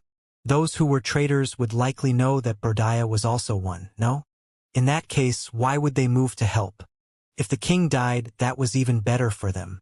After his inspections, Diane pretended not to notice anything. It seemed this round of noble games was getting interesting. You have a lot of nerve attacking the king in our presence. Punches and kicks flew toward Minister Berdaya. They were restrained, of course. That said, it wasn't to a great extent. After all, as a Tao formation expert, he was quite resilient. Amphrey placed her small hand on her chest, taking a deep breath to steady her breathing. That was much too dangerous. However, at this point in time, the hall was eerily quiet. When Amphrey noticed it, she too had her eyes widen in shock. Without exception, every single one in this room couldn't take their eyes off of Diane. Inwardly, Diane raised an eyebrow. Is there something on my face? Or is it because they're surprised that I evaded a Tao formation expert's attempted attack? Just as he thought that, Diane's perception picked up something odd. They weren't looking at him, or, more accurately, they were looking at his wings. If Diane thought about it, this was indeed the first time he had used his wings in public. The last time he did was in the dead of night in his and Luna's private garden. At the time, even Luna hadn't seen him take off since she was in the room. Her field of vision wouldn't have picked up on it. Amphrey's heartbeat quickened. The sheen of her husband's wings were so holy, yet somehow also so devilish. She felt her bloodline trembling under his presence. But the problem was that her senses were sharp. This suppression wasn't coming from Diane's bloodline. It was coming from something else. All of the experts were thinking the same thing. If they hadn't been here to witness Diane grow up themselves, they would almost not believe that he was a member of their clan at all. Somehow, the moment that the golden lightning dragon struck down, the boundaries of reality and fantasy were becoming blurred. Just yesterday, Diane was known as a prodigy of the angel bloodline and one with the purest inheritance of it in hundreds of thousands of years. However, in that moment the story changed. It was a completely imperceptible change. To those of this time, things had always been this way. Unfortunately, it caused more trouble for Diane. The reason was simple. They hadn't felt bloodline power from Diane. So how could they accept a king with such a weakness? At that point, it was not only Diane's leadership that came under question, but also his right to lead at all. It was suffice to say that those two ministers that bowed to him were doing so in respect to his presence, but also the legacy of the Angel clan. This was something Diane had not a single clue about. To him, this was just an adaptation of the trial. It made sense that anyone who entered the trial would have troubles, and he just assumed that this was one of them. But none of that mattered. Diane had seemingly grasped yet another advantage. King! The ministers stood. Angelic wings burst from their backs, filling the room with a pressure that made traitors tremble. Minister Brodiah finally saw this, and an unwillingness and regret filled his eyes. He fell to the ground, unwilling to support his own self to look up. The loud thumping of kneeling filled the room. Even Amphrey felt the need to do so, but Diane's words reverberated in her ears, so she refrained from doing so. She understood that it wasn't proper to do so. Diane silently landed on the floor, retracting his wings before looking around. It was quite the majestic scene. Some elders had white wings. Others had black wings. Some more powerful ministers even had slight mutations. For example, Amphrey's father's black wings faded to red at their tips, giving them a sinister feel. It was definitely a surprise to see even that man kneeling. Were his wings truly so compelling? When Diane thought back, he knew that his soul was responsible for his wings, not his bloodline. However, what he also understood was that the martial world wasn't so simple. For example, the ancient elven tomes technically resulted in specific soul manifestations, however, they weren't so simple, right? The ancient elven tomes required Diane to body cultivate in order to manifest a particular ancient manifestation. In fact, if it wasn't for the fact Diane realized that doing this was silly when he had such an overwhelming blood essence within his, he would already have fostered an elven body. Using this line of logic, it was clear that bloodlines could lead to manifestations. So why wouldn't the opposite also be possible? The moment Diane manifested his humanoid manifestation, it caused him endless pain, but it also etched tattoos of white, black, and gold into his back. Of those colors, his wings had already very clearly manifested the first two, but there were no signs of any gold currently. Diane knew little about angels. His knowledge was limited to what his master knew, and even she was only aware that they were the limit of evolution for humans. If a created human universe had great potential, then after a few tens of billion years, they would begin to birth angels. Obviously, not every universe was destined for this, but those that had relatively higher purity in gamma energy would eventually accrue enough heaven's blessings for such a thing. But The problem was that the universe Diane was from was much too young to have produced an angel. Diane was aware of this as well. He knew that it took much longer to produce a universe than the length of time his universe had lived for. Furthermore, there were other differences between him and this angel clan. While there were some mutations, none were as drastic as Diane's. Most mutations were held to slight changes in color using white and black as a base, like Amphrey's father and his red tint. However, Diane had drastically different colors. He had 2 white wings and 2 black wings. None of those in the hall had such dichotomy. The other clear difference was that even the most powerful ministers here only had 1 set of wings, so why did he have 2? The last difference was just a bit petty on his part, honestly speaking. Whenever he used his wings, his shirt was ripped apart. However, it seemed that these angel clan ministers had a way around that. Diane placed this to the back of his mind for now. It seemed he needed to do more to understand this angel clan. He spent too much time trying to comprehend their people and culture, and not enough understanding what their history was. He couldn't believe he made such a mistake. Only when you understand yourself could you look down on others. Diane sat back onto his throne. Minister Brodiah had his chains replaced by those reserved for powerful prisoners. Before, they had been fooled and used chains for saint experts on him, which gave him the opportunity to attack Diane. Luckily, their king was a genius. However, that didn't stop those who captured him from feeling guilty. Diane simply waved them away when they asked for punishment. Merchant Brinsop, are you going to speak of your own accord? Or would you like to experience a few more days of torture? Diane spoke out, causing the ministers to stop their acts of worship and go back to their seats. He decided to first focus on the merchant because he could tell that Brodiah's story was complex. Also, for a man to be willing to betray the country his son lost his life to defend, it could be said that his conviction far surpassed the rest. The minister Brodiah, in the stands that had been pretending to be the real man, was captured immediately as well. With so many Dao formation experts around him, he had no chance. Soon, he was kneeling amongst the prisoners as well, making the total of 8-9. Just kill me. Minister Brinsop spit on the ground to stop the blood from filling up his mouth. He looked weak and defeated, but he also had no intention of betraying whoever it was sent him here. Interesting. Diane smiled. Seeing this, Amphrey felt a cold sweat permeate her back. Something was telling her this smile wasn't so simple. Maybe one day she'd be able to giggle at it like Madeline. The ministers could only sigh. They didn't have much hope for this interrogation. Someone able to infiltrate a clan for so long with cultivation as weak as him would obviously be either very good at what he does or have ample reason to keep doing what he was doing. In the worst case, maybe even both would be true. So, how could it be so simple to get answers? Even worse, so what if they got answers? For one, how could they be trustworthy? Even if most of what was said had an air of truth, if even the smallest detail was twisted with sinister intentions, their supposed advantage could be wiped. Secondly, would any information they have truly be helpful?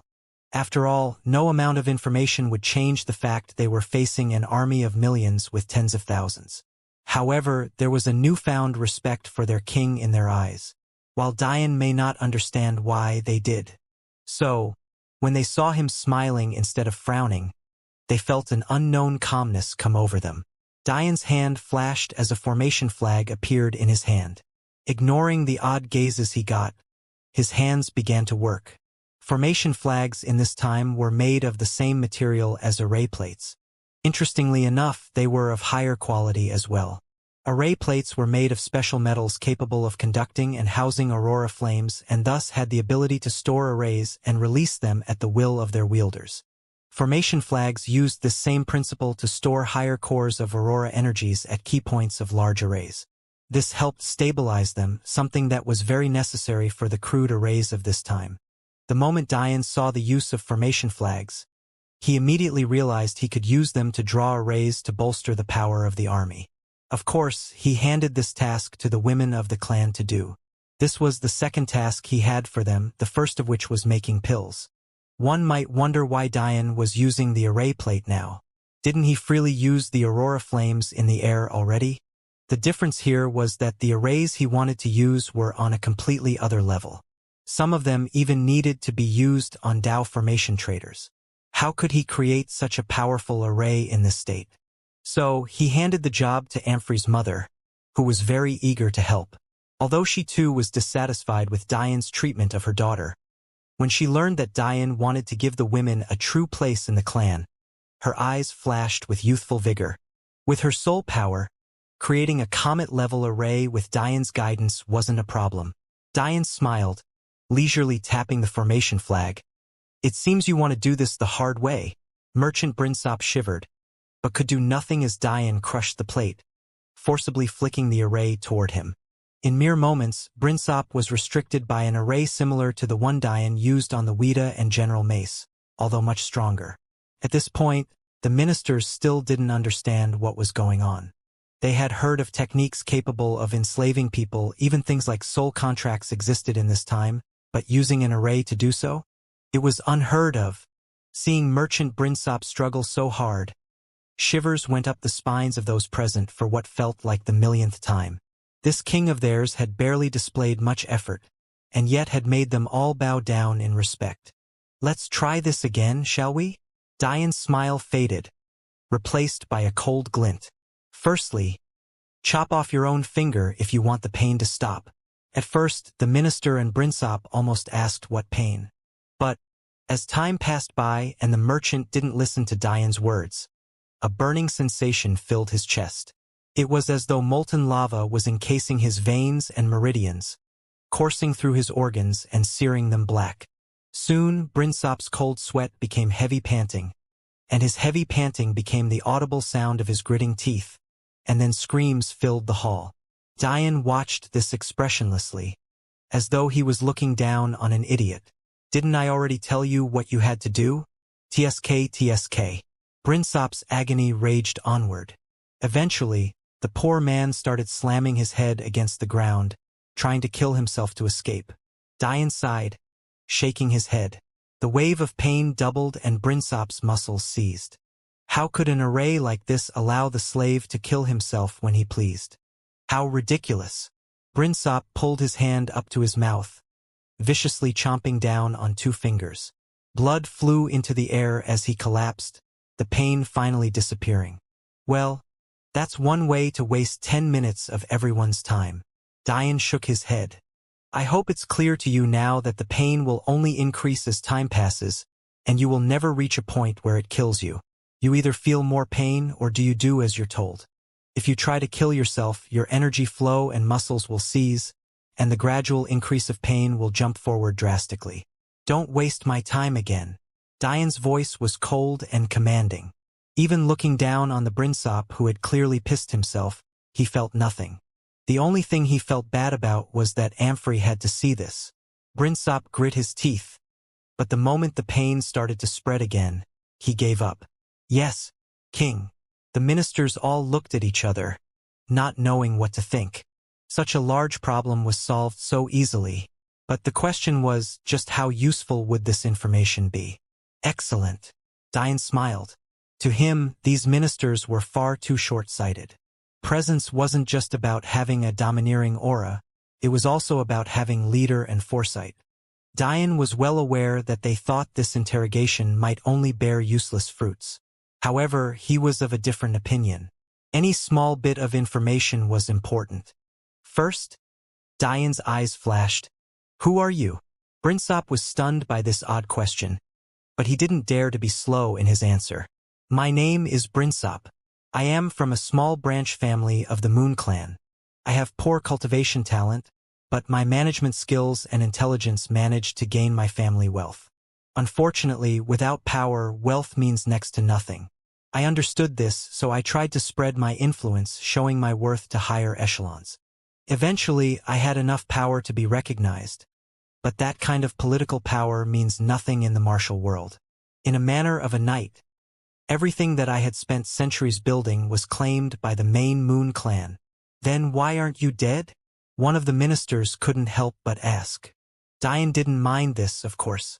These ministers might also have good ideas for questions. By allowing this question to be asked without reprimand, It would let the ministers relax and do their jobs better. He had gone through a round of instilling fear in them, but ruling by fear wasn't smart in the long run. He had to use a push and pull approach.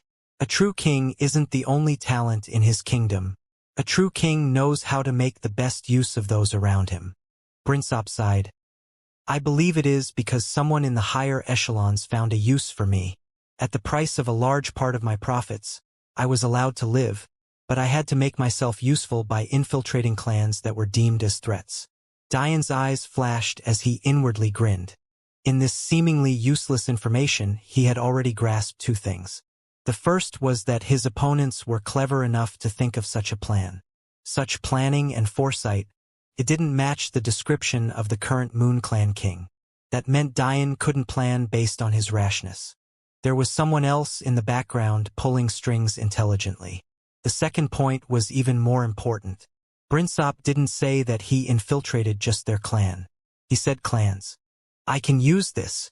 In the highest palace room, one reserved for only the king and queen, Luna watched this scene on a reflective mirror silently, her heart shaking. She didn't understand why, but she was moved by these scenes. For so long, her husband had been the shell of a man, hardly even treating her like a woman. But recently, maybe because of the danger they were facing, he had become someone that she couldn't push out of her mind. It was safe to say that the previous king did not understand Luna at all, nor did he ever truly gain her affections. He somehow thought that the way to a woman's heart was to constantly shower her with needlessly empty things, and protect her, oh so fragile feelings. Without a doubt, he was wrong.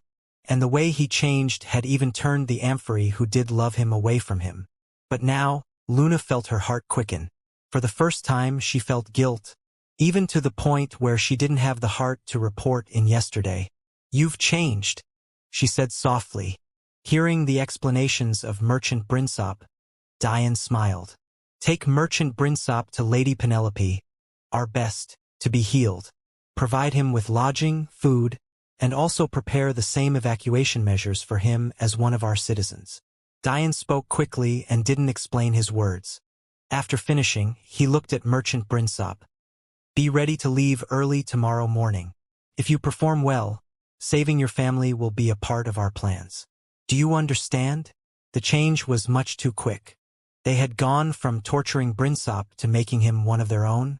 What was going on? However, those more intelligent had an imperceptible light flash in their eyes. This was especially so for Amphory.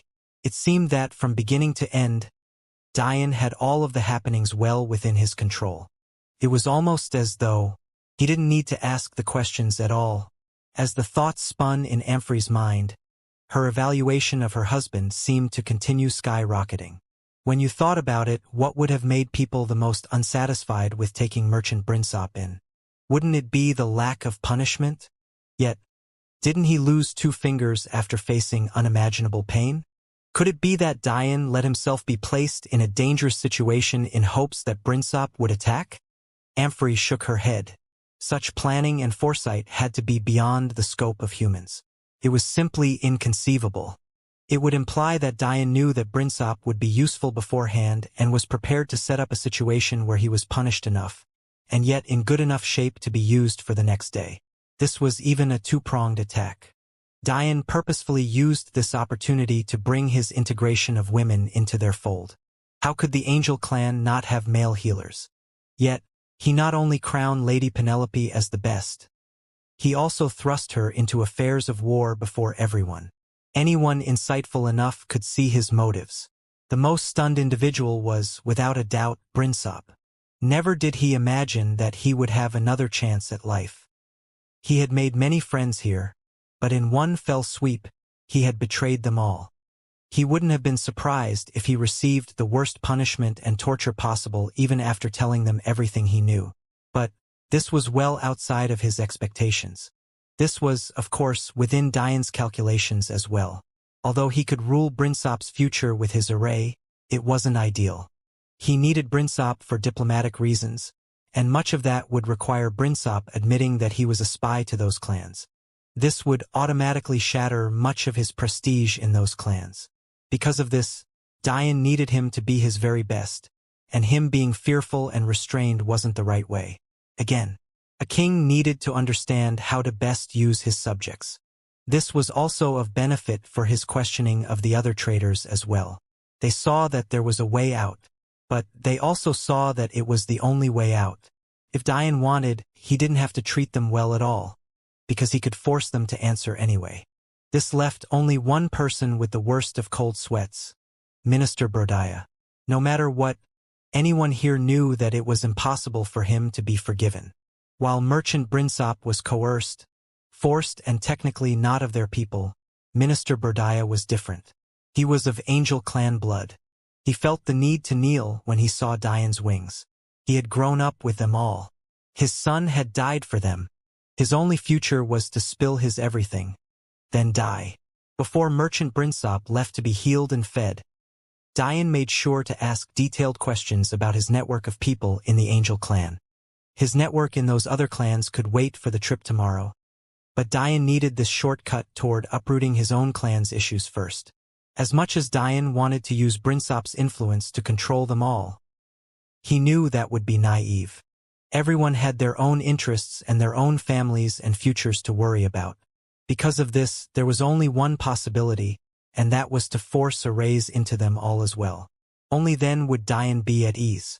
After learning of the network, Dian left this task to his trusted soldiers.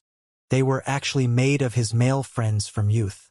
While everyone else was scheming behind his back, only they had his back because only they truly understood what was going through his mind. Their group of about 20 had become his personal guard, as was tradition. Of course, Dian was also wary of the feelings of this body of his clouding his perception of the situation. But, luckily he hadn't triggered any of those between them yet when he investigated them thoroughly. For now they were clean. Finally, Dian sent Brinsop off with his eyes, tasking his protection to a couple guards. Then, ignoring the ministers in the room for a moment, he turned toward Amphory who sat by his side. "Amphory?" Dian smiled, taking her hand. A faint blush colored her features, but she still managed to keep her composure, nodding faintly. She could tell that Dian was about to task her with something important. "Tomorrow, I leave with Queen Luna. Do you understand?" Amphory's heartbeat quickened. "You mean?" Dian nodded. "While I'm gone, the highest authority in our clan is you." The ministers were stunned by Dian's words. After all, this wasn't protocol. Amphory might not even be 100th in line for such a responsibility. Although that was an exaggeration, it wasn't too far from the truth. Concubines truly weren't given much power, and this was doubly true with Dian's ignoring them for so many decades. However, the ministers had no right to protest. Just as a few wanted to, they were reminded of Dian's words just yesterday, words that had become law as soon as he uttered them. He had said that all decisions during this time of war would be made through him, and only him.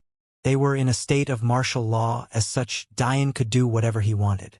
This was without a doubt yet another power move. It not only gave silent consent to women gaining more power in the clan, it also elevated Amphory's status to an all-new level. Without even the words being uttered, those around already began to think the words. Queen Amphory, even without noticing it. There was, of course, another reason for this as well. Many here thought that Dian bringing Amphory here was just an empty gesture, like duct tape to try and cover over a gaping hole. Even Amphory couldn't help but hide such a feeling deep within her heart. However, Dian simply shattered all of that in one move. This was the ultimate showing of strength, a move that was nothing less than a masterstroke. Amphory nodded. Yes, royal husband. With how intelligent Amphory was, how could she not see these hidden reasons? Maybe a normal woman would be jealous that her husband was taking her competition out instead of her. But Amphory saw through all of this. In fact, it could be said that the one who would truly be jealous was Queen Luna. Not only has Queen Luna never had such a privilege, Dian taking her with him only proved one thing. He didn't trust her to stay here without his supervision. While it may seem only right for a king and queen to take diplomatic visits together, this was nothing more than a facade. It also let the other ministers rest their hearts easy. Even the queen wasn't safe from the label of traitor. This worked doubly to strike fear into the hearts of those Diane called out as well. If the queen wasn't safe when the king loved her so much, how could they be? Diane smiled, raising Amphrey's place in his heart once again before turning his attention to the rest of the traders. By now, there were only 3 left. The traitorous merchants were obviously a part of Brinsop's network, so they were controlled with arrays and sent off to be healed. After doing this, Diane also sent out half of his personal guard to recapture those he allowed to escape. He realized and was willing to admit his mistakes. Although the plan seemed perfect, who knows what would have happened had they let Minister Berdaya escape. They could only be described as lucky for catching him. He could have very well been on the allow to escape list. Eventually, Diane probably would have realized that the fake Minister Brodaya in their hall had something off with him. After all, it was his high perception that caught something wrong with the prisoner to begin with. However, that only happened because Diane was closely inspecting the traders with such a purpose. He obviously wasn't inspecting the ministers so closely. At most, he judged their reactions to certain situations but didn't delve too deeply. After all, there were more than 50 of them. Even his perception had limits. In truth, Diane thought it was risky to recapture all of those he allowed to escape. But he had no choice. He would rather the Moon Clan catch wind that something was wrong instead of allowing another Minister Berdaya to be under their nose. So he ordered this recapture secretly. In reality, though, Diane was lucky once again. What he hadn't known for sure all of this time was that Queen Luna was more than just suspicious. She was a main culprit, although even Merchant Brinsop was unaware of this. Such was the caution of the queen. What this meant was that any change of Queen Luna would be even more easily detectable by their enemies. And, even worse, Queen Luna herself could secretly communicate the clan's situation herself. That said, she did none of those things. But, even then, the fact she didn't check in because of her guilt was already noticed by the Moon Clan. The reason none of this mattered at all was that the fool of a king leading the Moon Clan now actually decided to not change his battle plans at all, even knowing the likelihood that the Angel Clan was preparing. This was why whether Diane captured them or let a few escape meant nothing. Whether they escaped or not, the Moon Clan was already aware of the situation, and were still not doing a thing. So, Diane's worries were baseless. Maybe he was too blinded by his love for Luna. Such a mistake wasn't something Diane would ever make. Without realizing it, he had left a large blind spot in his preparations. A mistake only a fool would make. However, he seemed to not notice at all. Or maybe, he already knew the truth and was just giving his wife a chance to change her mind. Diane looked down on the 3 kneeling figures. There had been 8 initially, but then with the appearance of Minister Berdaya, it had climbed to 9. 5 were merchants, one of that number being Merchant Brinsop. That left 4, but one of them was easily dealt with. It turned out that she was a spy from one of the clans. Minister Brinsop happened to also have connections in, leaving them with 3. Not surprisingly, putting aside the 2 Minister Berdayas, the 3rd kneeling figure was yet another spy from a neighboring clan. This made the visits Diane had to make tomorrow hundreds of times easier, but it also made his disdain of the previous king increase even more. It was clear from these 2 spies that other kings had foresight while he didn't.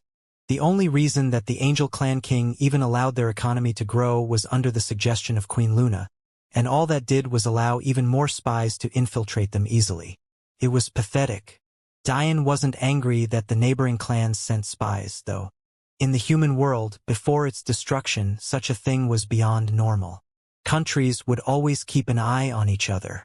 It didn't have to be out of malicious intent, it was just a matter of maintaining personal security. In fact, Diane treated them even better than Merchant Brinsop, even shattering the arrays he put in them. In truth, Diane was only putting on a show. He still needed some leverage, so in reality, he only forced the arrays into a dormant state and placed them under heavy observation. After dealing with everything, there were only 2 kneeling figures left. Currently, both of them looked the exact same since Diane hadn't burned away the pill the fake one was using. Although Diane could burn it away, he doubted the same plan would work again, so he didn't feel up to the task of toying with a Tao formation expert. In the end, it hardly mattered anyway since there were arrays placed within them. You two have nothing to say for yourselves? Dian sat lazily in his throne. The mental fatigue he underwent planning through every minute detail was quite taxing, so he was getting annoyed with this whole process. The fact that these two traitors had the face of someone he had warm memories for did nothing to help his mood. It was only when Amphrey's hand found its way to his that he felt himself calm down a bit. Dian couldn't sense the exact will she used without his soul, but he could tell it was more effective than his own celestial will. He smiled faintly, thanking her, but in his heart waves were flying through. He had always known that there was one will that surpassed celestial will in terms of purity. Could it be that Amphrey had mastered it?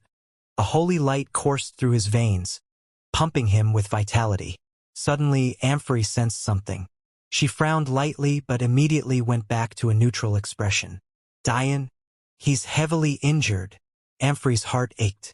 This man beside her looked so strong, but she sensed a deep scar in him that surpassed the emotional turmoil he had been going through. His soul was in tattered pieces.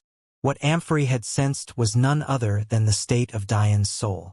She was astonished by how strong her husband's soul was, but that was overshadowed by the worry that was building up. She couldn't understand how Dian could walk around with a soul that was so injured. Amphrey didn't let go of Dian's hand. In fact, she held on tighter, pouring her will into him. There was only a single will in existence that surpassed celestial will in purity, and only a single will that was unparalleled in healing.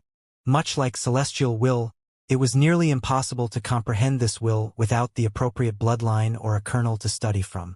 However, unlike celestial will, this will's bloodline had disappeared from the world, making it impossible for anyone to use the latter option.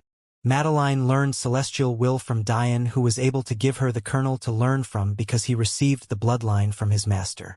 But there was no one with this bloodline in existence. Dian's eyes widened as he felt his soul mending. The process was slow and would likely take many months, if not years, but it was actually healing. There was no doubt in Dian's heart anymore. This will was none other than the peakmost purity will in existence.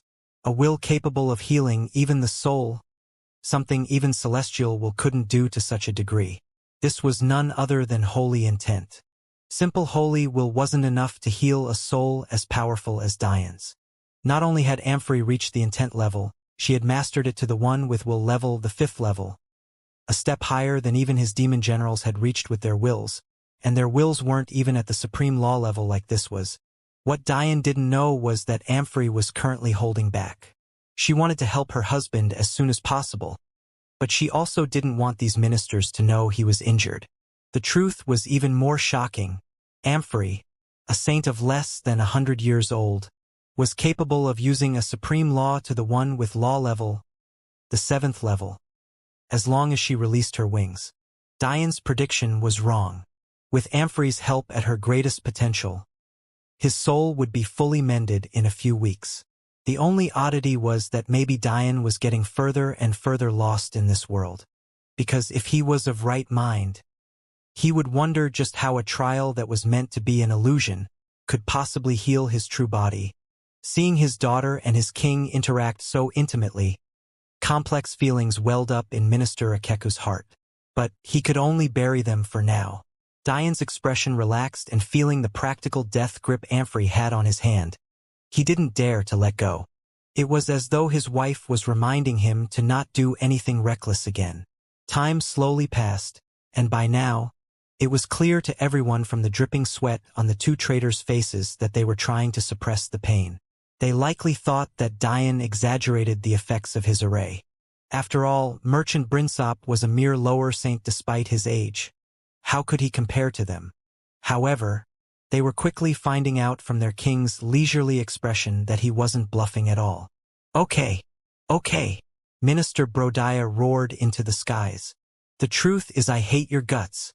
You're the worst thing that could have ever happened to this angel clan. If it wasn't for you, my son would have never died at all. You sit here with your look of surprise, wondering why I would betray a clan my son died for. Well, the reason is you. You're selfish, short-sighted, naive, and completely incompetent. Who would want to follow a king like you? Minister Brodiah fell against his chains, the pain searing to an all-new level. In his rage, he had tried to circulate his enigmatic energy with ill intent. One can imagine the result of that. Instead of venting his rage, he only fueled the array that was causing him pain. Dian sat on the throne silently, completely unperturbed. As far as he was concerned, Brodiah was perfectly correct. He had said much worse words about this former self of his. Seeing his reaction, his place in the hearts of his ministers seemed to rise another level. It wasn't easy, especially when you were so young, to stay so calm in the face of someone insulting you, even if that person was currently being tortured. What arrogant young master would accept such a thing? They'd probably want to torture the person who said such words themselves. However, Dian didn't care for the words because they technically weren't about him. Even he hated this supposed king, let alone the people he directly offended. The question was, just what did this king do to this man? Or rather, his son? You didn't answer appropriately. You can only blame yourself. Dian said faintly. The fake Minister Brodiah was huffing and puffing, but his anger wasn't to the level of the real one. In fact, he seemed to be just about to crack. In timely fashion, he spoke. "We were sent here by the Queen of the Moon Clan," he said through gritted teeth. A sigh of relief came over him as he felt the pain gradually fade away. He instantly felt better. Oh? Not the king. Dian caught this small tidbit with ease. The king of the Moon Clan isn't from the planet or even this universe. He would know nothing of our society if not for the queen. I'm not sure what her plan is by bringing such a powerful family here, but I can say that the king is definitely not the one planning things. Dian fell into deep thought as Minister Brodiah continued to writhe on the ground. His eyes were becoming bloodshot, and he seemingly continued to try and attack Dian. However, every time he did so, the pain would immediately double. It was likely that the only thing keeping him going was his deep hatred and humiliation. As for the words of the fake, Dian found them interesting. This queen, from the small bits that Dian knew, was Luna's elder sister, and she was intelligent. She likely wouldn't invite a clan she couldn't control over. But from the words of this fake, that's exactly what she had done. Even more oddly, the deaths of his father and hers were almost in perfect sync. At first, Dian had found this odd, in fact, he still did. But there was something that baffled him more. By common sense, what was the most logical was for this third-party family to have forced their way.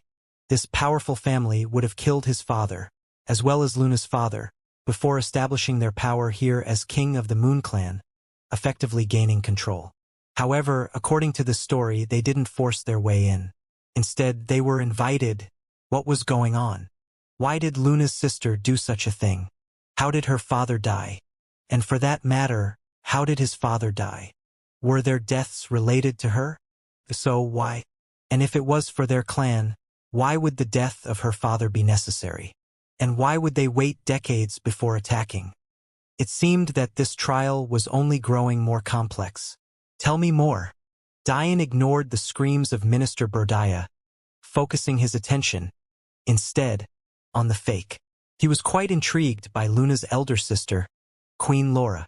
It seemed that this woman was pulling the strings. Although this may seem like a rushed conclusion, Dian had multiple reasons to believe this. The main reason was the characteristics of the current king.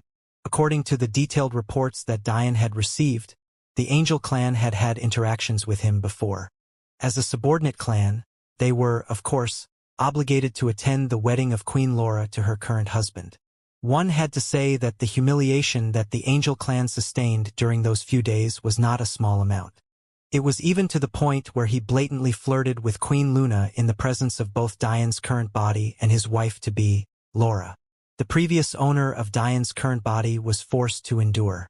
Firstly, because with his father dead, the Angel clan had fallen in status. The second reason was actually because of Queen Luna herself. Coming to this point, flashes of memories entered Dian's mind as he triggered more of them. He remembered Queen Luna acting extremely respectful and almost subservient, despite being in the presence of her husband. Dian knew that, with his personality, he would never allow something like this to happen. Even if it meant offending the Moon Clan and warring, he would rather die than allow another man to freely treat his own woman as he pleased. The truth of the matter was that if Queen Luna hadn't acted as she did, the outcome would have been very different. Despite her previous husband's cowardice, he was head over heels in love. If she showed dissatisfaction, he would act. And yet, she chose not to. Diane decided to keep this observation in the back of his mind. But, the more he learned, the colder Luna's place in his heart became. It was likely that if Diane knew that Luna had promised herself to that king, he would dispel her from his heart completely. No matter how the trial affected Diane's feelings, his personality was still his own. With how arrogant and prideful he was, would he accept such a treatment? He had no intentions of being played a fool. Ironically, this was likely the very change in Diane that made Luna see him in a completely different light. That aside, how could a king with such a personality, one with complete lack of regard for proper etiquette and diplomacy, have the patience to wait decades before attacking? Somehow, this greedy king with powerful backing saw a woman he liked in Luna, and yet waited before taking her? The cold light that flashed in Diane's eyes when this memory surfaced in his mind caused the fake to tremble and not dare to be slow in answering his question. "Don't tell this monster a damn thing." Diane sighed as the fake was interrupted by the still writhing Minister Brodaya. It wasn't as though Diane couldn't guess why he was angry. If one thought logically, Minister Brodaya was mad that his son had died and for some reason blamed him. Clearly, that meant that for some reason or another, he believed it was Diane's fault that his son was forced into his scouting position and therefore his fault that he died. Even the world's worst fool would find such reasoning ridiculous. So, Diane knew that there was likely more to this story. Diane had to have had a stronger role to play in this minister's son's displacement. Diane did find it odd that a man from such a prominent family would be a scout, though. Not only was Michael from a major family, he was also clearly very loved by his father. To have the doting of a Tao formation expert from birth wasn't something to look down upon. In fact, it was luck beyond belief. By all rights, this young man should have had a much more prominent role. Minister Brodaya sobbed, seeming like a broken man. His soul was close to giving in, so he just spoke. After all, Diane's question was very broad. As long as Brodaya felt that he was answering it, the pain would lessen. However, if he tried to attack Diane again, there would only be more pain. My son. Minister Brodaya's words choked. Diane decided to listen silently, signaling for the fake to remain quiet for now. Even before Brodaya began to speak, another flood of memories was triggered, causing Diane's anger to raise to another level. This bullshit king. Diane grit his teeth, reaching a moral dilemma. Michael used to be a member of Diane's personal guard, among his most trusted. However, the problem was that he fell in love with Amphrey. Under normal circumstances, these feelings would be buried, avoiding a Lancelot situation. After all, in reality, Diane was his king and best friend of decades. In addition, Amphrey had only ever had eyes for one man her entire life. The problem was that Diane practically treated Amphrey like dirt. His treatment of her made it impossible for Michael to bury his feelings, even causing them to fester.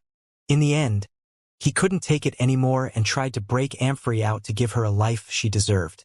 Unfortunately, Amphrey wasn't swayed and was completely duty-bound. Feeling guilty, Michael confessed his crimes to Diane and insisted on being punished. As such, he was banished. It was no wonder Minister Brodaya hated Diane. This was all the fault of him. Diane didn't, not even for an instant, blame Michael. And, in truth, neither did the previous owner of this body. If it wasn't for Michael's insistence, Diane would have pretended like it hadn't happened at all. However, this was something that only Diane and Michael knew. To everyone else, Michael was sent away in a fit of his own anger. Now that Michael was dead, even if Diane told this story, it was hard to say how many would believe him. It would only seem like he was trying to cover his own tracks doing such a thing. From these memories, Diane realized two things. For one, Michael was banished. Therefore, Diane was wrong about him being a scout. He likely just caught wind of something he shouldn't have and ignored his banishment to rush back to the clan to inform them. Secondly, the reports he asked for weren't perfect. Not a single one had anything about these events within their pages. That meant that, in all likelihood, this was something the previous king had ordered to never be talked about again. Or else the ministers who put together the report would have never missed something so important. So, the question was whether or not there were any other things of importance that were left off of the reports. It seemed Diane needed to be wary. He was too naive in believing he would receive a perfect accounting. At the moment, though, Diane ignored this. He was facing his first major dilemma as a king. Before, everything had been smooth and logical, one plan just made sense in flowing into the next. However, now, he was dealing with emotions much too complex to make a quick and assertive decision on. On one hand, Minister Brodaya had to be made an example of. He was a member of the upper echelon of their society. If he could break the rules and get away with it, what kind of precedent would that set? On the other hand, Brodaya had every right to blame him. This king was much too incompetent. He couldn't even understand the feelings of those closest to him. How could he understand the feelings of the people he ruled then? Luckily, though, it seemed Amphrey wasn't willing to allow Diane to carry this burden all on his own. She didn't ask Diane for permission to speak. Much like a real queen, she simply stepped in when she deemed it appropriate, causing Diane to inwardly nod with satisfaction. The Amphrey of a day ago would definitely not have done this. It was clear she wanted to take this opportunity to place a stamp on the hearts of the ministers before Diane left. As a father, she began, it is important for you to protect your son. As a family head, it is important for you to protect your honor. Minister Brodaya looked up at Amphrey with complex emotions. It was likely, and maybe irrationally, that the person he hated the third most in this world was Amphrey. The first was Diane. The second was Luna. And the third was her. To him, if Amphrey had accepted his son's invitation, how could his son be dead now? Instead, she decided to side with an inferior man. Was his son not good enough? However, Amphrey's eyes became sharp, radiating the presence of a queen. You failed in both aspects. Minister Berdaya's feature twisted with an ugly expression. The minsters were shocked by her words. Many of them thought that Amphrey would take a softer approach. After all, many of them had deeply ingrained biases against women. They knew that Amphrey had a cold exterior, but did that also come with a strong heart? Diane couldn't help but shake his head in disdain for such thoughts. Amphrey weathered through humiliation for decades, all in the name of doing her duty. A duty she was born into and had no choice about. And yet, in the face of temptation, in the face of a better man and a better life, she turned it all down. With Michael's talent, how could they not flourish elsewhere in the universe? With her talent, how could she not be a pillar to his growth? Together, they could have become something great. Yet, Amphrey turned it all down for the life of a humiliated and neglected concubine. If anyone had the rights to say the words she was saying, it was her. Michael was young and naive. He was kind-hearted, and thought what he was doing was for the best. However, the truth of the matter was that he was blinded by his emotion, something that you, as an elder, should have been able to help him through. And yet, not only were you not there for him to avoid this mistake of his, you actually tarnish his memory by betraying the people he so fervently wanted to protect. You failed as a father by not understanding the heart of your son. And you failed as a clan head by not protecting the honor of your family? Is this what you wanted? For the successor of the Brodaya family to be dead and for its current head to be labeled as a traitor? Tell me, how is it that you haven't failed? Silence reigned over the throne room. Amphrey's words were sharp and to the point. Not only did she manage to cherish the memory Michael left behind, she also expertly left leeway for Minister Brodaya to be punished. In this way, the royal family wouldn't seem ungrateful for the sacrifices of one of their own, but could also hold someone accountable. There were no lies in her words. As a father, Brodaya should have seen the struggle of his son. While their king should have as well, he had less of a burden to do so because his relationship was, obviously, shallower than a father-to-son one with Michael. Minister Berdaya's anger twisted into sadness and despair. Maybe if Diane had said these words, he wouldn't have taken them to heart and his anger would have just deepened. but hearing it from the woman that his son loved shook him to the core. Former Minister Brodaya.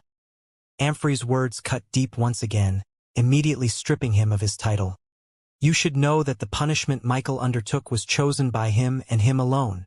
My husband would never tell you this. Nor did he tell me this. If it wasn't for the fact Michael told me himself, I would never have known. This king that you hate so much was prepared to forgive and forget. He had no intention of removing Michael from his personal guard, nor did he have any thoughts of handing out punishment. It was your son that insisted on banishment. Learn from him, Amfrey suddenly said. Learn to take responsibility for your actions instead of blaming others. These were your mistakes. These were your flaws. You have no right to blame anyone else. Not only will you be stripped of your title, the Brodaya family would be regulated to a subfamily and its power and resources will be limited as such. No ministers will rise from your family for 3 generations. In addition, you will face forced seclusion for 10,000 years without light or food. A cold air was sucked out of the room as Minister Brodaya sunk to the ground, completely defeated. He hadn't expected Amfrey's words to place such a dampening on his feelings before hitting him with such a massive shock. Diane's eyes flashed with something imperceptible as he inwardly smirked. As for Michael Brodaya, we have yet to award him for his service. Firstly, his status as a banished member of the clan will be revoked. He will be buried along with his ancestors with the highest honors. Secondly, the Brodaya family will be promoted to a major family due to his service. Even in the face of a clan who threw him away, he was willing to remain loyal. Such a man is admirable. Thirdly, the penalty of no ministers will be erased. A new minister of the Brodaya family will be chosen to replace you immediately. Fourthly, the Brodaya family will receive 10% more resources than a standard major family. All in reward of Michael. Take him away. Amfrey waved her hand. Her word was law. Before the guards even noticed, they had followed her words to the letter without even looking to Diane for approval. When they realized this, a cold sweat spread as they glanced at their king, but all they found was a man smiling warmly. The following few hours were spent learning all they could from the fake. In the end, Diane didn't bother with his identity. It seemed he was just a branch member of the Moon Clan who was particularly adept at spying due to the techniques he practiced. Much later, Amfrey walked out of the throne room with Diane by her side, never losing her queenly aura even as she lovingly clung to his arm. Soon, they had made it back to the imperial harem, but it seemed much more quiet than usual. It was likely because the women were away doing the various tasks Diane had asked of them. With Amfrey in the lead, they seemed to always have something to do. By the time they got to Amfrey's cabin that was apparently fixed in the time they had been away, Amfrey was feeling more and more nervous. Biting her lip, she suddenly paused. You're not mad, are you? Diane stopped his steps as well, looking over at this otherworldly beauty with a puzzled expression. Why would I be mad? I made decisions without asking you. Diane suddenly laughed, taking Amfrey's hand and leading her into the cozy cabin. If you couldn't do at least that, how could I trust you with the clan? You handled the situation perfectly. In fact, you handled it much better than I could have. Amfrey looked up at Diane with her sparkling light blue eyes, but her emotions didn't seem settled. Are you feeling guilty that you wanted to accept Michael's offer? Diane asked knowingly. He could see the guilt in Amfrey's eyes, and it was an emotion he had become all too familiar with in the past 2 days. Amfrey trembled at these words, no longer capable of holding Diane's gaze. However, she suddenly froze when she felt her slim body fall into a warm torso. There's nothing you have to feel guilty about. Even if you left, I would never blame you. I've had such a perfect woman by my side all this time, and I've done nothing to earn you. I want to be not only the man you love, but also a man you don't have to be ashamed to love, a man you never feel guilty for loving, a man that never causes you pain. Diane felt Amfrey's head move as she tilted it upward, breathing lightly as the knots in her heart fell away, shedding the scars and pumping with a renewed vigor. Her soft pink lips lightly grazed Diane's before their kiss deepened. Amfrey pulled back, out of breath and blushing profusely. "Take me," she said in a voice so soft that Diane's heart fluttered. Diane carefully lay Amphrey's soft body on the carpet floor. His actions were slow and delicate, as though he was afraid that any rash movement would shatter the red-headed beauty below him. The somber lights and the flickering of the fireplace and candles set the mood. Even Amphrey couldn't find herself feeling embarrassed. It was as though this was the most right and perfect moment in the world. Diane's hands trailed up Amphrey's flawless thighs as they clung to his waist, gliding over the straps of her underwear all while sliding her dress up. Amphrey's eyes never left Diane's. Their soft blue light reflected a face he didn't recognize, but the one thing that remained the same were his eyes. The love they held, their sharp and kingly nature. It was something that Diane would never lose. Even Amphrey seemed to notice this even as her perfect skin was exposed more and more with each passing moment. She didn't know when it happened, but she had long since stopped paying attention to what Diane looked like. It was as though the king she used to know was being erased and replaced with a man she could love without regret. The more she stared into Diane's eyes, the ordinary appearance of the past king seemed to fade away, replaced by a young man so handsome that Amphrey's heartbeat quickened. Her hand inadvertently reached upward, gently cupping the side of Diane's face. What she saw was so unfamiliar to her, and yet so familiar at the same time. Was this the true visage of her king? Her husband? Her love? Without having yet crossed the line with one another, Amphrey and Diane's souls began to resonate, causing Diane's former appearance in Amphrey's mind to shatter, replaced by a young man that she had never seen before, and yet had grown up with all her life. Memories of their life together began to flood her memories as Diane trailed gentle kisses down her neck, sliding his hand down her soft back and expertly unclipping her bra strap. Two beautiful mounds of flesh seemed to fall from the heavens themselves, pressing against Diane's bare chest.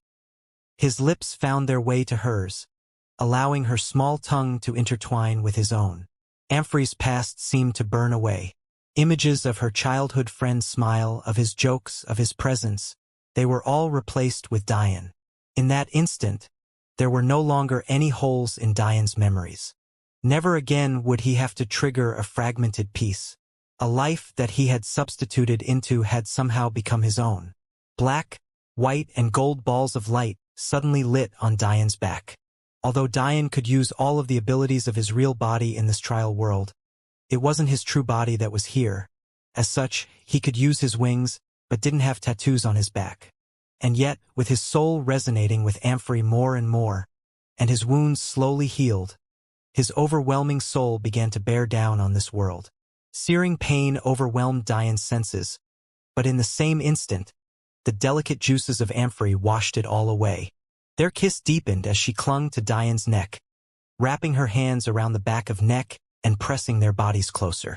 The tattoos on Diane's back grew more pronounced and complex. Their intricacies deepened, tearing through Diane's skin without regard.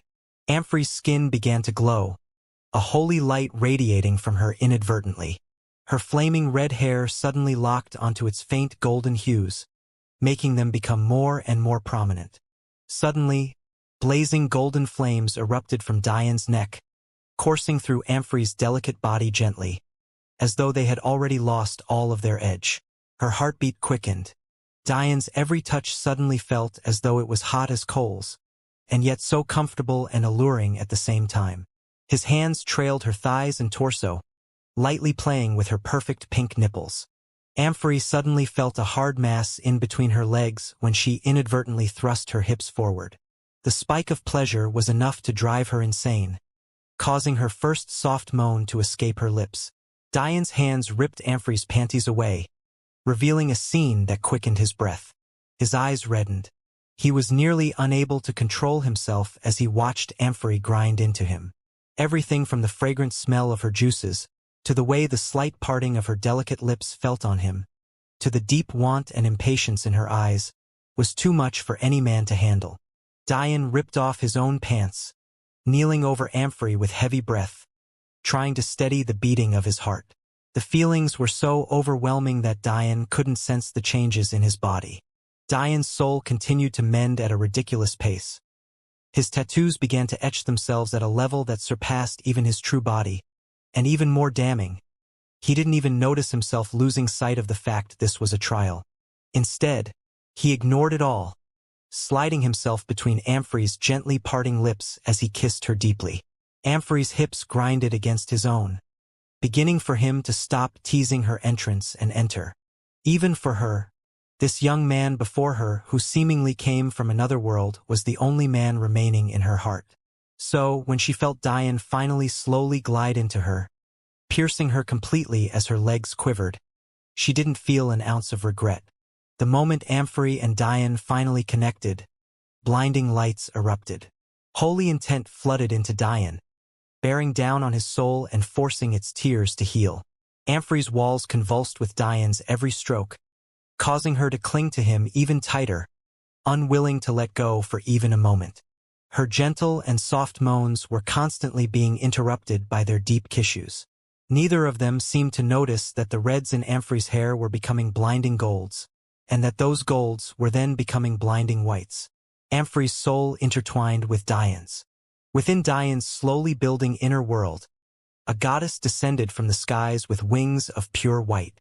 A halo of gold graced the crown of her head, reflecting off of her snow-white hair and eyes. She floated downward, smiling with a light that caused grasses of deep green and ancient trees and beautiful spiritual flowers to sprout from the once dead ground. Soon, she found herself in front of Diane's humanoid manifestation.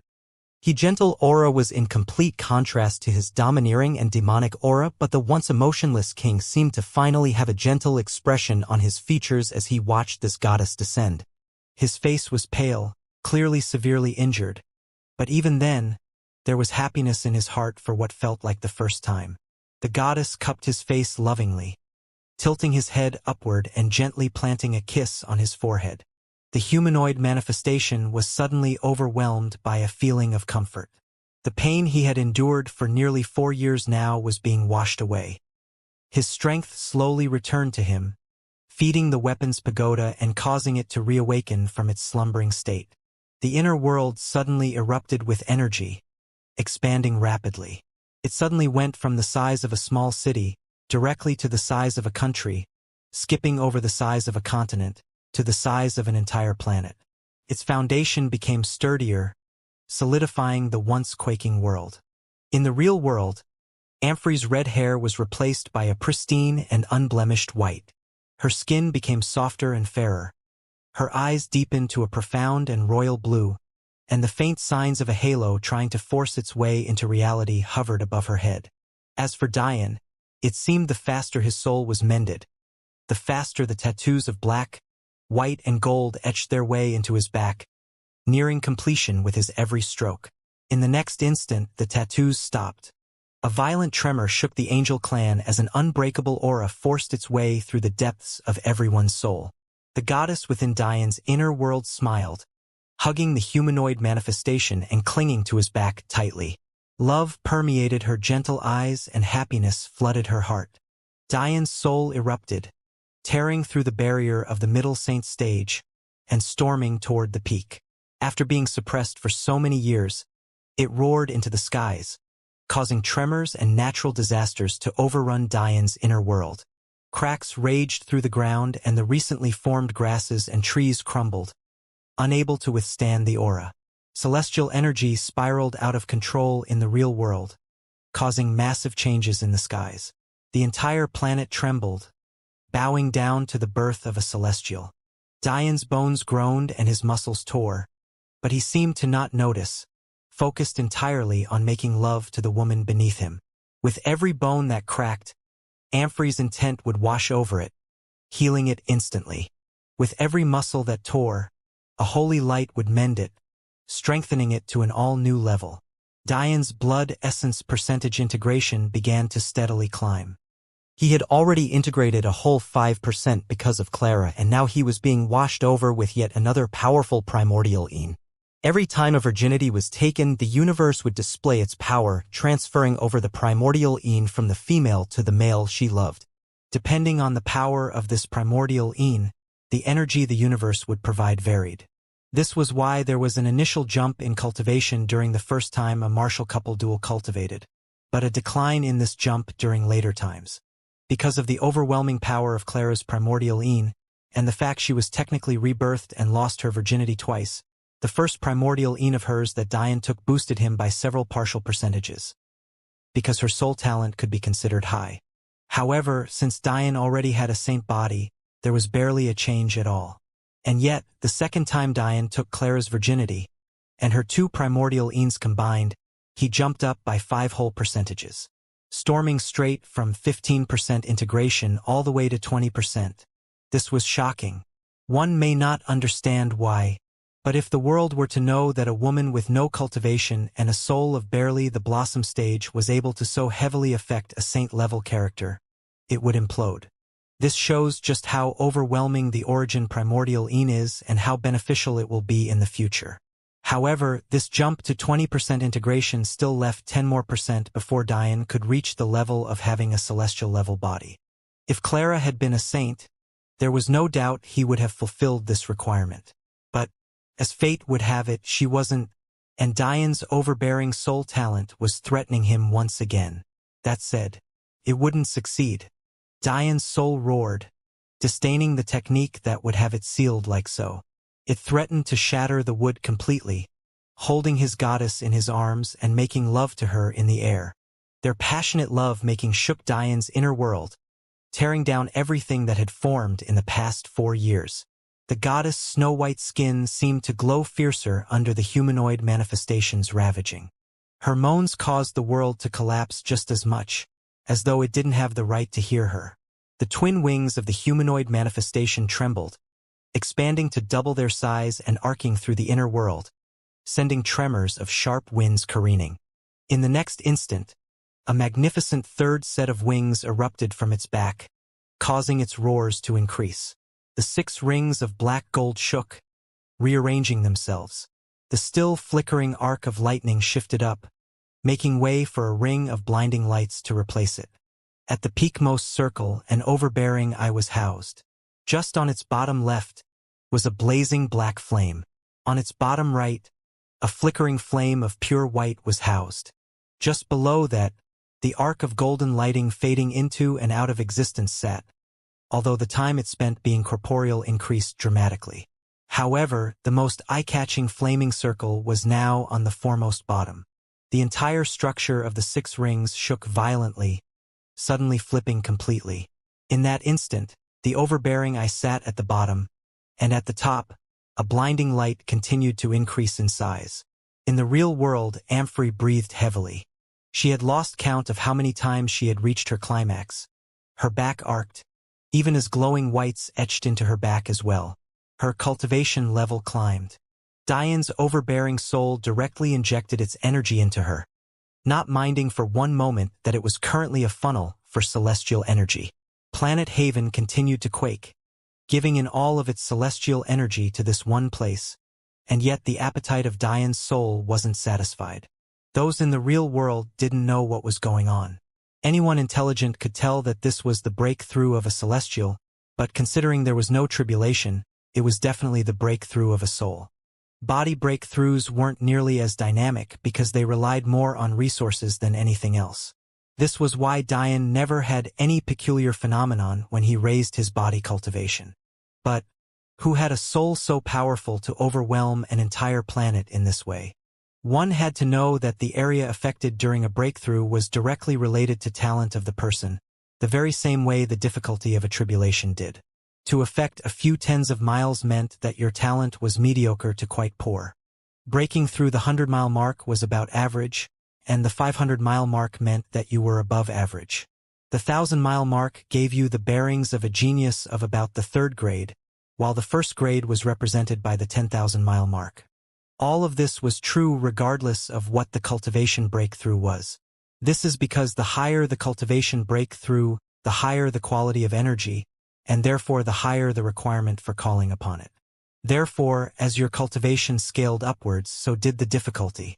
When Diane's soul broke through to the saint level, he had already been able to affect an entire continent, to the point where the celestials across Earth could sense his breakthrough. However, what one forgets was that Earth's size was increased to millions of times its original size. So, what kind of concept was it for Diane to be able to affect an entire continent? It was simply unfathomable. Now that Diane broke through on a normal-sized planet, one could finally witness his true soul talent.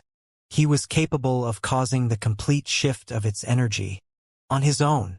While a first-grade genius was characterized by 10,000 miles, Diane nearly covered 50,000 with ease.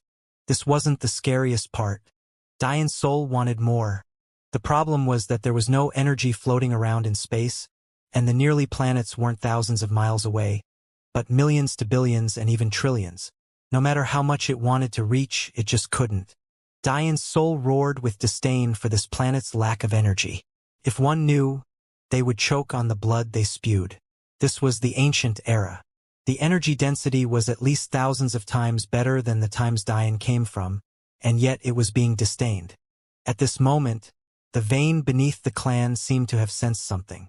If one were to see the size of this vein, they would tremble. It reached deep into the earth, wrapping around its core with ease. It sung happily, releasing energy in droves.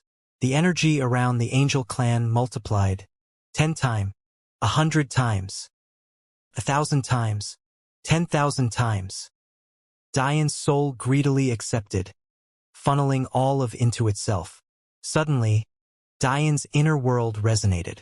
The inferior earth crumbled away, the weak trees became fertilizer, and the grass was burned away by the energy of the god and goddess making love in the skies. In the real world, Diane's back finally erupted. 6 majestic wings tore their way into existence, but somehow they were much different. They were no longer alternating in white and black. Instead, they were a blinding gold. Origin flames of black and white danced along them, occasionally flickering with golden arcs of lightning. In that instant, the weapons hall perfectly fused with the humanoid manifestation, taking up the 6th and final slot. To its right was an arc of lightning that was becoming more and more real, yet somehow remained incomplete. However, at the very top the blinding light was starting to fade away. A blast of energy radiated outward, causing rings of gold to erupt in the inner world. Everything it touched was cleansed to an all-new level, changing the structure of Diane's inner world to become a true holy land. The original inner world sanctuary technique was only capable of creating the lowest quality of worlds, one comparable to a bottom-rung universe with the thinnest of energies. And even then, it wouldn't truly be able to be compared to one. The fact that Diane's soul was damaged the instant he began the technique made the situation even worse. However, even with those flaws, this technique was without a doubt the greatest energy cultivation technique ever created. But Diane's soul disdained the world it was in. If it had to live such a place, it had to become the best it could be. A golden crown fitted with blinding crystal jewels finally appeared at the top, radiating out with a sovereign aura and changing the structure of the inner world. Ancient aura only found in these olden times stormed in, turning the land into one only found in the olden times. The Cultivation Golden Ages. Diane's inner world healed itself, suddenly going from a mediocre piece of land to a pristine one that even the top 3 universes on the epistemic tower rankings would drool over. In the real world, the crown appeared on Diane's head, hovering like a halo as he held Amphrey in his arms. Her wings of snow white bloomed into existence, snuggling into Diane's golden wings almost in an attempt to get even closer with Diane than she already was. In the final instead, the rings of gold-black flames flickered into existence, floating behind Diane's 10-yard-wide golden wings as he wrapped them around Amphrey gently. The flames of white and black, and even the infrequent flickers of lightning didn't harm Amphrey at all. Instead, it felt comfortable. Soon, everything calmed and Planet Haven finally stopped quaking. Diane sat with his back against the nearby couch with Amphrey 2 small fist and head gently resting on his chest. Her eyes were closed as she fell into a deep sleep, a small smile playing her delicate lips. What Diane didn't know was that there was another surprise waiting for him in his inner world, one he wouldn't know about until it fully awakened a few years from now. However, it was a surprise that made his soul finally content with its sealed situation. enough for it to calm down and enjoy the beauty in its arms. The spiritual vein was large. So large, in fact, that it didn't make sense for it to be so. However, at the center of it all was a blinding sphere of light, flickering with all sorts of colors. This was the true secret of the angel clan. The reason for its overpowering spiritual vein wasn't because of luck. It was because of the most sought-after energy treasure of the 33 heavens, energy core. When this weapon saw the momentum of Diane's soul breakthrough, it didn't care. In fact, it remained silent.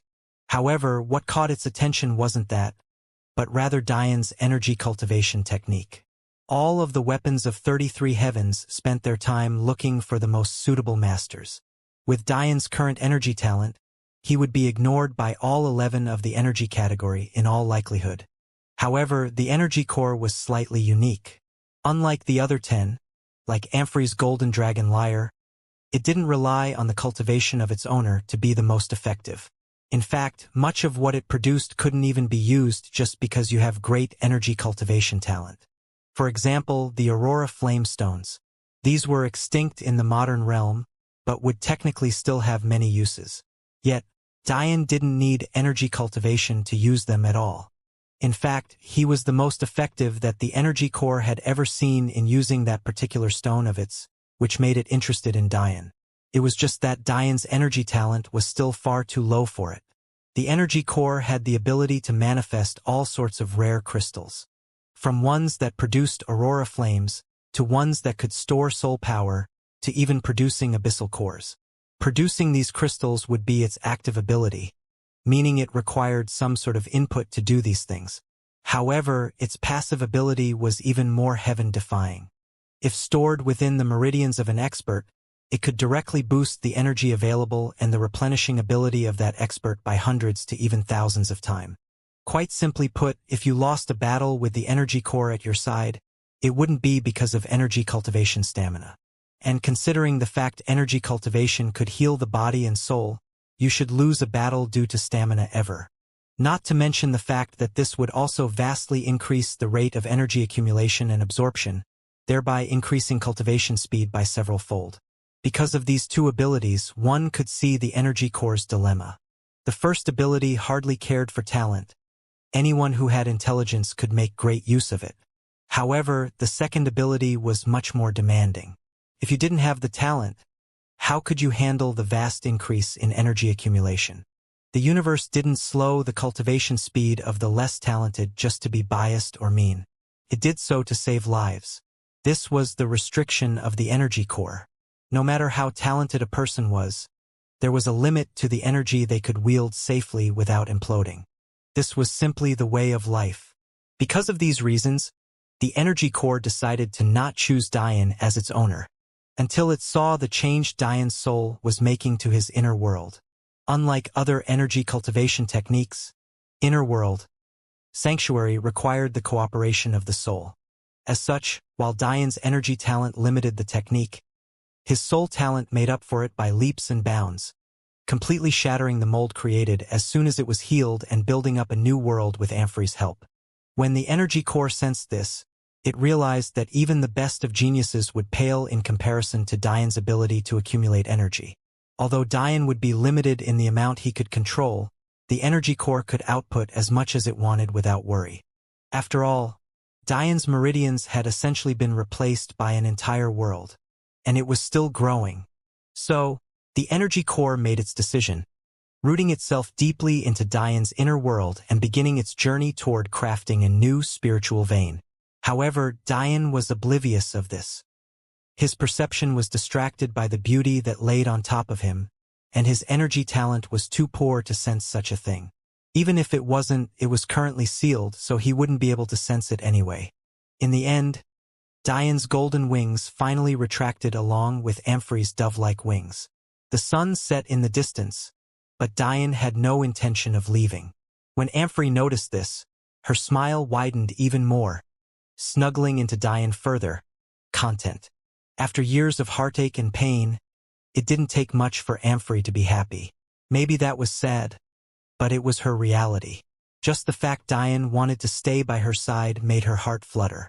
For the first time in a long time, She not only felt content, but truly like a woman wanted by the man she had loved with all her heart for the whole of her life. What they didn't notice was that fact that the appearance of their king had completely changed. It could be said that Dian had regained his true body in this mysterious trial world. Dawn was being to assert its dominance over the darkness of night, even as a beauty with blazing red and gold hair slept soundly against the chest of the man she loved. They both sat upright, letting the flickering lights of the fireplace warm them as they wrapped around each other. Although Dian had a relaxed expression on his face, he was actually quite surprised. His body had shot upward in blood essence integration, shattering the 28% barrier and approaching 29%. At this point, Dian met a strong bottleneck that let him know he was closing in on the level of a celestial body. He had only just recently turned 23, yet he could already boast having a celestial soul and a peak saint body. This shocked Dian, but he dismissed it as a reward for the trial. Maybe his grand teacher had methods he didn't consider before. What he didn't notice was that the primordial eans within him had increased by 1, becoming 6. He now had Cookins, Amethysts, Madeleines, Rees, Claras and Amphories. Claras too should have technically made it 7, however they had fused due to their overwhelming compatibility. This confirmed the theories that faith seeds should be separate from one's foundation. Despite Cookin and Ree and Madeleine and Amethyst shared a body, their primordial eans didn't fuse, while Clara's did. It was no wonder why those who relied too much on their faith seeds failed to reach the final steps of cultivation. After all, you'd be following a Tao that wasn't truly yours. But Dian wasn't worried about Madeleine and Ree. His wives were all highly intelligent and didn't need him looking over their shoulder all the time. This was obvious considering the improvement in their cultivation while he was in a coma. Although Ree and Madeleine had lost to the Ouida during the first 2 tries, Dian had no doubt that had he not awoken, they would have broken through the 3rd time. After all, they were both very young. The progress they made in 2 years would have blown the Ouida out of the water. Within his inner world, Dian's primordial yang hovered in the center of those 6 balls of light, each a differing color. Cookins was a dense black, wafting a thick fog. Amethyst was a blazing ball of fire, radiating piercing cold and fiery heat all at once while shining a beautiful violet. Rees was a bright gold, forcing the world to want to bow in allegiance, perfectly matching her elven queen's reign constitution. Madeleine's was a gentle white light, almost like a pearl, befitting of her goddess disposition. Clara's was a beautiful opal color, swirling with all sort of purples, reds, blues, and even golds, matching Dian's to perfection while only being a lighter shade. As for Amphories, it radiated an aura almost identical to Ree's, but had less arrogance and innocence, and a more elegant and mature air. Flames of gold, red and white danced around its perfect white center like the wings of a divine bird. All 6 rotated in harmony, not showing any signs of dissatisfaction. One had to know that there was a reason only powerful men had many wives. It was simply impossible for a man with a weak primordial yang to support so many powerful primordial eans. If one were to try, it would only result in disaster. Should a weak primordial yang take on multiple powerful primordial eans, it would shatter. Although the man would live, he would be forever impotent. In fact, oftentimes, if the primordial een was strong enough, it wouldn't even allow itself to leave the body of the woman. Luckily for Dian, although primordial eens and yangs were technically energy cultivation-based, that was only because of where they resided, the meridians or dantian. In reality, they touched on all 3 paths. If they didn't, how could taking a virginity of a powerful woman cause a boost in Dian's body and soul cultivation? Because of this truth, Dian's overwhelming soul talent was able to sustain the 4 primordial eens given to him by Ree and Madeleine. If not, one could only lament Dian's talent for wooing women, because they would have destroyed him. It seems like needs some body cultivation materials to break into the celestial tier. Dian looked down at himself, inadvertently smiling when he saw Amphory lightly and adorably snoring. The truth was that he wouldn't have much of a bottleneck body cultivating at all. Not only did he have his blood essence, his understanding of his body had increased by millions of times because of this increase in his body talent. Unlike the soul kernel, the effect of the body kernel was much more indirect. It essentially gave Diane the ability of multiple body constitutions, and their abilities as well. However, there wasn't a powerful enough constitution awakening pill in the entire world that would be enough to awaken them all. Therefore, Diane had to be exceptionally selective with which abilities he chose to awaken, and which he chose to ignore. It was unfortunate, but such was the way of the martial world. Because of the complexity of that situation, Diane didn't choose just yet. In fact, since Clara was in the same situation as him, he told her to be extremely selective as well. Unless Diane could find the body category weapon of 33 heavens, spirit body, he would be limited in the amount of constitutions he could awaken. Spirit body was actually quite a misleading name for the weapon. While it sounded holy and righteous, it was the very opposite. The passive ability was innocent enough. With as long as the user sensed the constitution within them, it could communicate with the heavens to awaken it. This required little to no effort on the part of its wielder, and was the legendary aspect of the weapon. However, the active ability was truly sinister. If the wielder was more powerful than the victim, they could directly steal the opponent's constitution and take it for their own. There was no shortage of stories of wielders of this weapon seeking out talented children to steal from. After having their constitution stolen, not only would the victim have their cultivation based irreparably harmed, causing a drastic fall in whatever cultivation existed, their talent would be forever stripped from them. It was not difficult to understand why these people targeted children. No matter how talented a child was, that's all they were, a child. How could they resist an expert capable of subduing a weapon of that caliber? Much of the taboo around sharing bloodlines stemmed from this exact weapon and the bloody history behind it. Firstly, one had to understand that there was a difference between bloodlines and constitutions. A constitution can be born to anyone depending on their heaven's blessing. It was a matter of luck, but also had, in part, to do with one's talent. The more talented a person was, the more likely they were to have a constitution. A faith seed worked the same way, however it was tied to a very specific bloodline. It could be considered to be a bridge between constitutions and bloodlines, sharing characteristics of both. A bloodline, however, was passed down through a gene pool. Much like constitutions, it could be awakened further and stimulated to higher forms. For example, Little Black was birthed by two parents who were both transcendent beasts. However, both the demon Qilin and celestial deer bloodlines had the potential to evolve. This was because the celestial deer was once a race of supreme beasts, while the demon Qilin had faint traces of overwhelming dragon blood. When they came together, they catalyzed Little Black's blood to an all-new level, awakening both bloodlines. This, of course, was due to more luck than science. It wasn't a sure thing for such a thing to happen. While beast bloodlines followed the following ranking system: common, earth, heaven, transcendent, and supreme, other bloodlines followed the very same ranking system.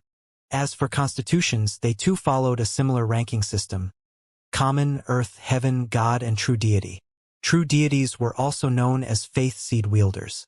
However, that is only because of the changes in modern times. Although it is true that a faith seed is the equivalent of a true deity constitution, it can only be considered to be a fake approximation.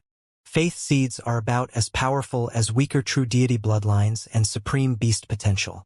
This is because although the affinities given by them are no weaker than even their peak true deity and supreme counterparts, unlike the latter two, it is impossible to rely on them to the end. In truth, both Ri and Madeline's faith seeds provide support comparable to peak-level true deity and supreme bloodlines. This was especially so for Ri since her faith seed was in resonance with her beast bloodline, which was comparable to a lower-tier supreme bloodline due to the branch family of Kitsune she originated from. However, they would both face problems, lowering the value of their seeds. While Madeline was highly compatible with the life portion of Amethyst's faith seed, the reincarnation portion was exceedingly difficult for her. In the same vein, she was highly compatible with the ice-blue flame portions, but struggled with the fire-red flame portions. Unfortunately, they were inseparable. This meant that while Madeline could use some portions of Amethyst's legacy, if she used too much, she would join a path that she couldn't complete. As for Ri, although she was a Kitsune, her particular faith seed was highly incompatible with her. Like her mother, Ri came from a snow-white kitsune branch family known as the Snow family. It was a lowly branch because its bloodline was far weaker than others. However, Ri had somehow awakened a faith seed that originated from a family of black gold kitsune, the Void family. Luckily for Ri, her father's side gave her the compatibility she needed, in part. While Ri wasn't compatible at all with the space portions of Kukin's legacy, she was highly compatible with the darkness and chaos portions. This was, of course, because of the Acacia family's tree of life and death legacy, which contained major legacies that could be considered to follow the wicked path of cultivation. After all, any technique capable of stealing the energy and life force of an opponent could be said to follow a dark path. Following these lines of logic, one could see the problem with faith seeds. But Madeline and Ri were intelligent enough to understand this for themselves. Although this didn't mean they wouldn't use their incompatible side. For example, Madeline could still use her red flames and Ri would still use her flames. They understood that they couldn't take it too far, or, at the very least, they needed to focus on what they were good at. As anyone could see, the importance of bloodlines were not only great, they were heavily tied to what a family represented. Diane could already see that Ri and Madeline were following the right paths. Ri was especially fond of her dark ice techniques, which took advantage of her Snow family bloodline and her Acacia family bloodline. As for Madeline, she started with her Queen Peacock techniques, which were modified from a Yang version of the technique. Although this wasn't anywhere near the most powerful technique Amethyst had, it was the one that aligned with her constitution the best. All of this said, when the spirit body was thrown into the mix, all of this was interrupted. The weapon itself could be considered to be banned and wouldn't be a surprise if anyone wielding was immediately wanted dead. The real problem was that this wasn't even the limit of the spirit body. Not only could it gift bloodlines and constitutions, after stealing them to its owner, it could even store them to give to subordinates. It was truly a demonic weapon. Unfortunately for Diane, he needed that weapon to make full use of his origin constitution. He didn't plan on awakening all of the constitutions within him, because that would be a waste of time, but awakening a few of the most helpful ones would aid him greatly. For example, if he had Femi's god-level body constitution from the World Tournament Tyranny's Rage, his battle power would increase as he fought, tapping into his potential with each punch. With the body kernel within him, the potential of his Tyranny's Rage would far surpass the norm, likely being the equivalent of a lower-tier true deity bloodline. Even more shockingly, Tyranny's Rage wasn't even ranked that highly among male god constitutions. The fact the body kernel could boost it in such a way was already shocking. Just what kind of effect would it have on the top 10? There were even constitutions a step above Tyranny's Rage that could not only increase battle power, but also steal battle power from opponents on contact, thus lowering the strain of the constitution. The possibilities were too many. What about constitutions that specialized in the rare magic that Loki practiced? Or ones related to the eyes? What about constitutions that guaranteed great talent among your children? All of these were thoughts swimming in Diane's head. The only problem was quite a glaring one. Without the spirit body, all of this was impossible. Just like other pills, Constitution Awakening pills lowered in effectiveness with every dose taken. Normally, this wasn't a problem. After all, usually martial warriors were born with only a single constitution to worry about. Even those who were lucky enough to be born with 2 or 3, those absolute geniuses from old and ancient universes, usually had only a single one that was worth awakening. For example, they might have only a single god constitution, while the other might pale in comparison, being a heaven or even earth constitution not worth awakening. In the extremely rare cases where a true genius was born with multiple high-tier constitutions, usually they could awaken at most 2 of them. After the second time, the pills would lose effectiveness, only being capable of awakening less than 50% of the third. And for the fourth, less than 20%. Even then, it was rare to be able to awaken 2 fully. It would require a moon-level constitution awakening pill. These were the pills that the Celestial Deer sect had. Unfortunately, Diane had already used them all. This said, there was the only reason Delia succeeded was because her mother's life was on the line, and she spent centuries with her constitution within her mother's womb with her birth being suppressed. As such, her resonance with her constitution far surpassed those of her age. Obviously, Dian didn't have centuries to spend resonating with hundreds to thousands of constitutions. The only other way Dian could think of to take advantage of constitutions, although it was the weaker methods, was to dual cultivate. Through dual cultivation, Lionel was able to gain Evelyn's eternal balanced constitution in order to perfectly fuse his red and blue flames. His version of the constitution was much weaker than Evelyn's, and he had many limitations that would have taken decades if not centuries to surpass, but it was still effective nonetheless. Using this logic, Dian could possibly use this method to increase the resonance he had with his constitutions and shorten the time needed to awaken them naturally. After all, he had Clara's origin primordial Een, he could pick whichever he wanted to use. Unfortunately, they would only be from the female constitutions, which was a very different list. And if he didn't want to become too feminine, he'd have to be really selective about which he chose. But some female versions had male counterparts which could increase his resonance. Suddenly, Dian's thoughts were interrupted by Amphrey, who had seemingly been awake and staring at him for a while. "You look different," she whispered. Amphrey no longer felt like her husband was the same man. In fact, he could be said to be someone else entirely. Dian smiled. He had realized that his real body had come into this world for some odd reason. But again, he attributed it to rewards from the trial. After all, if his real body wasn't taken in, how could they reward him with a boost in cultivation that would have taken him years to accomplish? From Dian's prior knowledge, those taking trials usually spent decades in them, if not longer. Only the best of the best would take in a short time. And even those geniuses would spend a long time within the god-level trial. If the trial didn't help cultivation, wouldn't those geniuses stall out for all this time? No one would want to give up so many years of potential. Bigger. Dian grinned, not taking Amphrey's question too seriously. Amphrey blushed, remembering how Dian really had gotten bigger inside of her during the night. She hadn't thought much of it then, mostly because it made her mind go blank, but maybe it was because his body was changing. More handsome. Dian's grin widened. This only made Amphrey's blush deepen. Somehow this husband of hers was right again. The previous king couldn't be said to be an ugly man. In fact, he was above average. However, in terms of martial warriors, his looks were average. But this current version of him made it hard for Amphrey to look him in the eye. The combination of his demeanor and his features that seemed to be perfectly sculpted out of the most precious of stones was too much for her handle, even with her queenly aura. Amphrey hid her face in Dian's chest, unable to withstand his teasing. It seemed the easily embarrassed Amphrey was back, causing Dian to smile lovingly. Dian absent-mindedly stroked her hair, almost falling back into his thoughts. "I've never seen wings like yours before," she said softly. "I've also never seen a mutation that adds pairs of wings. Your angel blood is quite overwhelming." A light breath escaped her delicate lips. She meant every word she said. Even their ancient books didn't speak of such a thing.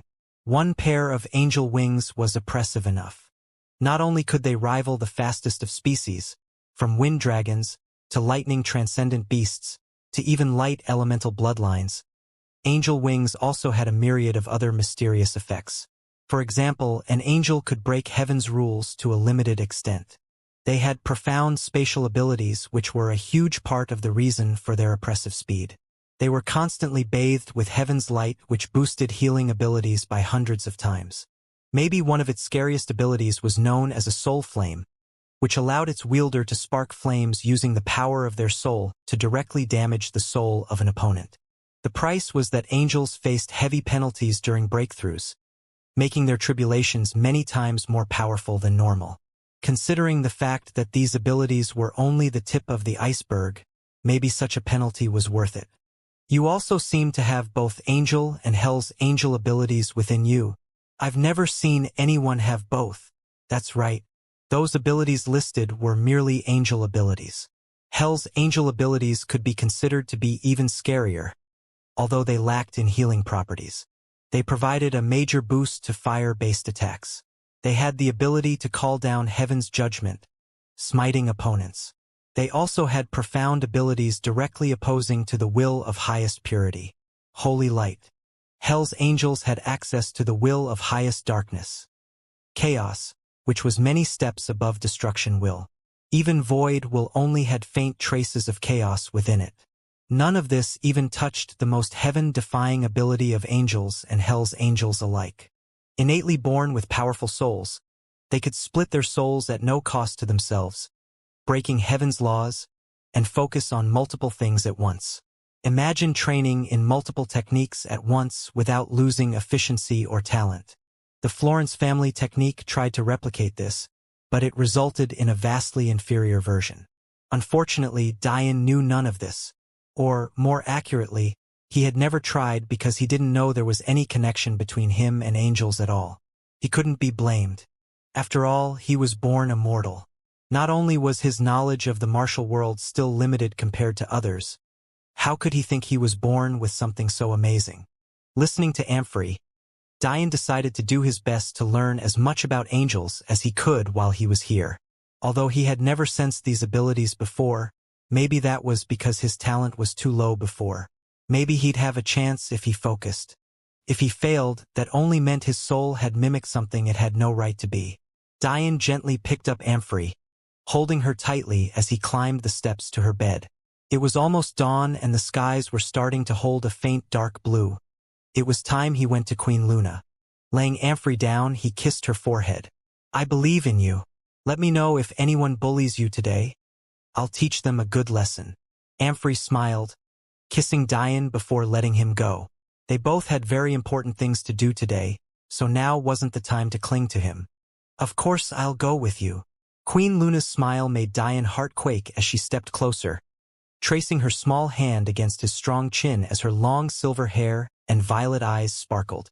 Although Luna didn't show it, her own heart was trembling as well.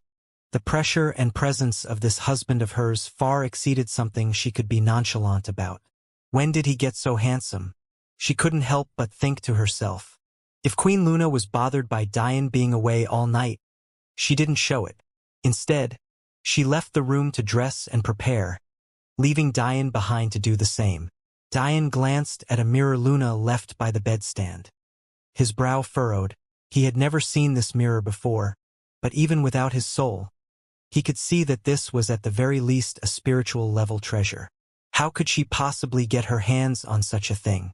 He looked away, pretending he hadn't seen anything. But, unbeknownst to her for now, Luna's shell had finally shown a crack, albeit a small one. The result was her making an unexpected mistake she had never made before. Dian looked down the cobbled road with Queen Luna sitting by his side. The ride was eerily quiet, a faint tension hanging in the air. Both sat in a carriage fit for royalty, pulled by what Dian saw as mutated horses. Their speed was easily comparable to Celestials, but such a thing wasn't as surprising as their aura and size. The horses themselves were easily 10 meters tall. Their skin was a dark red that flashed with the occasional gold from the blood pumping through their veins. Dian knew that if he pushed the speed of these heaven-tier beasts to the limit, they could reach their destination in just a few minutes.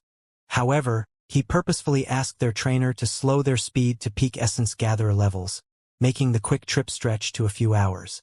The carriage itself was the size of an entire home and floated above the air, currently holding Dian and Queen Luna in a lounging area. Despite the tension, Luna's head rested on Dian's shoulder and her arms wrapped about his, sliding her small hands in his. Queen Luna felt an overwhelming peace come over her. But it was followed by bitterness and dread. She felt a mixture of anger, anticipation, and helplessness. Yet, she wasn't willing to let go of Dian's arm. She too realized that she made a mistake this morning.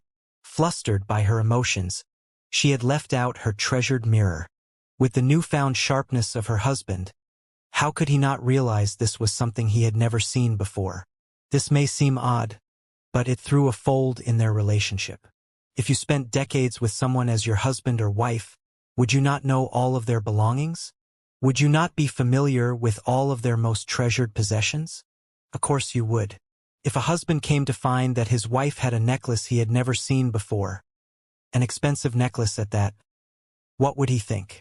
Even worse, Dian had spent the past 2 days studying the ins and outs of the Angel clan. He knew what their craftsmanship looked like. So, how did a Queen Luna, who never went out and didn't have any servants, managed to get such a treasured mirror without Diane ever noticing it? One had to realize that after his intimate actions with Amphrey, all of Diane's memories were unlocked. Therefore, there was no longer the excuse of him simply not having that particular fragment. And, even if such an unlocking hadn't happened, seeing the mirror itself should have triggered a memory. There was only one explanation. Diane had never seen the mirror before. This explanation left two possibilities. Either Luna had always had this mirror, or she somehow had the ability to take things in and out of the Angel clan without moving a finger. Maybe the scariest part was that if Diane was his usual cautious and thoughtful self, he wouldn't hesitate to believe that both were true. Unfortunately, the gentle fragrance of the petite woman by his side seemed to be all he could focus on. He had all but forgotten what he had seen this morning. "Do you remember the first day we met?" Luna said softly. Diane's eyes blinked in surprise, snapping him out of his daze, but he still nodded. "Of course. How could I forget?" Luna's delicate features blushed. "You were so forceful." Diane scratched the back of his head, laughing awkwardly. He had really turned into a man who knew nothing of how to deal with women. He thought that maybe since his real body came here, he'd have more control. But clearly that wasn't the case. In fact, his feelings for Luna became more magnified.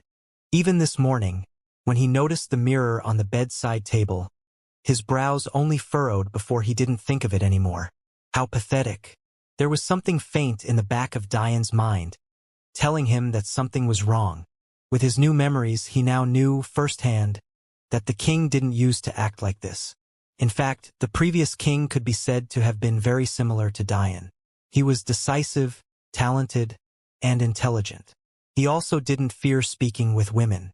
If this wasn't the case, how could a woman as outstanding as Amphrey fall for him? However, when he left the village to temper himself, that all changed. It was as though he came back a completely different person with a completely different personality.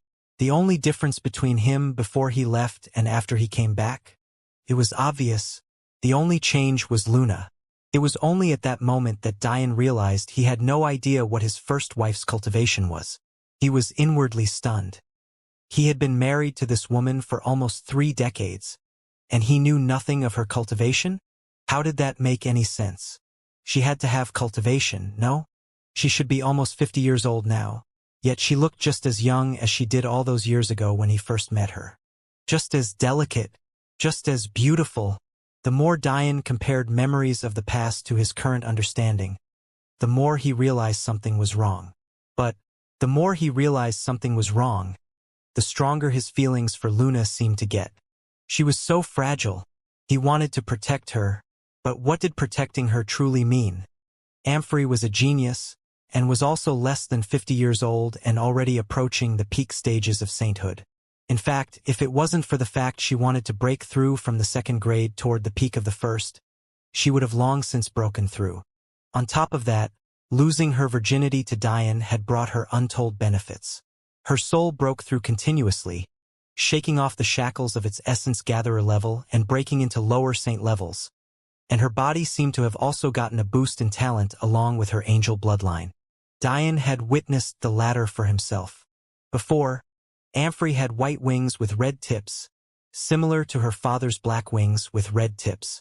However, after dual cultivating with Diane, she gained a mutation. She now had the purest of white wings, a halo, and even the ability for her hair to shift between red, gold, and white colors. In fact, her current hair had shifted from a fiery red to a red with heavy golden accents. This was all to say that in the ancient era Diane was currently in this is what it took be known as a genius. And yet, wasn't Luna also labeled a genius? In fact, she was known as the foremost genius of the entire Moon Clan. Having such a feat had to mean there was something special about her, right? So why did Diane know nothing? Why am I in love with you? The words spun around in Diane's mind with no answer. He knew he loved Madeline. She was the woman to open his heart, the one who showed him that there was something else to life than mourning his parents. When Diane saw the death sentence hanging over Madeline's head, and how she still managed to keep a beautiful smile, he didn't think he had the right to complain about his life. She deserved his love. He knew he loved Ri. She was strong and resilient. Her parents left her, without a word, and yet she took the responsibility of saving their kingdom on her own shoulders. She planned, she bided her time, and even if Diane hadn't shown up, Diane was certain that she would have taken hold of the kingdom without him. He knew he loved Clara. She was his childhood friend. They had shared the losses of their mothers together. They had grown strong together. He owed her so much, but he knew that it was more than just guilt that sat in his heart for Clara. There was something deeper, something purer. He knew he loved Amphory. Strong didn't seem like a powerful enough word to describe her. She was a woman of duty and loyalty, one he was sure would never leave his side even if it meant ruining her own life. Each and every one of these women had a reason for their place in Diane's heart. And each and every one of them deserved it. Diane knew that, even if it hurt as much as having his heart ripped from his chest, if it meant their happiness, he would be willing to let any one of his wives go. He didn't want to be the reason for their suffering. And yet, when he thought of Luna, he hated such an idea. He would rather die than let her leave him. But the problem was that he didn't have any reasons for it. Was it because she was beautiful? Because she was gentle? Caring? All of those sounded like shallow explanations that held no water compared to the other four, and yet his feelings for her were easily 100x what he felt for any of the others. Diane thought back to the first time he met Luna. He was on a trip to temper himself, hoping to break through a bottleneck he was having in comprehending intents when he stumbled onto a tournament. At first, he didn't think much of it. He was only focused on cultivation and already had a woman in his heart. So, he didn't even care for the fact Luna, her elder sister and her father were watching the proceedings. In the end, it turned out that this was actually what they called a universe tournament. It was a step up from world tournaments. Whereas the latter pit worlds against each other, the former pit entire universes. Diane didn't think about why a mere royal god clan would have the honor of hosting such an event. Because again, he didn't particularly care. He only wanted to fight, and this was the perfect stage for him. He went all out, and his bloodline ignited along with his intent, helping him soar to all new levels. Since these were ancient times, and the universes were on another level, even celestials were considered to be juniors. However, there was an age restriction of 100 years old, so Diane's strongest opponent wasn't even the one with the highest cultivation. After all, many geniuses stalled their breakthroughs to achieve higher grade levels. But none of that meant anything to Diane. He was eventually rewarded for his effort and became among the youngest to ever place first. Taking his position above the rest, Diane stood proudly as a lower saint capable of defeating even first-grade saints. A difference of 12 whole small cultivation levels was decimated by him. Diane didn't care about his achievement. To him, it only made sense that he was first place. He was the crown prince of the angel clan. Despite their decline in numbers, their true deity bloodline was unrivaled among humans and even suppressed most beasts. Diane didn't need a faith seed. All he needed was himself. However, it was obvious that not everyone was happy about this result. The angel clan was relatively unknown, only fit to be a subsidiary clan of a mere royal god clan. How could the myriad of king and emperor god clans that participated be satisfied? This was where the previous prince was eerily similar to Diane. He didn't care about offending those greater powers. In fact, unlike Diane, he had the backing of a father who could be considered top one in experts in the entire quadrant. Offending the son of such a man was tantamount to asking for trouble. Unfortunately, the clans that found this out only took more offense. They thought that Diane was only acting arrogant because he wanted to rely on his father, and that would likely cause future problems. To Diane, however, he wasn't even aware that his father was so famous, nor did he know that his father was so powerful. He only acted so arrogantly because he wanted to rely on himself. He earned his first-place spot. Why should he apologize or be ashamed of such a thing? But this was when Diane found out why the Moon Clan was hosting such a large event, and also why so many were angry. It turned out that this tournament was actually meant to be a formality. The Opich Emperor God Clan's crown prince was essentially guaranteed to be the victor according to many. Not only had Jabari Apich filled 101 Saint Meridians at a mere 87 years old, his body held an overwhelming devil bloodline within it that could only be compared to a mid-tier true deity bloodline. Even in ancient times, such a thing was rare beyond belief. When Diane thought to this point, the Pakel family flashed in his mind. Maybe they had a connection? When the Apich family stimulated their bloodline and fought, their skin would become red. However, the Pakals had mutated to always have faintly red skin. Maybe this was the reason for the demon sage's body cultivation talent? But Diane dismissed this idea for now. There were too many millions to even billions of years between now and the time of the Pakals. He couldn't connect them just because of red skin. That said, neither the talent of the Pakals nor the Apiches could be underestimated. And that was especially so for their young crown prince. He was bloodthirsty, and even Diane had to admit his battle intent nearly shattered when he stood on the stage for their final fight. None of that mattered in the end. Diane battle power soared under the pressure, and his angel bloodline evolved to an all-new level, shattering preconceived notions. He became a genius towering over the rest. And that was when the truth was revealed to him. The Apich had decided that the Moon Clan would host this event in order to propose marriage. But the facade of the tournament didn't say this. The rule was simple. Whoever placed first would be Luna's husband. When Diane learned this, he was stunned. Although he didn't care about offending clans, he had always had a soft spot for women, and he wasn't willing to reject Luna in front of so many people. However, in his heart, there was only one woman, Amphrey. The world didn't know about Amphrey because they didn't even know about the Angel clan. His father was extremely famous, but he had never made his affiliations clear. In fact, the only reason his father even let himself be known was in rare moments when prime legacies for the older generation opened up, so that he could take resources and treasures for the Angel clan. He never acted out of selfishness. However, to Diane, Amphrey was vastly superior to Luna, whether it be in demeanor or talent, and he didn't believe that his Amphrey lost out to anyone in talent. Since he had taken first place here while being so young, and since Amphrey was very close in talent to himself, how could this Luna be better than her? It could be said that from the bottom of his heart, Diane was more than satisfied with Amphrey as his primary wife, although he knew he would be forced to take concubines. But, in typical Diane fashion, he was soft-hearted. So, when Luna's father called him son-in-law for the first time in front of trillions of people, he could only smile and pretend to be on board with everything that was going on. The problem was that not only were the Apich family livid, Luna's elder sister, Laura, seemed to sense that there was something off about Diane's attitude. In the end, time proved her right. After the tournament ended, in private, Diane proclaimed that Luna was his woman now to the Moon family. But he also let them know that he had a wife. This was likely what Luna meant by him being forceful, but it just wasn't in his personality to go back on his word. Nor did he have the heart to embarrass Luna by rescinding or disappearing.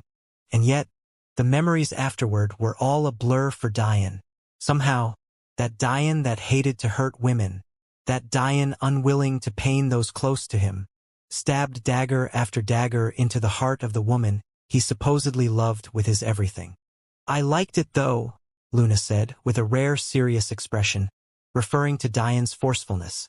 These words snapped Diane out of his flashback, causing more complex feelings to swirl in his eyes. He thought he had all of his memories back now? What the hell happened after he confronted Luna's father? Everything was a blur and his mind was entirely foggy. He couldn't understand any of what was happening, and no matter how hard he tried, he couldn't retrace the steps of his memories. It was as though it had all been covered by a thin veil, one sturdier than even an ancient spider's silk. Luna giggled. "This trip will be interesting though. Our first visit is to the 5th place finisher of that universe tournament you stole me at. I wonder if he still hates you." Diane looked at the silver-haired beauty clinging to his arm, not understanding anymore whether that smile of hers that made his heart quake was truly the woman she was, or if she was something else entirely. She always seemed so carefree and honest. Yet something about her was making Diane uneasy. Diane was a person that had pride etched deeply into his bones. The only people he'd set it aside for without hesitation were those he loved. And yet, There was a deep competitive fire stirring within him the more time he spent with Luna. On one hand, the persona he had taken over wanted to love and fawn over this woman. It was to the point where he wanted to keep her on a pedestal and never touch her. The fact that Luna was still a virgin spoke volumes about that truth. How could you be married to such a beautiful woman and yet never touch her? Diane's demon sage blood was running wild at such a ridiculous notion. That feeling only grew due to the fact he had integrated another 8%.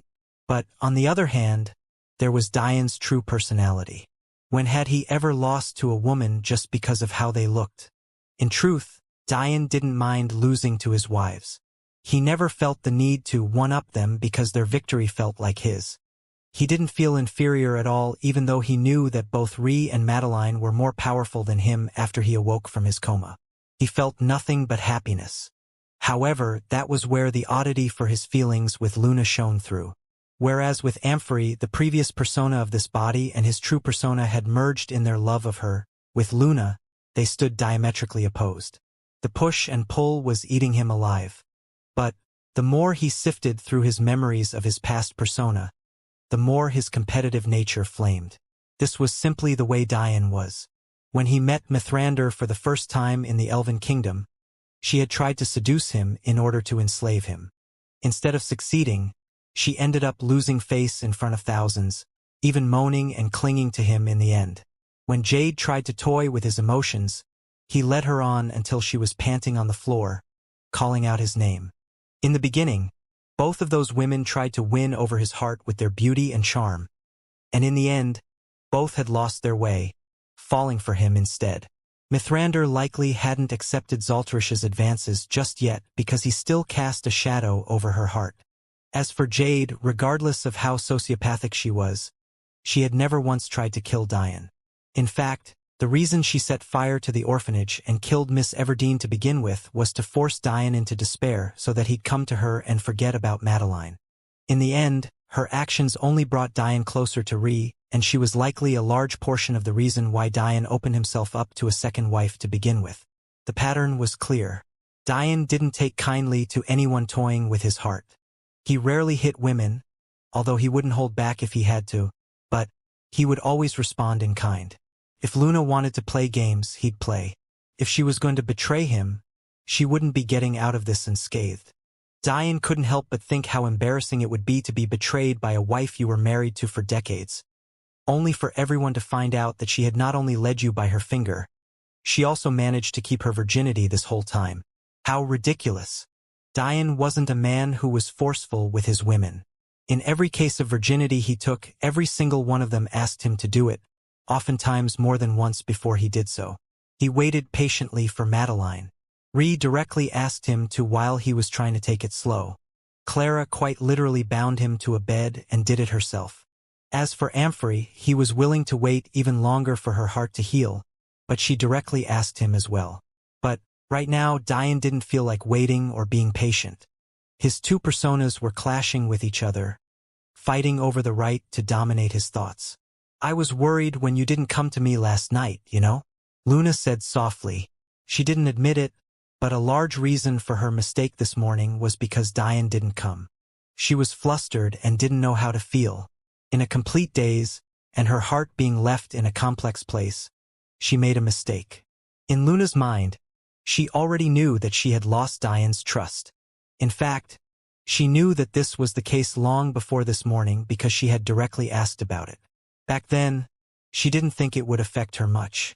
But, slowly watching Diane's demeanor change, slowly forming back to the way he once was, the reason he caught her eye to begin with began to resurface, burning away decades of what had become normal for her and becoming something else entirely. The situation was more complex than Diane had the heart to accept. And maybe Luna couldn't accept it either. All she knew was what she said that fateful day: "What's done is done." Diane silently took a glance at Luna. When he heard her say those words, his heart was immediately caught in his throat. All fighting between his personas seemed to calm down, both seemingly wanting to comfort her. Although something at the back of Diane's mind was nagging him that this was just another play, another facade she put up. However, the one thing that wouldn't ever leave Diane something etched into his bones, something he built his Tao on, was his arrogance. Even if this Luna had his other persona's love, he'd be the one to choose how he expressed it. There were two reasons why Diane took Luna on this trip. The first was that he didn't trust her to be alone in their clan without him. The second was more calculated. This was already his third day here, and with so few days remaining in his 5-day deadline, this would be his best opportunity to truly test this wife of his. It was time he went on the attack. You know, there's something I've always wondered, Diane said playfully. He lightly pulled his arm away from Luna's grasp, instead wrapping it around her small frame. Luna froze for a moment, her chest heating up under Diane's overwhelming masculine smell. Although Diane no longer imperceptibly leaked demonic will, since it was currently sealed, with his growing body cultivation, his existence alone was enough to shake the hearts of women. With his increased essence integration, and the breakthrough of his soul, all coupled with the fact he was now approaching 20 years old in true adulthood, it could be said that Diane now had a sophistication and alluring presence to him that he didn't have before. "What's that?" Luna managed to speak, but her words were soft. It wasn't only that Diane was particularly alluring to her right now. After all, she was a married woman who had never been truly touched by her husband. What woman wouldn't be frustrated? It was also that she was afraid of the question. Was Diane about to confront her? Now? I was just wondering. The words seemed to tumble out of Diane's mouth much too slowly, and Luna's anxiety only made the situation worse. To her, time might as well have been stopped. How special this wife of mine had to be to catch the attention of an Emperor God clan on this small planet of ours. Luna froze. Was her husband toying with her? This question was right on the borderline. On one hand, it directly referred to maybe the most key thing leading to this whole situation. But, on another, it could also be completely innocent. After all, wasn't she the one who brought up when they first met? How could she blame him for continuing the conversation she started? However, Luna regained her composure quickly. It had been a long time since her husband had shown any semblance of a real personality. This was the sort of playfulness their relationship was missing. Whether or not he was only probing her, she'd dive in head first to find out. If this situation had to be painted out with artistic freedom, one would likely see a noble knight facing off against a silver-haired goddess, both with cunning in their eyes and both with a purpose. It seemed that this husband-wife pair never truly understood who their partner was as a person at all, and they were now about to use the next few hours to find out. Shouldn't you have found the answer for yourself by now? Luna's small hand rested on Diane's inner thigh. She pretended to do so innocently. After all, Diane was the one who took the arm she had wrapped around away. No? It's your job to know everything about me, isn't it? The competitive fire in Diane's eyes lit with a brighter flame. The fact they were meeting a man who supposedly hated him to essentially ask for an alliance was thrown to the back of his mind. Right now, all he worried about to bending this woman to his will. AI. You must forgive your husband for being blind and stupid. I only just found out that you liked a forceful man. Clearly I'm quite slow. Luna smiled, snuggling her head on Diane's shoulder once again. What are you going to do with that new information? It depends. I could give you exactly what you want, but that depends on if you'll give me what I want. A playful giggle left Luna's lips, seemingly causing the atmosphere to brighten up. What have you done to deserve such a reward? I may have been a bad husband who didn't know enough about his wife, Diane said, before suddenly grinning. But how much does my wife know about her husband? Luna paused. Although she thought the card she played was quite unexpected, this was probably even more so. Diane was correct. How much did she know about this husband of hers? They met by accident. His personality suddenly changed drastically from what she thought it was. And then, in the blink of an eye, almost 30 years had passed before his personality suddenly changed drastically again, and seemingly changed to the personality she thought he once had. The personality she thought was perfect for her future husband. Luna was suddenly stumped. How could she answer this question? Luna thought for a moment. This wasn't a contest of speed. But she couldn't exactly stay silent for minutes at a time without response when Diane seemingly responded immediately. What she didn't know was that Diane's speed of thought far exceeded even normal celestials. His soul was too powerful and had the perfect effect on his mind. In reality, despite the fact he answered immediately, he likely spent more time thinking that Luna. Suddenly, Luna realized her biggest advantage. Why was it that the Opich family traveled hundreds of millions of light years to come to Planet Haven? Why was it that even her husband didn't dare to touch her? Why was it that she was likely one of the only women clans would fight an entire war for? Luna stood, startling Diane for a moment. Currently, they sat in an elegantly furnished lounging area on comfortable couches. So, when Luna got up and stood before Diane, he was still seated. Yet, because of Luna's petite frame, her eye level was still a mere inch or two higher than Diane's even while he sat. Luna smiled, dazzling Diane as she slipped the flats on her feet off, not minding the flash of snow-white skin that assaulted Diane's vision as she lifted her legs. Whether by her design or not, she placed her foot right between Diane's thighs each time, using the couch as a stabilizer for her feet. Although waves were rocking Diane's heart, he reclined leisurely, never changing the expression on his face. In fact, he spread his legs, leaving Luna with enough room for her teasing. Despite the fact that Luna was still a virgin, that didn't mean that she had experienced nothing in the past almost 30 years. Diane's last persona wasn't that pathetic, right? Diane had frequently held her in his arms, and they frequently kissed, although it was almost always initiated by her. In those years of interactions, she had felt and seen her husband's excitement many times, and had also become quite familiar with how to trigger it. This was why, although Luna was still a virgin, she was still quite proud of her ability as a woman. She knew she elicited a reaction in her man. He was just too guilty to take advantage of it. Knowing all of this, Luna planned to do the same again. Since Diane wanted to play games, she would play with him. In the end, wouldn't he lose if he once again backed out due to guilt? Then he would stop questioning her again, and they could continue to pretend as though nothing was wrong with their relationship. However, when Luna glanced at Diane's open legs, she was stunned when she saw no difference. No bulge, no anything. For the first time, she felt doubt. She had never acted so deliberately before, but in the past, even just the faint outline of her leg would get this husband of hers excited. Now, he had seen nearly the entire way up her dress without reacting at all? How was this possible? Diane smiled to himself, still watching Luna's seductive actions. She wore a pure white dress that only lightly clung to her petite curves. Her snow-white shoulders were exposed by its thin straps, giving her an alluring yet still innocent air. However, what Diane found most attractive right now was the flash of competitiveness in her beautiful and sparkling violet eyes. Clearly, Luna was unwilling to give up.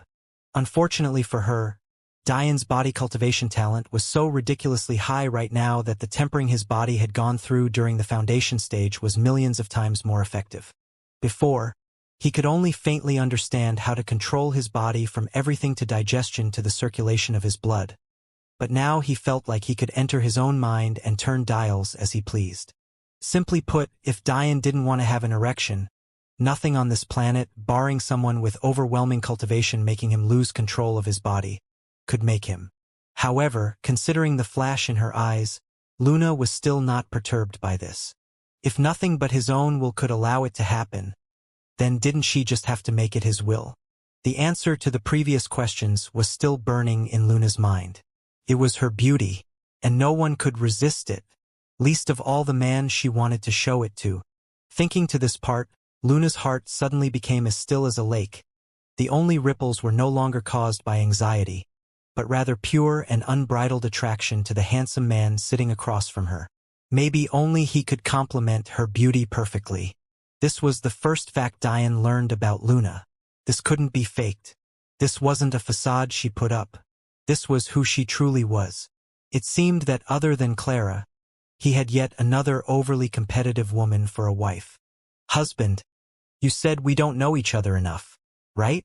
Luna smiled lightly, reaching her small hand toward her back and allowing the sound of a zipper to fill the quiet room and cause Diane's pupils to shrink to the size of the point of a pin. On one hand, his overly analytical brain couldn't help but wonder how zippers made it to these ancient times. On the other, his every cell was anticipating what would happen next. I think we should get to know each other better than, no? Luna's dress fell from her shoulders, catching slightly on her chest, before sliding down completely. Luna's body was perfect. There wasn't a single blemish on her white skin, and not a single impurity in her proportions. Her chest wasn't large, but Diane didn't doubt that it could still fill his hand. The fact she wasn't wearing a bra was seared into Diane's mind, leaving him wondering how he didn't notice such a thing before he got lost in the delicate pinks of her nipples. His heartbeat quickened as he realized this was the very first time he had ever seen Luna's body. Everything from the flashing silvers of her hair, to the twinkling of her violet eyes, to the way her pure white panties were partially see-through made Diane's blood roar through his veins. And yet, she wasn't finished, not in the least. Luna took a step forward, leaning to place her two small hands on Diane's thighs. Diane could hardly look her in the eyes, his vision still trained on her chest and scanning her body up and down without regard. But, when Luna suddenly kneeling before him, everything seemed to freeze. He lost control of his body. It wasn't that he could regain it if he wanted, but his lower regions were screaming, "Don't you dare! I've shown you what it is Jabari wanted," Luna said softly, implying that Diane could have what he couldn't. "But now I want to find out what you want." Luna's eyes trained on the still growing bulge in Diane's pants before reaching forward and gently gliding her hands over it. "I want to know more about you," she said softly. Luna showed no signs of stopping as she undid Diane's pants. In her mind, she had already won. It would only be a matter of time before Diane stopped her, too racked by guilt to continue. A massive behemoth of seemed to pop out of Diane's pants, startling Luna only for a moment before she regained her composure. Her two small hands couldn't even wrap all the way around, as she grasped onto it with both, pulling it closer to her. An overwhelming masculine scent shook Luna to the core. Her heartbeat quickened as her mind went blank. With her petite frame, would this even fit? A small tongue dripping faintly with glistening saliva appeared as Luna opened her delicate lips, and in the next instant, she closed in, twirling it around Diane's tip. Luna's small mouth struggled to envelop Diane's tip, but that didn't stop her tongue from swirling with an awkwardness that made his blood boil. Realizing her inability to fit her mouth over the rod that was throbbing in her hands, Luna changed tactics. Her hands delicately played with Diane's shaft and balls, stroking them gently as her tongue continued to swirl. She was suddenly engrossed in her actions, completely forgetting that her purpose was only to make Diane back away. It all of a sudden became less of a competition to her as a faint excitement filled her heart. She had never done something like this ever before, as was seen by her awkward and often clumsy actions. But she was always deliberate and gentle with her every action, causing Diane to quiver and tremble. His muscles clenched, his eyes closing in hopes of limiting the stimuli. If he had to look upon Luna's immaculate figure and adorable features while feeling such sensations, he would have long since lost control. "Do you like it, husband?" Luna's melodic voice filled the room, unifying with Diane's heavy breathing. She didn't need to ask to know the answer to the question, but she felt a gratification in her heart seeing Diane's closed eyes and clenched jaw. She trailed kisses along it, enjoying the robust throbbing and twitching on her cheek. It felt almost like hot coals in her small palms, but somehow comfortable at the same time. There was no embarrassment or hesitation in her actions. It was almost as though this wasn't the Luna Diane had thought he knew all this time. Was this truly the same delicate and fragile beauty he met on his first night? The same one that almost burst into tears and asked him to hold her? The same one that spent her days leisurely looking at the moon? Was that her true self? Or was this it? Luna's attack was relentless as the minutes passed by. Her teasing became bolder along with her actions more pronounced and shameless. Her hands played with the hem of Diane's shirt before she caught hold of his pants, pulling them away completely. Her heartbeat quickened as she trailed over the hard and lean muscles of his torso, engraving every peak and valley into her mind. "You're so big," she said softly, deliberately trying to get a rise out of Diane. It seemed to have worked because the throbbing of Diane's cock intensified with those words, almost escaping her gentle grasp. "Look, husband, I can't even cover it completely." Luna giggled, enveloping Diane with her breasts. If Diane's eyes were opened at this point, they'd be entirely bloodshot and without focus. Luna's teasing was making him lose his mind. "Husband, if you don't look, I'll feel sad." "Am I not beautiful?" Luna said softly, a hint of melancholy playing her voice. "This vixen." Diane clenched his jaw tighter as he opened his eyes, finding Luna's glistening violet ones staring up at him submissively. His blood pumped through his veins, somehow inadvertently causing him to jump into Demon Emperor's first act. Luna gasped faintly as Diane's cock grew to another size between her breasts. Veins of gold throbbed through it, coursing with a new level of vitality that overwhelmed Luna's senses. It didn't take long for Luna to regain her composure, though. Since Diane had even lost control of his own techniques, it was clear that she was very close to winning. So what if it was a size bigger? It was already too much for her to handle before, but she'd never admit that. The sight of Luna's small tongue licking his tip as her small breasts barely covered half of him caused steam to escape Diane's lips. His muscles grew to another size, making him feeling like he could make Luna disappear in his embrace. "Husband, if you get any bigger, how will you fit?" Luna said playfully. "Don't you know how much I want you inside me?" She pulled back, using her finger to gently play with Diane's tip. Her slender hand was so small that it almost slid into Diane's hole, but it pulled back, taking with it a faint string of liquid that glistened under the large carriage's lights. Diane's blood pumped when he saw this. Even Luna's breathing quickened as Diane's masculine smell raised to a new level, causing her cheeks to flush. Then Luna did something that made Diane snap. She looked her husband directly in the eyes, never daring to look away as she raised her finger to her mouth before licking the liquid away. What Luna didn't know was that she had already lost the moment she took Diane's shaft into her mouth. Before, Diane had made even the rowdy Clara bend to his will with just a drop of his blood. What kind of effect do you think his actual reproductive juices would have? Diane's body was at the point where it was dealing with unbridled lust constantly. If it wasn't for his willpower and morals, he would fuck anything that even remotely caught his attention. This problem only grew to an all-new level when his soul was sealed because now he couldn't use celestial will to calm himself. The conclusion was simple. If Diane lost his mind to the demonic side while his soul was sealed and without his wives by his side, an all-new persona would come out. One that would make that silver-haired beauty between his legs yield at all costs. Luna's loins imploded with a fiery heat the moment Diane's liquid touched her tongue. Her snow-white skin flushed completely, blazing with a fiery red. And yet, to Diane's surprise, her eyes remained clear and unfettered by lust. At first, Diane thought that Luna was much better than he thought then. After all, hadn't he just been wondering what her true cultivation was? Without his soul, he had no way of checking. And if she was too high level, even if he had his soul, he wouldn't be able to. The point was that only with overwhelming power could you ignore the effects Diane had on your body as a woman. However, the next moment shattered all of those thoughts. Luna stood, turning her alluring back to Diane and allowing him to see the plump ass that filled out her petite figure.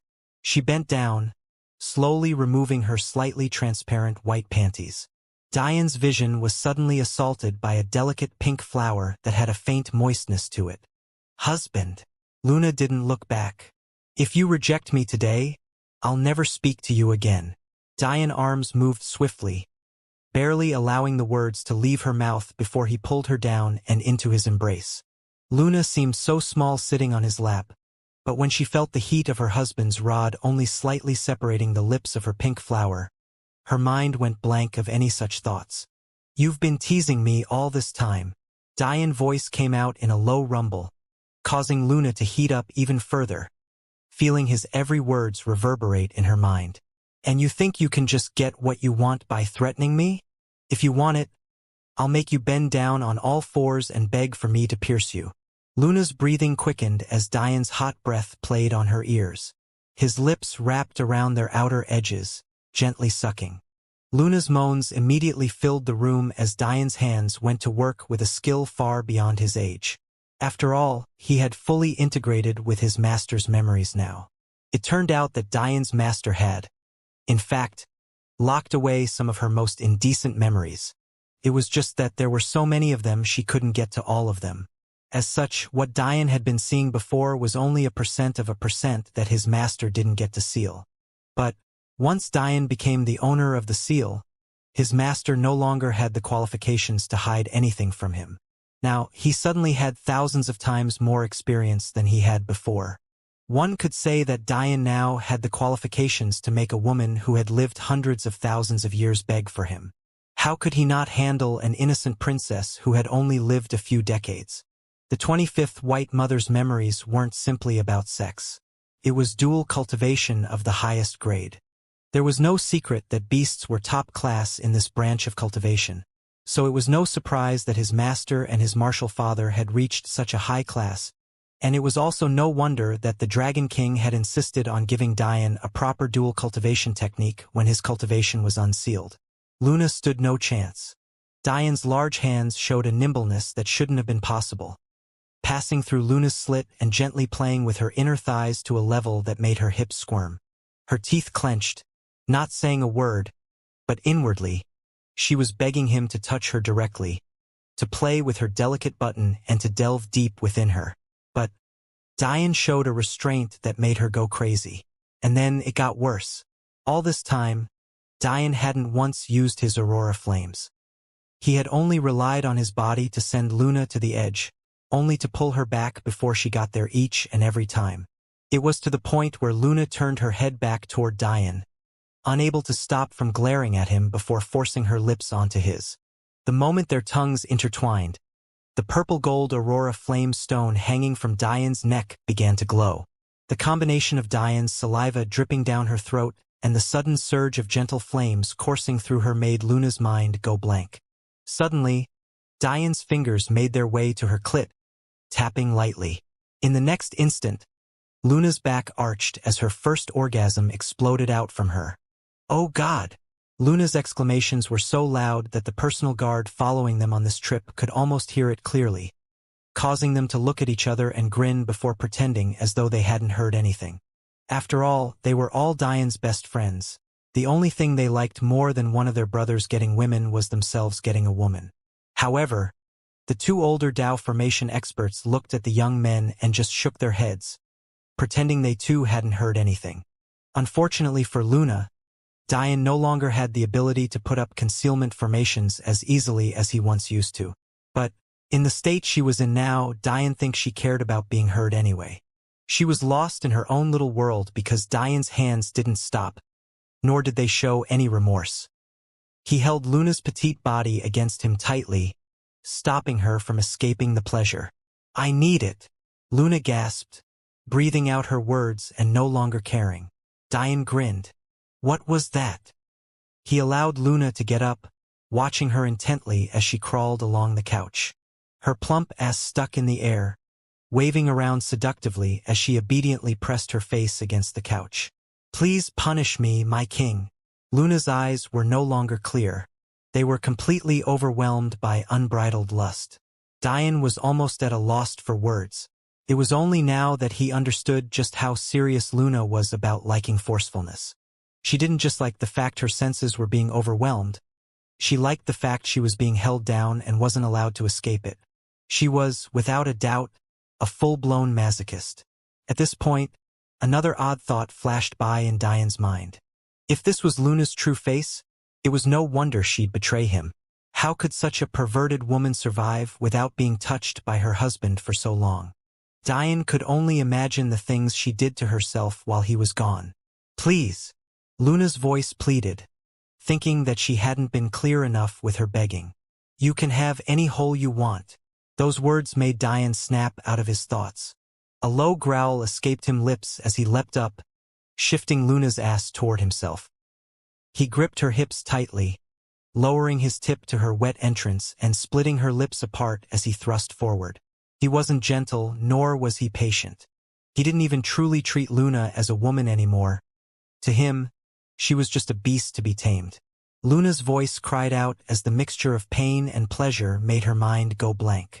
She could feel Dian pierce all the way to her womb, toying with the entrance as though he would force his way through before pulling back and slamming forward again.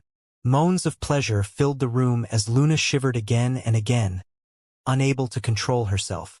Dian's mind was blank as well. He couldn't understand this feeling. Never in his life had he felt something so good. Luna was so tight, yet so wet. Her walls continuously convulsed around him, as though they were purposely massaging his shaft. Husband. Luna's cries became more bestial as she grasped the cushions of the cough, almost tearing through them. Finish inside me. Don't you dare pull out. Dian reached down, pressing Luna's face in further down with his hand as he slapped her ass with the other. Was that an order? Luna whimpered. I'm sorry. Please. Dian laughed to himself. Taming this vixen was almost too easy. However, in his glee, he hadn't noticed one thing. There was no boost in cultivation, nor was there a moment of his soul intertwining with Luna like it had for his other wives. It was almost like two mortals having sex. There were no abnormal signs at all. It was like the universe turned a blind eye to their union as husband and wife. The problem was that they were both too lost in their world to notice. What did happen though, although Dian couldn't sense it, was an odd-looking primordial appeared in Dian's inner world. It was hard to pinpoint its color as it was shrouded in white fog. Only the faint flickers of silver shone through occasionally. Unlike the other primordial eens that acted as though they were sisters, this one didn't seem to resonate with the group. In fact, whenever Dian's primordial yang tried to interact with it, an overwhelming power shut it out, causing Dian's inner world to tremble. Luckily, Dian's primordial yang had his own personality and was stubborn. Although the primordial een wanted to run away, chains of swirling colors erupted from Dian's, wrapping domineeringly around the white fog. The primordial een shrouded in white fog shook in anger, somehow summoning tribulation lightning within Dian's inner world and sending it down toward his primordial yang, wanting nothing more than to shatter it completely, ruining Dian's vitality forever. However, this was when Dian's manifestation took action. It was seemingly angry that its goddess had transformed into a ball of light instead of remaining the beauty by his side, so it wanted to vent. When it saw a woman dared to have relations with him, yet leave as though she was not his arrogance was ignited to another level. 6 wings of bright gold flashed outward as a roar that shook the inner world sounded out almost as though to say, "How dare you?" It seemed that although Luna had submitted in the real world, her primordial disdained her activities. Although it wouldn't ever harm her owner, obviously, it would cripple the man who dared to take advantage of her. Truth be told, it was surprised that it was taken into this odd world so easily. After all, it was unmatched in the world. How could a measly essence gatherer coax her here so easily? Even a half-step transcendent would be too small of a character for her. How could she withstand such humiliation? When she peeked out of the world with her senses to see her supposed body writhing with pleasure as it was plowed by an object that should have been much too large for her to handle, she almost felt a faint disgust toward her own self. She was raised as a prim and proper princess, and this was supposedly her virgin bed. So how did she become such a pervert so quickly? All of those emotions whirled around until she decided to blame the man. It was all his fault. Only he could make her react like this. How often had Jabari made advances on her only to be ignored? And he was the strongest prince of an Empire God clan of the first-ranked quadrant in the cosmos. How had this man forced her into submission like this? The tribulation lightning stormed down from the skies, filling Dian's inner world with raging storms and towering cumulonimbus clouds. However, the next moment shook the arrogant primordial een to its core. The moment the manifestation finished its roar and spread out its golden wings, the 6 flaming black gold circles to its back started to spin viciously, only stopping when one containing a flashing arc of lightning stopped at the very top. It flew into the skies as blinding speeds before stopping like a god amongst the clouds. Raging lightning swarmed around it as the tribulation lightning fell, holding within it the blinding red of chaos and destruction. In the next instant, it slammed into the manifestation. At that very moment, outside in the real world, Diane was grasping Luna's silver hair and pulling her up and into him, wrapping one arm around her waist firmly as he held her slender neck in the other. He relentlessly slammed into her, causing Luna to drip with a sweet, fragrant liquid as her moans grew louder, only to be stopped by Diane's rough lips meeting her own.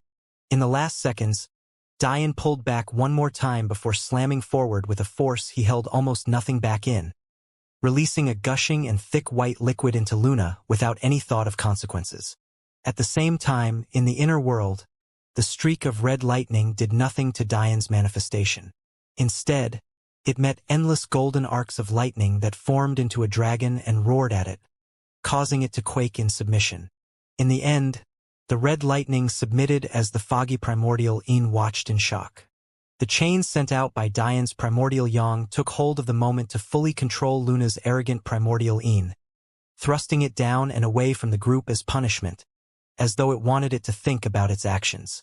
Diane's manifestation looked down with a blaze of fury in its eyes, causing the primordial Yin to tremble. "Never think of betraying me again," were what its eyes said. Diane wouldn't find out about having Luna's primordial Yin within him for a long time, nor would he know that his primordial Yang enchained and sealed it, hiding it from his presence.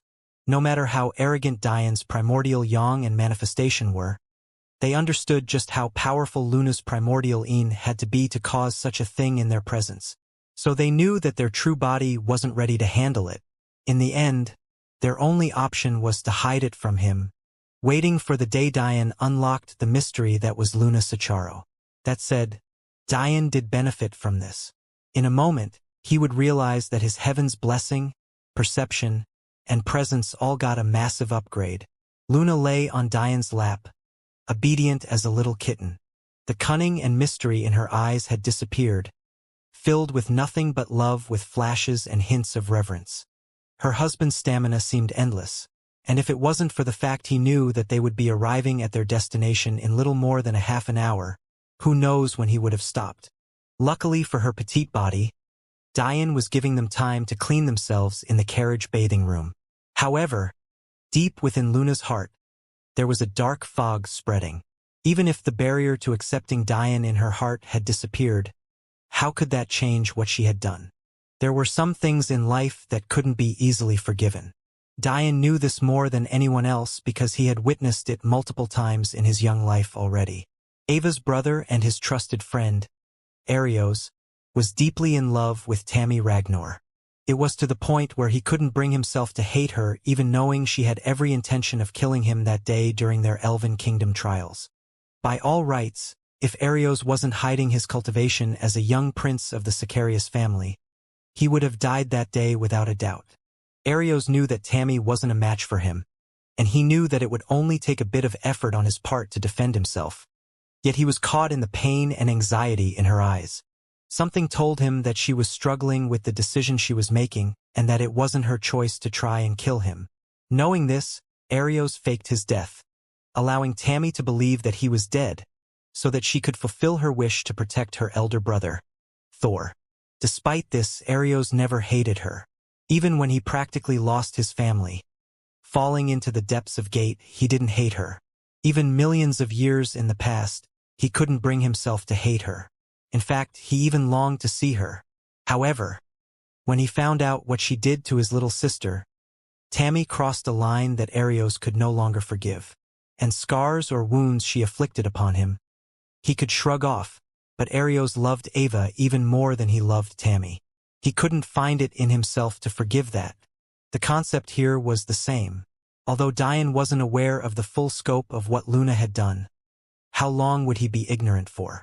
And although Luna was hiding it now, could she bear to hide it forever? Could she live a lie? Could she continue to betray a man that had won her heart? Just like Tammy, it wasn't just a matter of Arios or Diane forgiving these two women, it was also about whether they could forgive themselves. So, Luna continued to sit in Diane's lap, letting his soapy hands wash her body without struggling. If she couldn't enjoy this man's embrace forever, she would at least enjoy it for now. When the time came, she would do everything in her power to help him. And then she would punish her own self. By now, she had decided that she had no right to be queen, and even less right to be his wife. In that moment, the flash of a red-headed beauty appeared in her mind. Luna could only sigh in her heart, lamenting the fact she never became friends with such a wonderful woman. Although their personalities were strikingly opposed, hadn't they both fallen for the same man? Couldn't it be said then that there was a threat of fate tying them? There was another reason for Luna's decision, though. She couldn't understand it fully, but ever since her youth, she had been able to see the world in a way completely different than others. Not only was she the most intelligent person she had ever known, as narcissistic as that may sound, she felt a oneness with nature. If her instincts were correct, there was an off-current flowing around her husband, as though it was unnatural for him to be here. This meant only one thing to Luna. He was here for a purpose. If that was the case, shouldn't Luna do everything she could to help him before he disappeared from her life completely?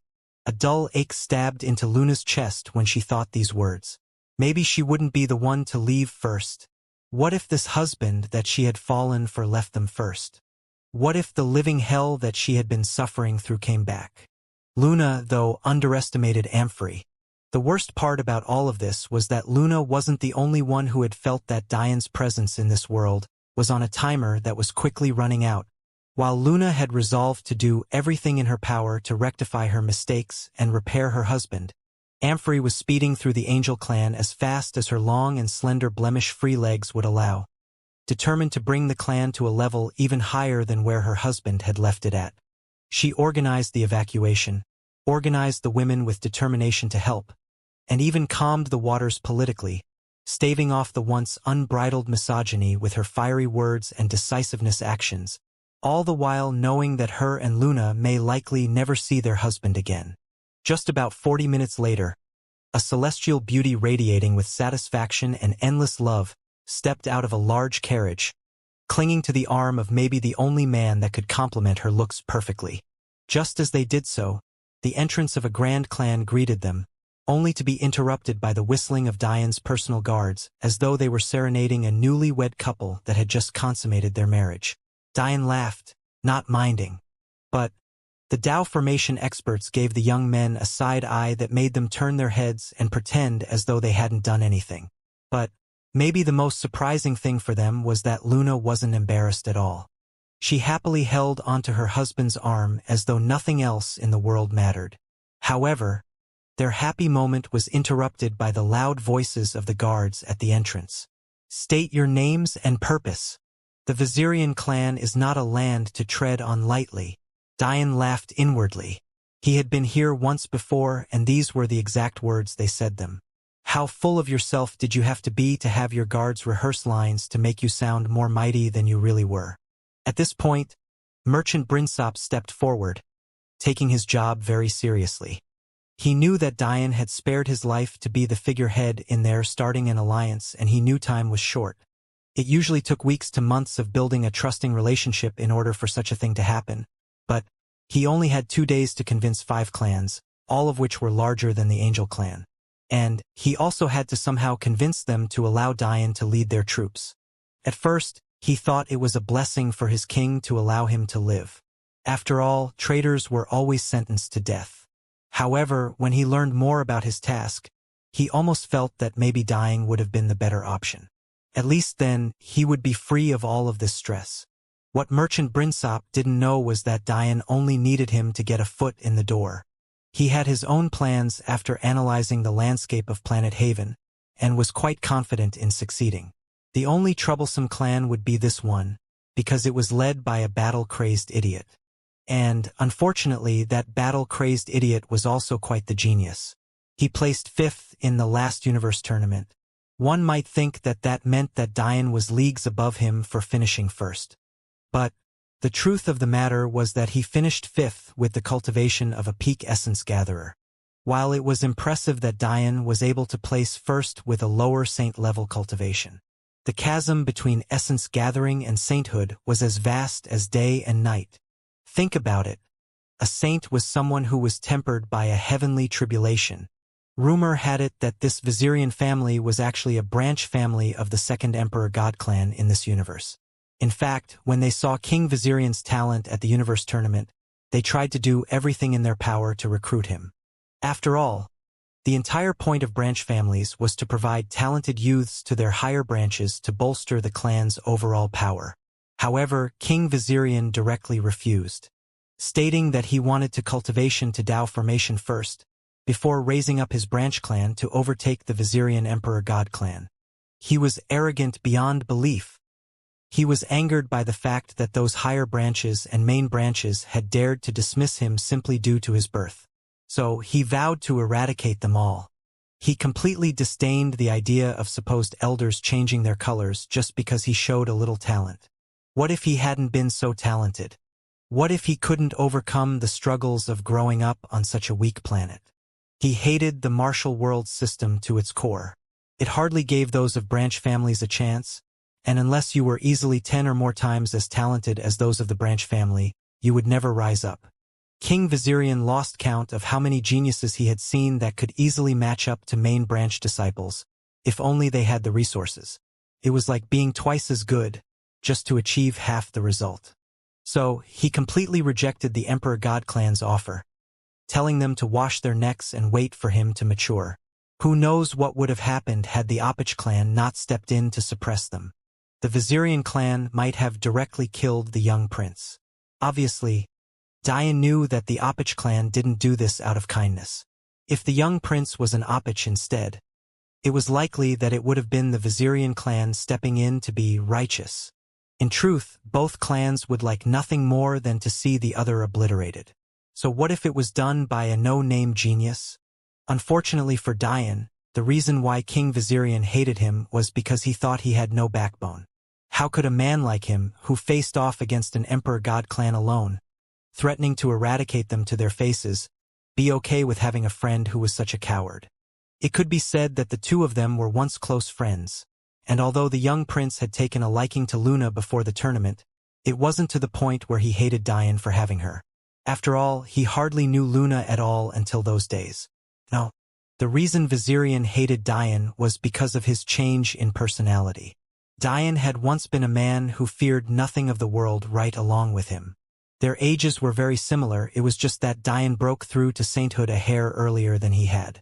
In their younger days, they had sworn to take the quadrant by storm together and form the first alliance of Emperor God clans before sweeping through the rest of the cosmos. It wasn't that they were bloodthirsty, it was just that they understood the way of the martial world, and if they weren't strong, it would be their friends and family that suffered to their enemies. Their fathers would die, their mothers and wives raped, and their children murdered. How could they stand for such a thing? And yet, the moment Dian became Luna's husband, his perspective on the world seemed to change completely. Instead of using merchants of larger clans like Vizirian had, Dian tried to integrate them into his society, even to the point of trusting them. Instead of storming through his cultivation and reaching for the peak of the martial world, Dian's cultivation had stalled while Vizirian's was ready to break into the celestial level despite the short time that had passed. How could Vizirian not be disgusted? So, he cut off all ties with the Angel clan when he took control of the Vizirians from his father. To him, an ally like that would only stab him in the back. With such weak character, wouldn't Dian crack at the first sign of pressure? How could he trust him? This lowly one is Merchant Brinsop. Brinsop stepped forward with incredible humility. Since he wasn't a true member of the Angel clan higher class, it wouldn't belittle Dian if he acted this. But, if he was a member of the Angel clan, this would be highly disrespectful to Dian. I am here with Angel clan king to seek an audience with the young Vizirian king.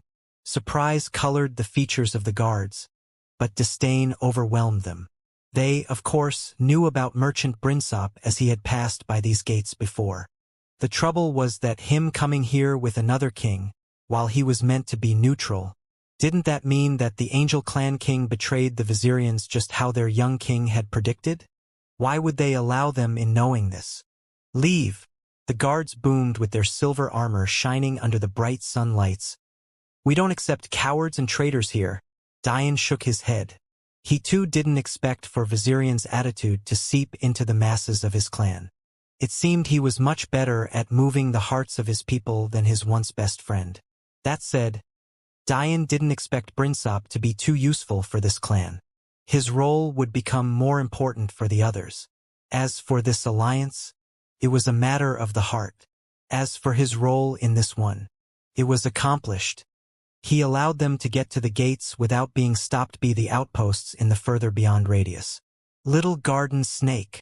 Suddenly, Dian's voice boomed with such volume that it covered the entire few 10,000 square mile area of the Vizirian clan. Are you going to keep hiding with your head in the soil? Or are you going to come out here, so I can whoop your ass again? Dian's voice was powerful, but it was also laced with ridiculous amounts of presence that made the guards at the gate shudder. Even the protective formations couldn't stop his voice from penetrating through the clan. This was the ultimate sign of disrespect. Dian's presence was causing citizen after citizen of Vizirion's clan to bow down to him. How could a king tolerate such a thing? Even the guards at the front who were battle-worn veterans felt their knees weaken. However, what truly shocked Dian was the power his outputted. Last he checked, his presence was at the initial to lower duke levels. So when did it reach the peak of king? Dian didn't have time to mind this as a smirk spread across his features. Taking Luna's hand, he kissed her on the forehead before pushing her between the two Dao formation experts and his personal guard. "Don't interfere," he said strictly. Just as those words left Dian's mouth, a roar that shook the heavens sounded out as the top of a palace in the distance burst into dust. "Coward! You dare come here and strut around in my clan?" Vizirion's voice boomed, tearing through Dian's presence with sheer oppressive power. Although many experts appeared around him, they did nothing to stop him. This was clearly a direct challenge to their king, so they would only step in during a life-or-death situation. Luna's eyes sparkled as she looked at the strong back of her husband. Even while his personal guards quaked, he stood unmoved. This was the man she had always wanted. It took Vizirion a mere instant to appear before the eyes of everyone, staring down at Dian with unquenched anger. There were no complex feelings in his eyes, nor was there any remorse. Only a thick killing intent permeated. Today would be the day he killed this traitor and put the Angel clan out of its misery. With his appearance, it suddenly became clear to every why Dian called this man in the air Little Garden Snake, although it also made their lips twitch at the sheer incredulous nature of such a name. The first reason Dian wanted to ally with the Vizirians was to strengthen himself. However, the second reason was even more selfish. When his memories awakened after mending his ties with Amphory, he had learned something outstanding. The Vizirians were originally a human clan that managed to integrate perfectly with their god-dragon bloodline to form a new humanoid Drago true deity bloodline, even forming their own reverse scales at the silver-gold level. The King Vizirian that stood in the skies right now wasn't just a human. His skin was covered in thick bright green scales that gave him a vicious appearance. It was no wonder he tore through Dian's presence so easily. His reverse scale was almost at the king level. The problem was, despite his green scales, maybe only Dian would dare to call him a little garden snake. "Since you've come, don't think of leaving," Vizirion boomed. "The Angel clan, as of today, will become a part of the Vizirians." Dian stood at the ground, looking up at the man he once called friend. In martial world terms, the two of them, despite their talent, were nothing but children.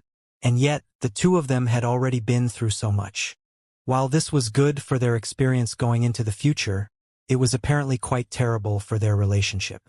Both the Angel and Vizirian clans of this universe were two oddities. Both were small, not even worthy of being a god clans in the past, let alone a royal god clan, and yet so powerful that even the Moon clan was wary of them. And, even more ironically, said Moon clan wouldn't even know of their existences if it wasn't for their two princes, now kings. It could be said that they were tied by a string of fate that was inescapable. Now, however, King Vizirion had grown, leaving Dian behind. A clan once not even worthy of being recognized by the Moon clan had expanded to the size capable of rivaling any god clan, and a strength that even Dian couldn't see the true depth of. Yet, Despite King Vizirian's conquests and thirst for war and bloodshed, he had never once turned his eye to the Angel clan. This was why Dian knew he could trust this man. He completely disregarded the flames of anger in King Vizirian's eyes, knowing that behind that facade of unbridled ferocity, there was a man of compassion, a man who took his relationships of the past seriously. Considering the relationship between this Vizirian branch family and the Angel clan, Dian knew well that his friend's father likely knew as much about their clan as he did. Therefore, how could a clan with aspirations of conquering the quadrant give up such a valuable resource as the Angel clan's spiritual vein? Although Dian's soul was still sealed, during his breakthrough to the celestial realm, it was necessary for his soul to accept within it celestial energy. This was obvious, of course. As a result, during that moment, Dian was able to use his soul to sense the world around him, since a small leak in the seal was needed to accept such energy.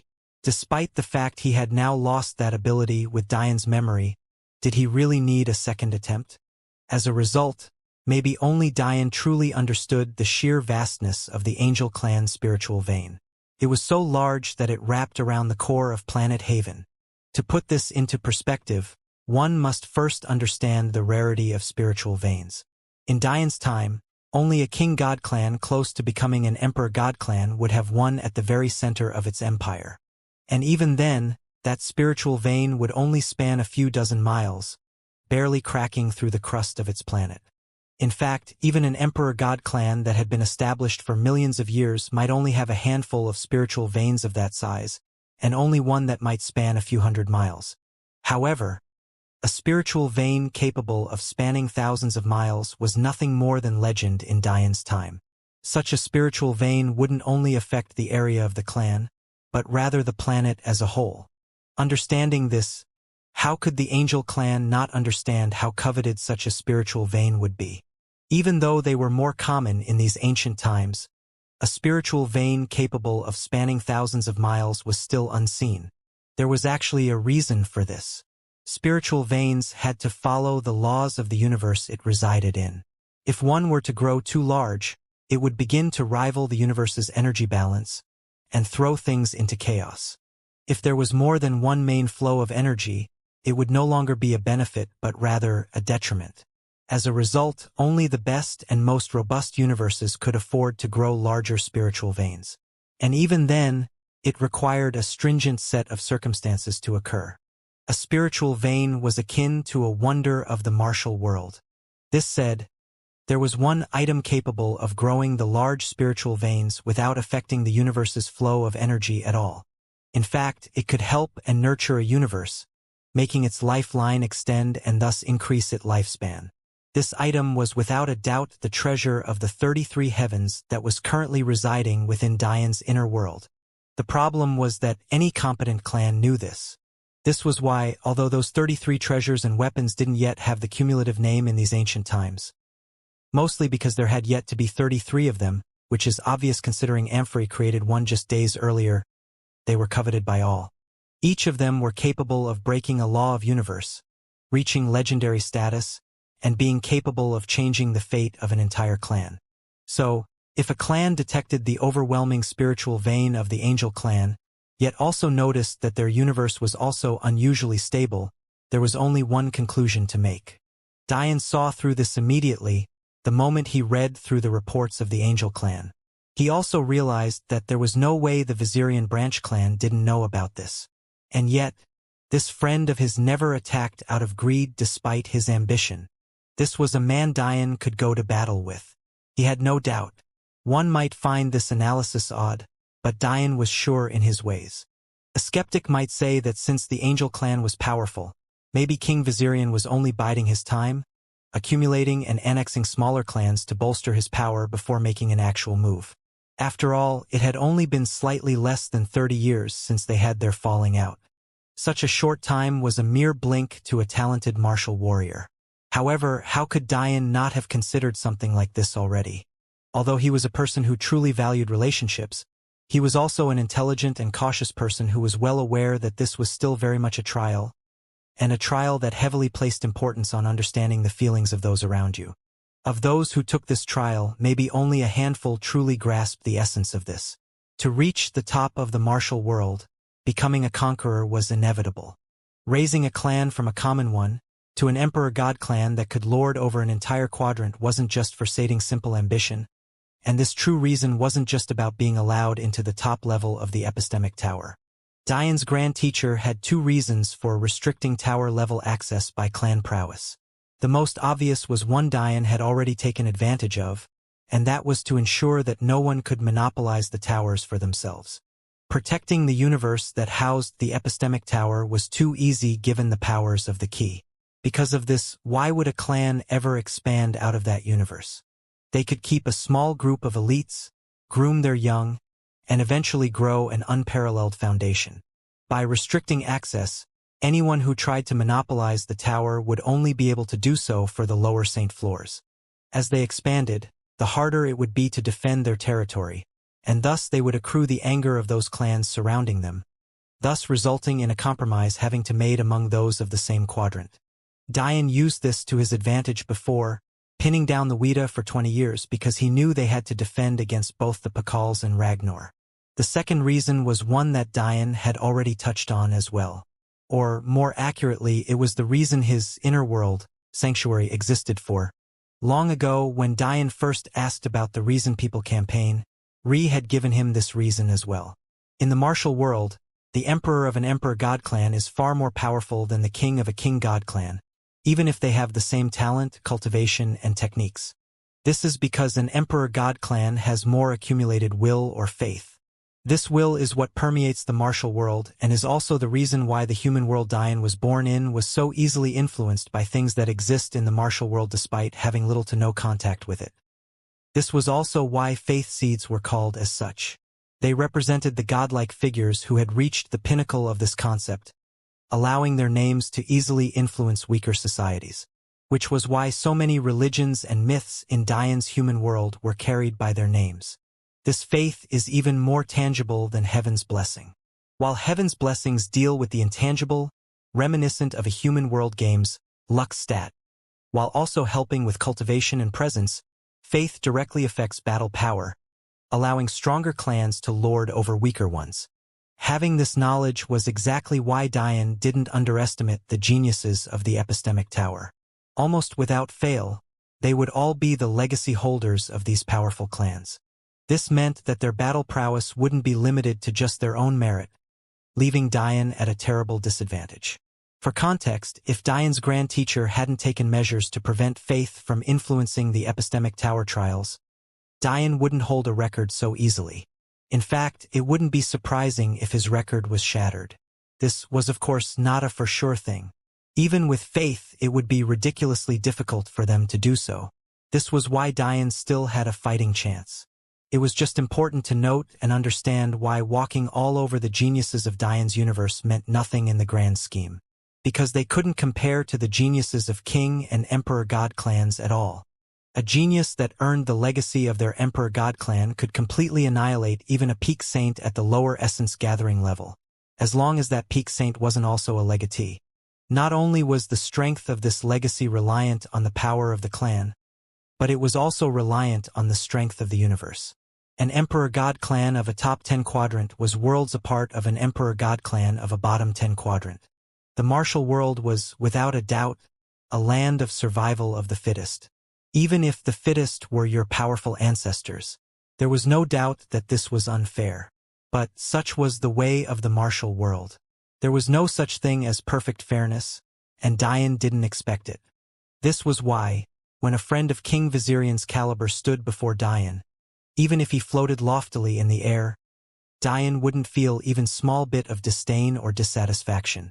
With how weak the Angel clan had been under his rule, and how much internal conflict there was, anyone would have attacked long ago, let alone waiting 30 years.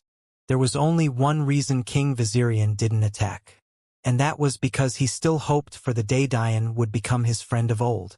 So, Dian looked up at him, rolling his wrists and neck before shedding his robes and rolling up his pants.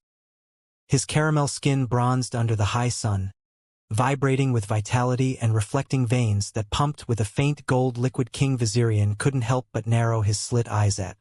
Luna's violet eyes sparkled with desire as she looked at Diane's tattooed back with an unconcealed longing. It was as though she didn't feel the aching between her legs at all. If anything, the pain made the wetness far more pronounced before she blinked her eyes to fight back the desire. The moment King Vizirian noticed Diane's new bearing, he couldn't help but immediately touch down to the ground. Could it be his friend had finally come back to him? He was far too used to battle, and his instincts weren't any less than that of a true dragon.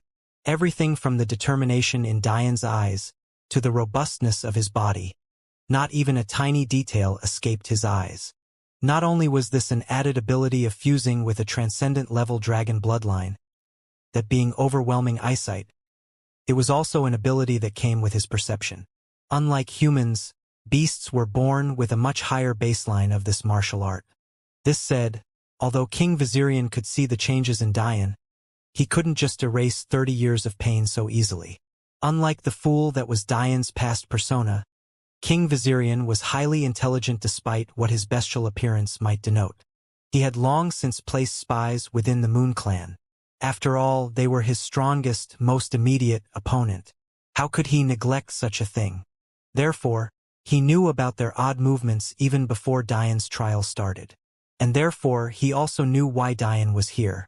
The problem was that his Vizirian clan, despite his arrogance, still wasn't ready to face the Moon Clan quite yet. Unless Diane could prove to him that he was truly back, and that he could contribute as much as his Vizirian clan, he wouldn't lift a finger.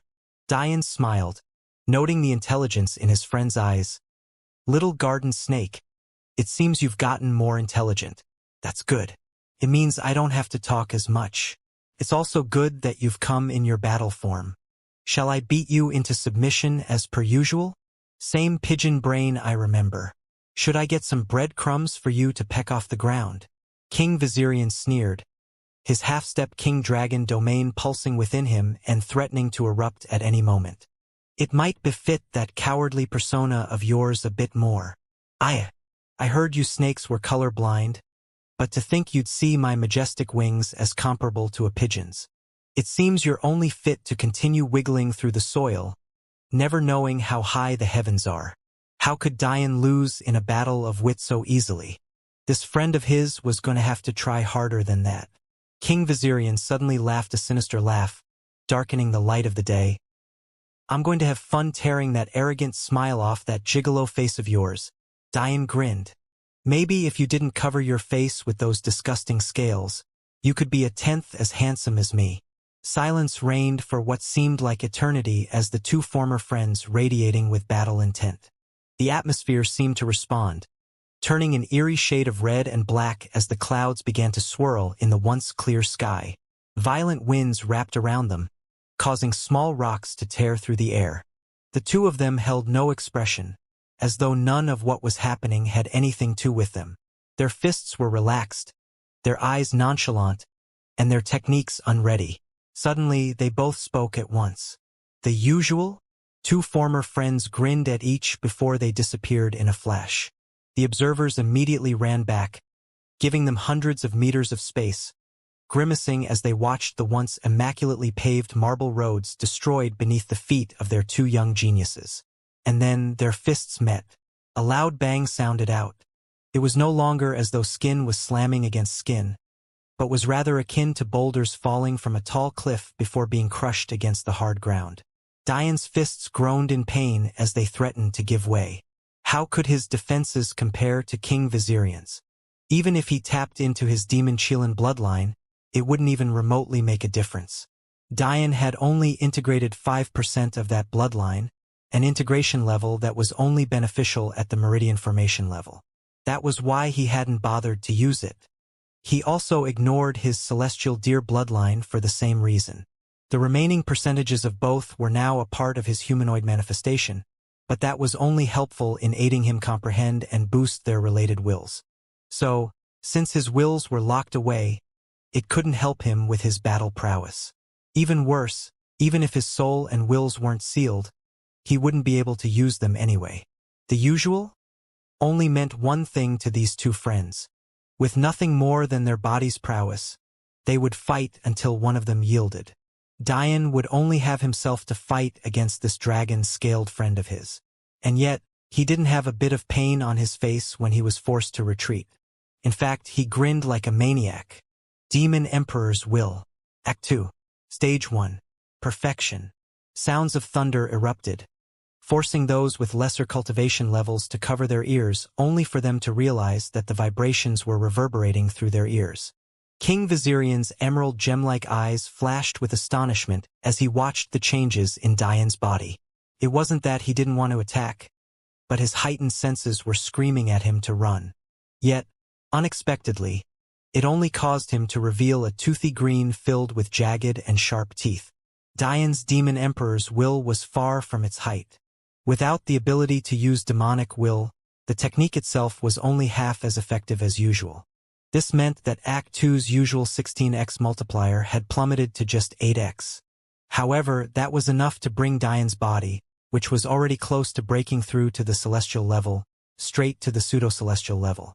The vitality that pumped through his body was incomparable to before, and yet, having perfected this technique, he felt extremely comfortable. This was partly because the technique was now much easier to use with demonic will stripped from it, and therefore put less stress on Dian's body. However, Dian didn't mind this as it allowed him to take full advantage. Because the technique was nerfed, it allowed Dian's body to not grow excessively large, and he also wouldn't be forced to cut his hair again. As such, all of the energy would be used more efficiently, allowing Dian to stay in this state for much longer. Dian flexed his fists, rolling his neck as though he was getting used to his new strength. Although he had reached the 8x multiplier before, how could then be compared to now? His body was so much more powerful. However, what Dian didn't realize was that his simple action sent the observers into an uproar. It was only when he moved that they realized that the sounds of thunder weren't from the rolling clouds in the sky, but rather came from Dian's body. Although King Vizirian didn't say anything, his battle intent rose to a fiendish level. He couldn't hide his disappointment when he realized how easy it was to rebuff Dian in their first exchange. He had been lonely in the past few decades because those of his generation just couldn't stack up to him. Truly, if it wasn't for Dian, he would have no opponents at all. So, one could understand his disappointment at the apparent weakness of his former friend. But now, the danger that screamed in his mind, the excessive thumping of his heart, even the way he inadvertently clenched his fists, this was what he wanted. This was what any dragon warrior wanted. He was trembling with excitement. No words were spoken. They had already said all they needed to say. All that was left was to decide a victor. King Vizirian no longer held back.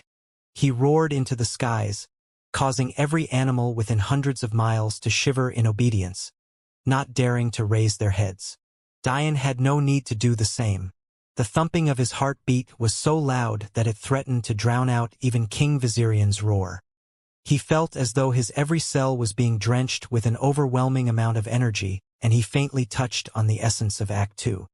He had the indistinct feeling that if he spent more time in this state, he would learn something quite important. The ground trembled, and in the next instant the two men disappeared. Rings of exploding air filled the skies, rippling outward with such speed that the sounds of the clashes lagged behind.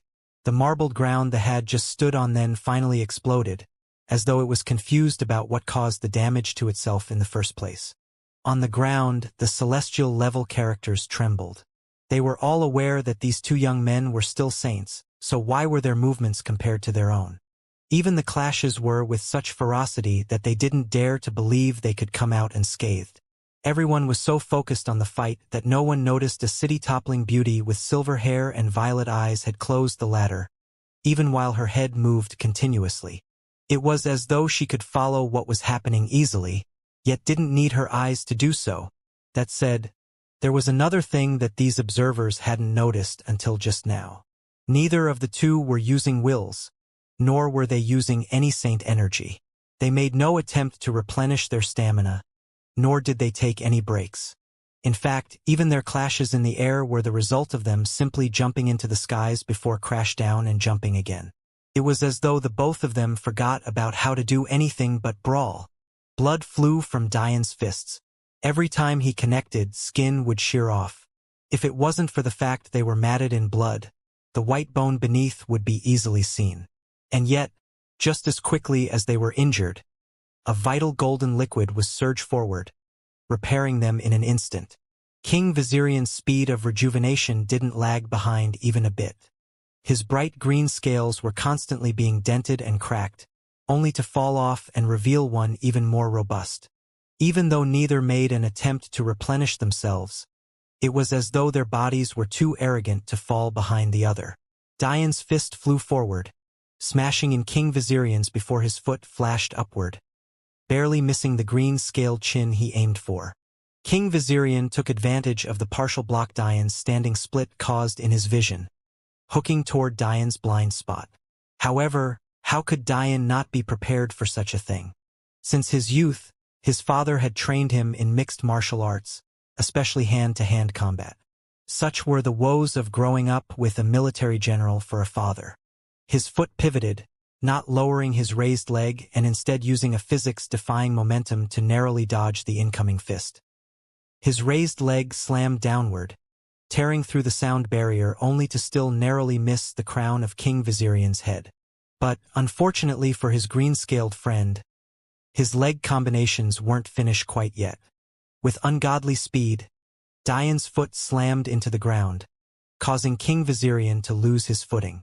The power was so violent, yet so controlled that the ground beneath Dian's feet was completely unaffected, allowing his other foot to flash forward, crashing into the side of King Vizirian's head without remorse. King Vizirian's hand rebounded off the shattered ground before his head hit, using that very moment to send a flurry of kicks as though he was never hit at all.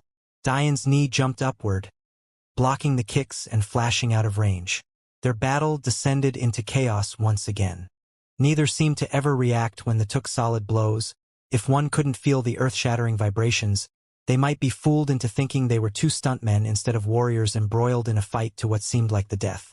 None of these small details escaped King Vizirian's eyes. The arrogance that was so clear and present in his former friend right now was the same arrogance that King Vizirian had been missing all this time. It was the same arrogance that led to their promise of storming through the cosmos. It was the same arrogance that led this former friend to be the first man of his generation that this king ever respected. But, with those thoughts, the same bitterness resurfaced. He could still remember when he learned that his friend had bowed to the Moon Clan. He could remember the anger he felt, the feelings of betrayal and loneliness that pervaded his life for the last 30 years. The more King Vizirian thought about it, the stronger his attacks became, the more hate-filled and violent, the more unabashed killing intent coated his fists. King Vizirian grew to another size, causing bat-like wings to tear from his back in a shower of golden blood. He roared into the skies, breaking through to a new level. The claws on his hands and feet became more pronounced, shearing through the air with every strike as though each was a knife of its own. His wings arced with vicious intent, spanning more than 3 meters. The spectating elders couldn't help but gasp, before clapping in excitement. They all knew that it was only a matter of time before their most highly lauded genius reached this level of integration with his ancestral bloodline. But hoping and actually seeing it come true were two completely different concepts. They couldn't hide their elation at all. The personal guard who came with Dian, who had just been trying to keep up with the battle to the best of their abilities all while praising their king for being so powerful, were more or less confused by the sudden reaction of the Vizirians. However, the two Dao Formation elders couldn't help but frown, allowing their brows to furrow in unconcealed worry. King Vizirian's attacks beat Dian back. Dian frowned as he suddenly noticed the bones in his arms were quaking under the pressure of the strikes. He was forced to immediately switch to a more defensive approach, neutralizing King Vizirian's strikes by evenly distributing his weight and pulling back an almost imperceptible amount during each attack. However, with King Vizirian's instincts, how could he not notice such a thing?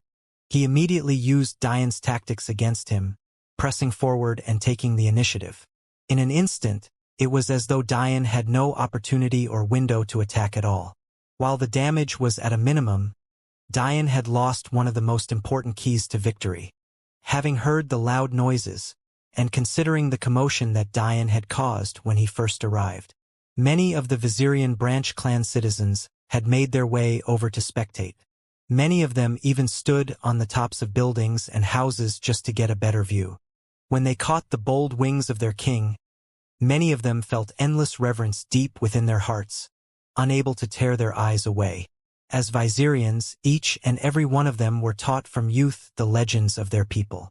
After all, how could the story of a clan capable of fusing the bloodlines of a human and dragon together be simple?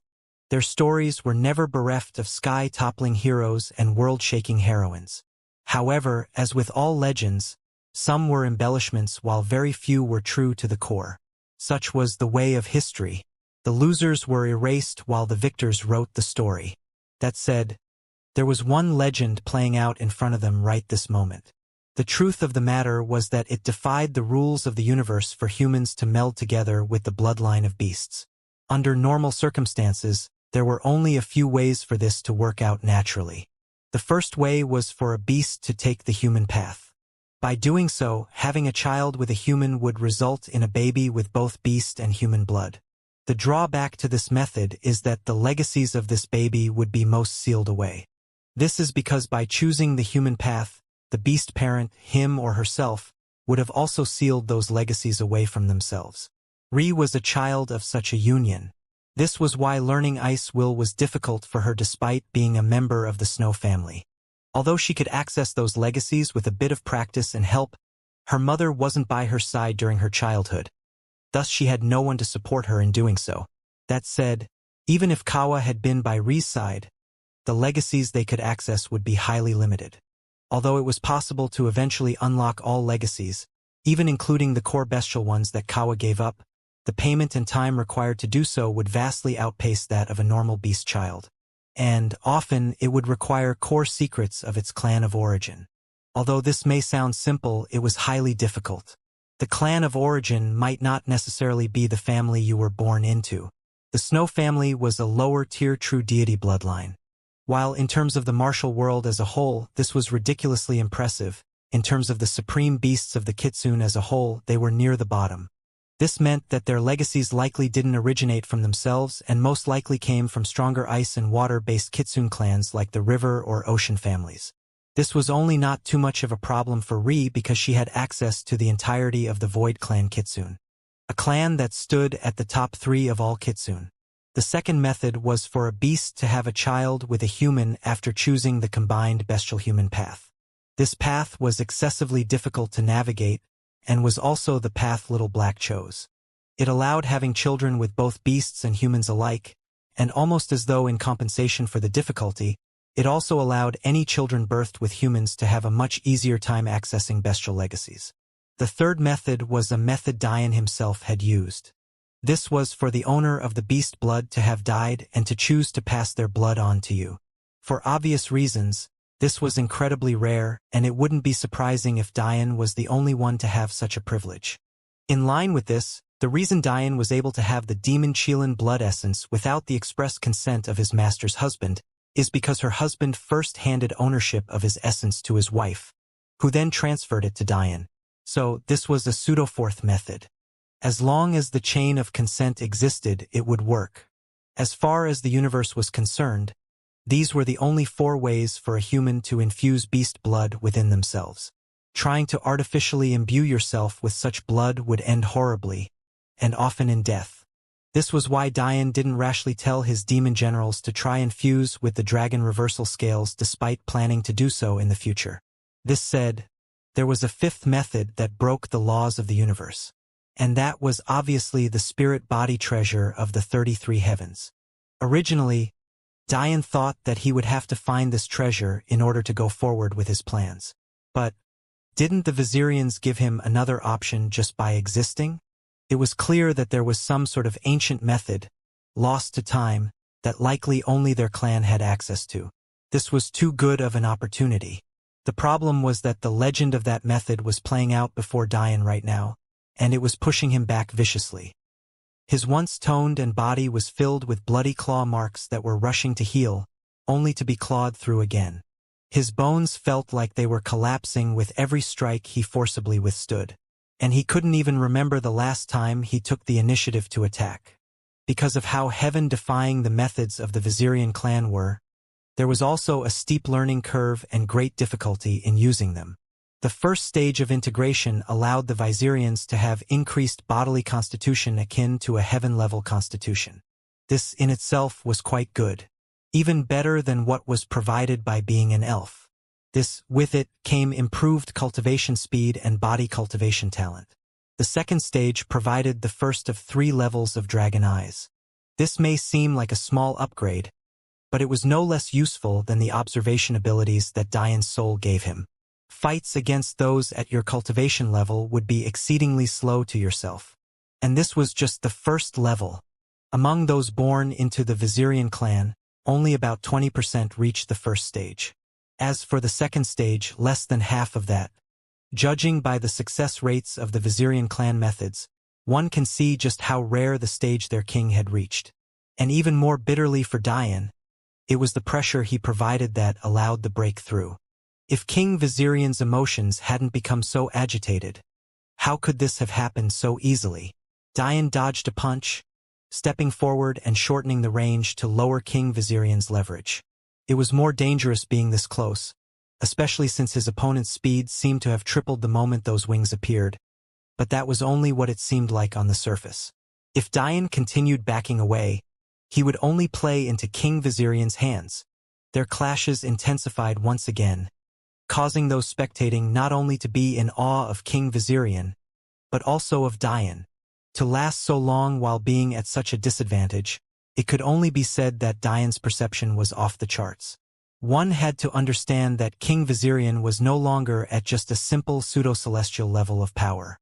It could be said that he could break into the celestial level with his body at any moment. If he had just a few hours to consolidate his newfound foundation, there was no doubt that he would. The eyes of the Vizirian citizens glistened with zeal as they thought of the legendary stage King Vizirian had reached. The third stage of integration provided a body comparable to a god-level constitution, once again boosting the body's talent by leaps and bounds. The fourth stage of integration provided the first level of battle dragon battle form as well as the second level of dragon eyes. At this stage, one could cover themselves in scaled armor, boosting their strength and defense. As long as it was practiced and refined, it was possible to even stay in this battle form for weeks, even months. This was why King Vizirian appeared in his battle form. He was likely training his endurance, and was therefore in his scaled form. As for the second level of dragon eyes, it was even more useful. Much like the first level, dragon eyes scaled to cultivation. While a normal essence gatherer might be able to see the wings of a fly from a few hundred meters away, one with the first level of dragon eyes would have 10 times that vision. And one with the second level, hundreds of times. The fifth stage of integration was the stage where one would finally have access to your own dragon reverse scale. This would begin at the bronze level, but allow you increase it by absorbing that of others. Through killing, King Vizirian was able to reach the half-step king reverse scale at such a young age. His talent was clear. The sixth stage of integration provided the second battle form. At this point, Scale's armor would become more robust and difficult to harm, rejuvenation abilities would increase, and the luster of the scales would reach gem-like levels. This second battle form would also provide the first level of dragon vocal cords.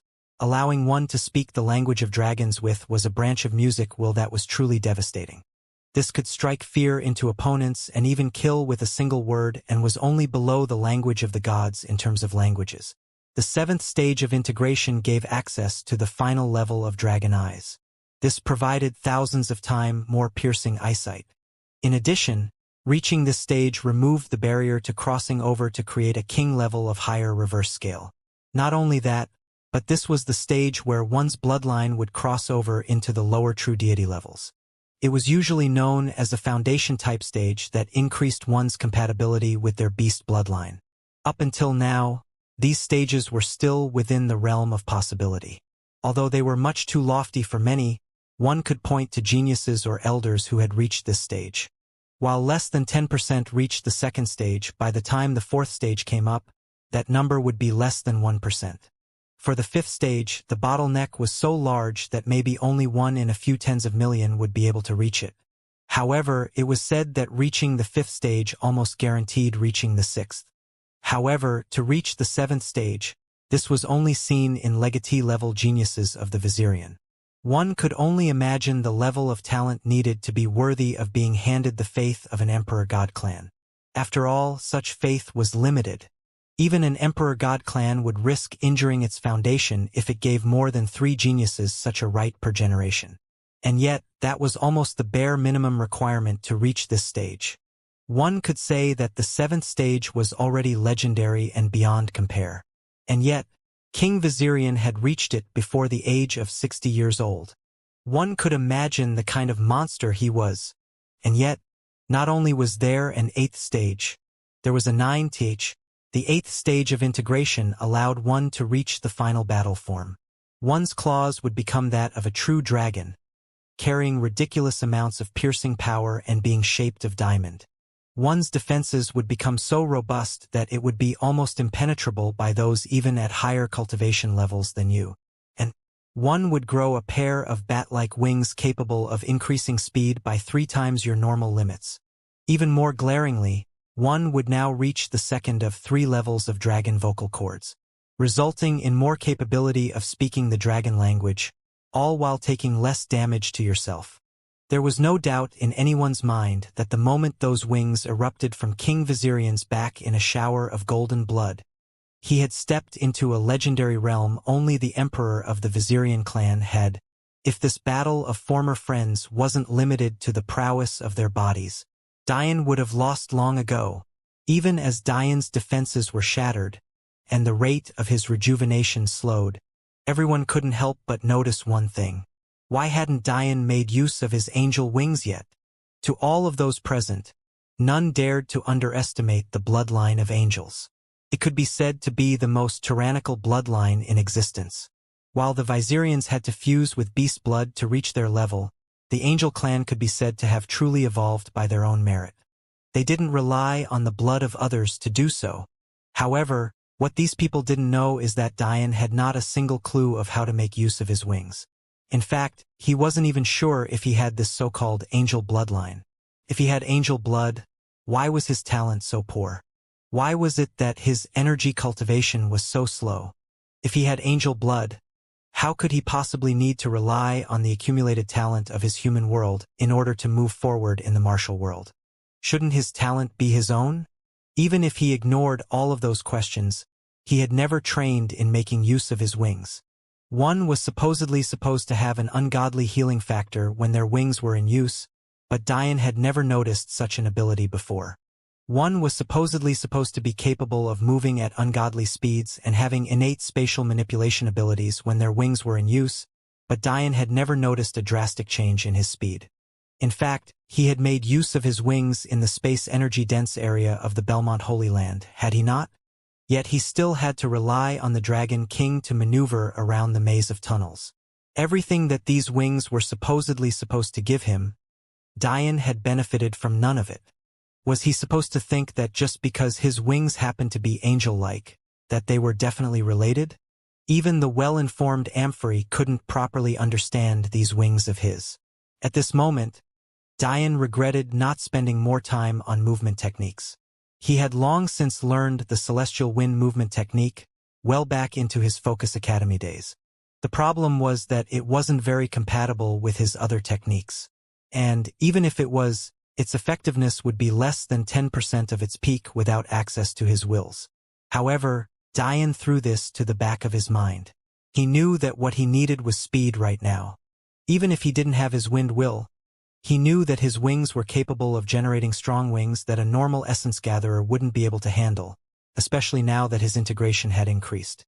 His 2 fists careened forward, slamming into 2 scaled claws that were twice the size of his head. Seeing Dian take on the attack straightforwardly, no one was surprised when he was sent flying hundreds of meters. His body flamed, reaching inconceivable speeds as he headed toward a mountain in the distance. But that was when a roar that resounded through the heavens erupted from his lips. In that instant, a blinding light outshone the skies, completely obscuring Dian from vision. King Vizirian froze. For an instant, he thought Dian was cheating and undermining their usual rules. But he immediately dismissed that idea. He didn't feel any energy fluctuations, nor did he sense any soul power or wills. It was something else. It was as though Dian had tapped into wills without using them. As though he had become the embodiment of those wills. But where did he go? It was only at that moment that they all realized that the blinding light wasn't an anomaly. It was Dian himself. Silence reigned as they all stared up into the skies in awe. A god stood in the skies, his features expressionless and handsome without compare. 6 golden wings reflected the light of the sun, as though they were crafted by individual panels of metal. There was no doubt in anyone's mind that their defenses were no less than that of King Vizirian's third-stage battle form. Flames of white and black danced around the majestic wings. But the most eye-catching were the flashing arcs of golden lightning that threatened to destroy everything they touched. 6 circles of black gold rotated silently behind Dian, giving off an imposing yet unique aura every time a new one rotated to the very top. The wings were so large that they threatened to blot out the skies, spanning more than 3 times Dian's body length. The hearts of those observing palpitated violently. It was as though the need to worship was being etched in their bones. The feeling of inferiority was only emphasized when they noticed the golden hue of Dian's skin and hair. His entire persona screamed, unmatched, even by the heavens. In that instant, Dian noticed something he had never felt before. In the past, when he used his wings, there was a disconnect. It was the talent of his soul, not his body, so it felt odd to use while his soul was sealed away. But now, he felt as though he had crossed over a barrier. Everyone knew that the most powerful soul manifestations were capable of making changes to their user's true body. Seemed Dian had a breakthrough. Dian suddenly felt his body became more robust and stronger. It was as though his multiplier of 8x suddenly became closer to 10x. He didn't fully understand why, but it wasn't something that escaped his notice. What Dian didn't know was that the moment his 2 manifestations fused and manifested themselves with his soul sealed, his mastery of them had reached a level rarely seen. A level that truly allowed one's soul talent to be translated directly to power. While Dian didn't have 100% access to these abilities with his soul still sealed, he would soon learn that he had finally found a method to remove many of the shackles on his soul. The truth of the matter was that this state should have taken much more time to reach. Dian had 6 flaming circles to fill, and only by reaching an all-new state of soul would another be unlocked. Then, when his soul broke into sainthood, he unlocked his white flames. As for the very first image of the eye, he unlocked that the very day he manifested his soul. Keeping with this logic, his eye manifestation was meant to correspond with a foundation-level soul. It had yet to be used effectively by Dian because he had only one true eye technique, but it was there nonetheless. His weapon's hall manifestation corresponded with his meridian formation level soul. This was why he immediately had it the moment he manifested his soul, because he already had a lower blossom stage soul at that time. His black flames were supposed to correspond with an essence gathering level soul. However, they were triggered prematurely, which was also why Dian didn't trigger another manifestation until he crossed into sainthood with his white flames. That was right. When Dian's manifestation first matured, everyone thought he was innately born with 2. This was incredibly rare, but it was also incredibly difficult to make full use of. It was both a blessing and a curse. This was because while a twin manifestation was definitely more powerful than a singular one, it also doubled the difficulty of understanding and utilizing it. Unique manifestations didn't come with an instruction manual, and it was essentially up to its wielders to figure it out. However, Dian didn't have 2 manifestations. He had 7. Even worse, this wasn't including the extra 3 he gave himself by practicing with the ancient elven tomes. A normal soul could barely handle the stress of 1 manifestation. Yet Dian handled 10 with ease. It was no wonder he was confused about just what his angel wings meant. His humanoid manifestation wasn't a human at all. It was a fused hell and holy angel that said, with every bit of power came a price. Dian now had access to power he shouldn't have until he reached Dao formation. One can imagine the drain of using such abilities. Luckily, they were mostly sealed away now, or else Dian might directly faint from fatigue. Looking down at King Vizirian, Dian seemed to understand something. If you were allowed to use your energy cultivation now, I would still lose, even in this state without my soul. Unfortunately, you can't. You're no longer a match for me. Without waiting for King Vizirian to recover, Dian's wings flapped. They seemed to move incomparably slowly, as though each frame of movement took more than a second to go through. It was a scene of bewilderment and untold mystery. However, the truth of the matter that despite the distortion in time, Dian was moving with a speed even the Celestials watching could barely keep up with. In an instant, Dian found himself before a wide-eyed King Vizirian. Without time to think, the green-scaled former friend of his sent a fist of exaggerated size toward his head, breathing a sigh of relief when he realized that Dian was much too close to dodge anymore. In that moment, Dian's head was smashed to pieces, leaving his body without a body at all. Those watching furrowed their brows. What the hell just happened? He didn't actually die, did he? That was when they all sucked in a breath, immediately realizing what happened. Dian's speed was so quick that his afterimage left such a tangible impression. The moment King Vizirian realized this and retracted his fist, it was already too late. The force of 1,000 boulders smashed directly between his shoulder blades, narrowly avoiding his bat-like wings. He flew through the air, smashing into a mountain in existence, spitting up blood through his jagged teeth as he tried and failed to crawl up. It seemed he was still not used to his third battle form. It was already commendable that he had lasted so long. There was no doubt in anyone's mind. Dian had won. Dian silently landed beside King Vizirian's coughing figure, noticing his former friend's bitter smile. No one had ever seen such tyrannical angel wings before. It could be said that Dian's mutation was unparalleled. Little did they know that much of these so-called mutations were the result of Dian's arrogant soul. "How long are you gonna lie there for, little garden snake?" Dian laughed, patting his former friend's back as though he had no clue it sent waves of pain through him. When the Vizirians heard Dian's words, they almost lost their tempers and attacked Dian and his party directly. That was their king. Who could allow such a thing to happen before them? However, King Vizirian then laughed himself, slowly getting up. The green scales that covered his body retracted along with his wings, leaving behind a handsome young man with bronzed skin. That said, he was covered in rags and had completely lost his kingly bearing. "I didn't expect the pigeon to suddenly turn into a phoenix. Those shiny effeminate wings of yours definitely matches that gigolo face." About a half an hour later, Dian sat in a room alone with King Vizirian.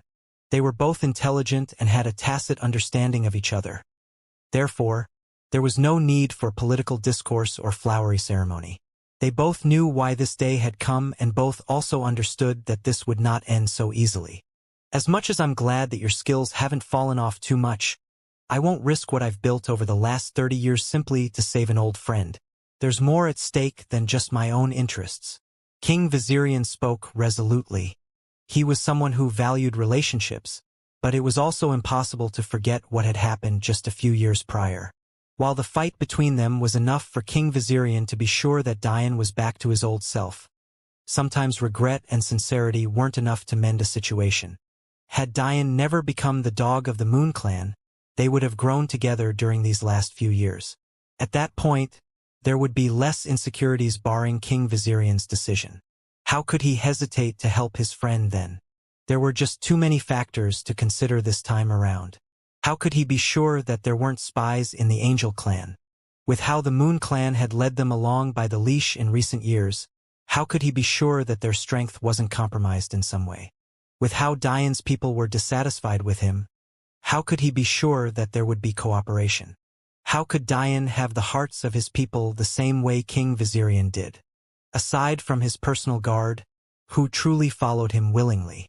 Thinking through all of this, how could King Vizirian agree to an alliance so easily? The Moon Clan didn't dare to provoke them for a few reasons. For one, regardless of whether they're ostracized or not, they were still a branch clan of an emperor-god clan.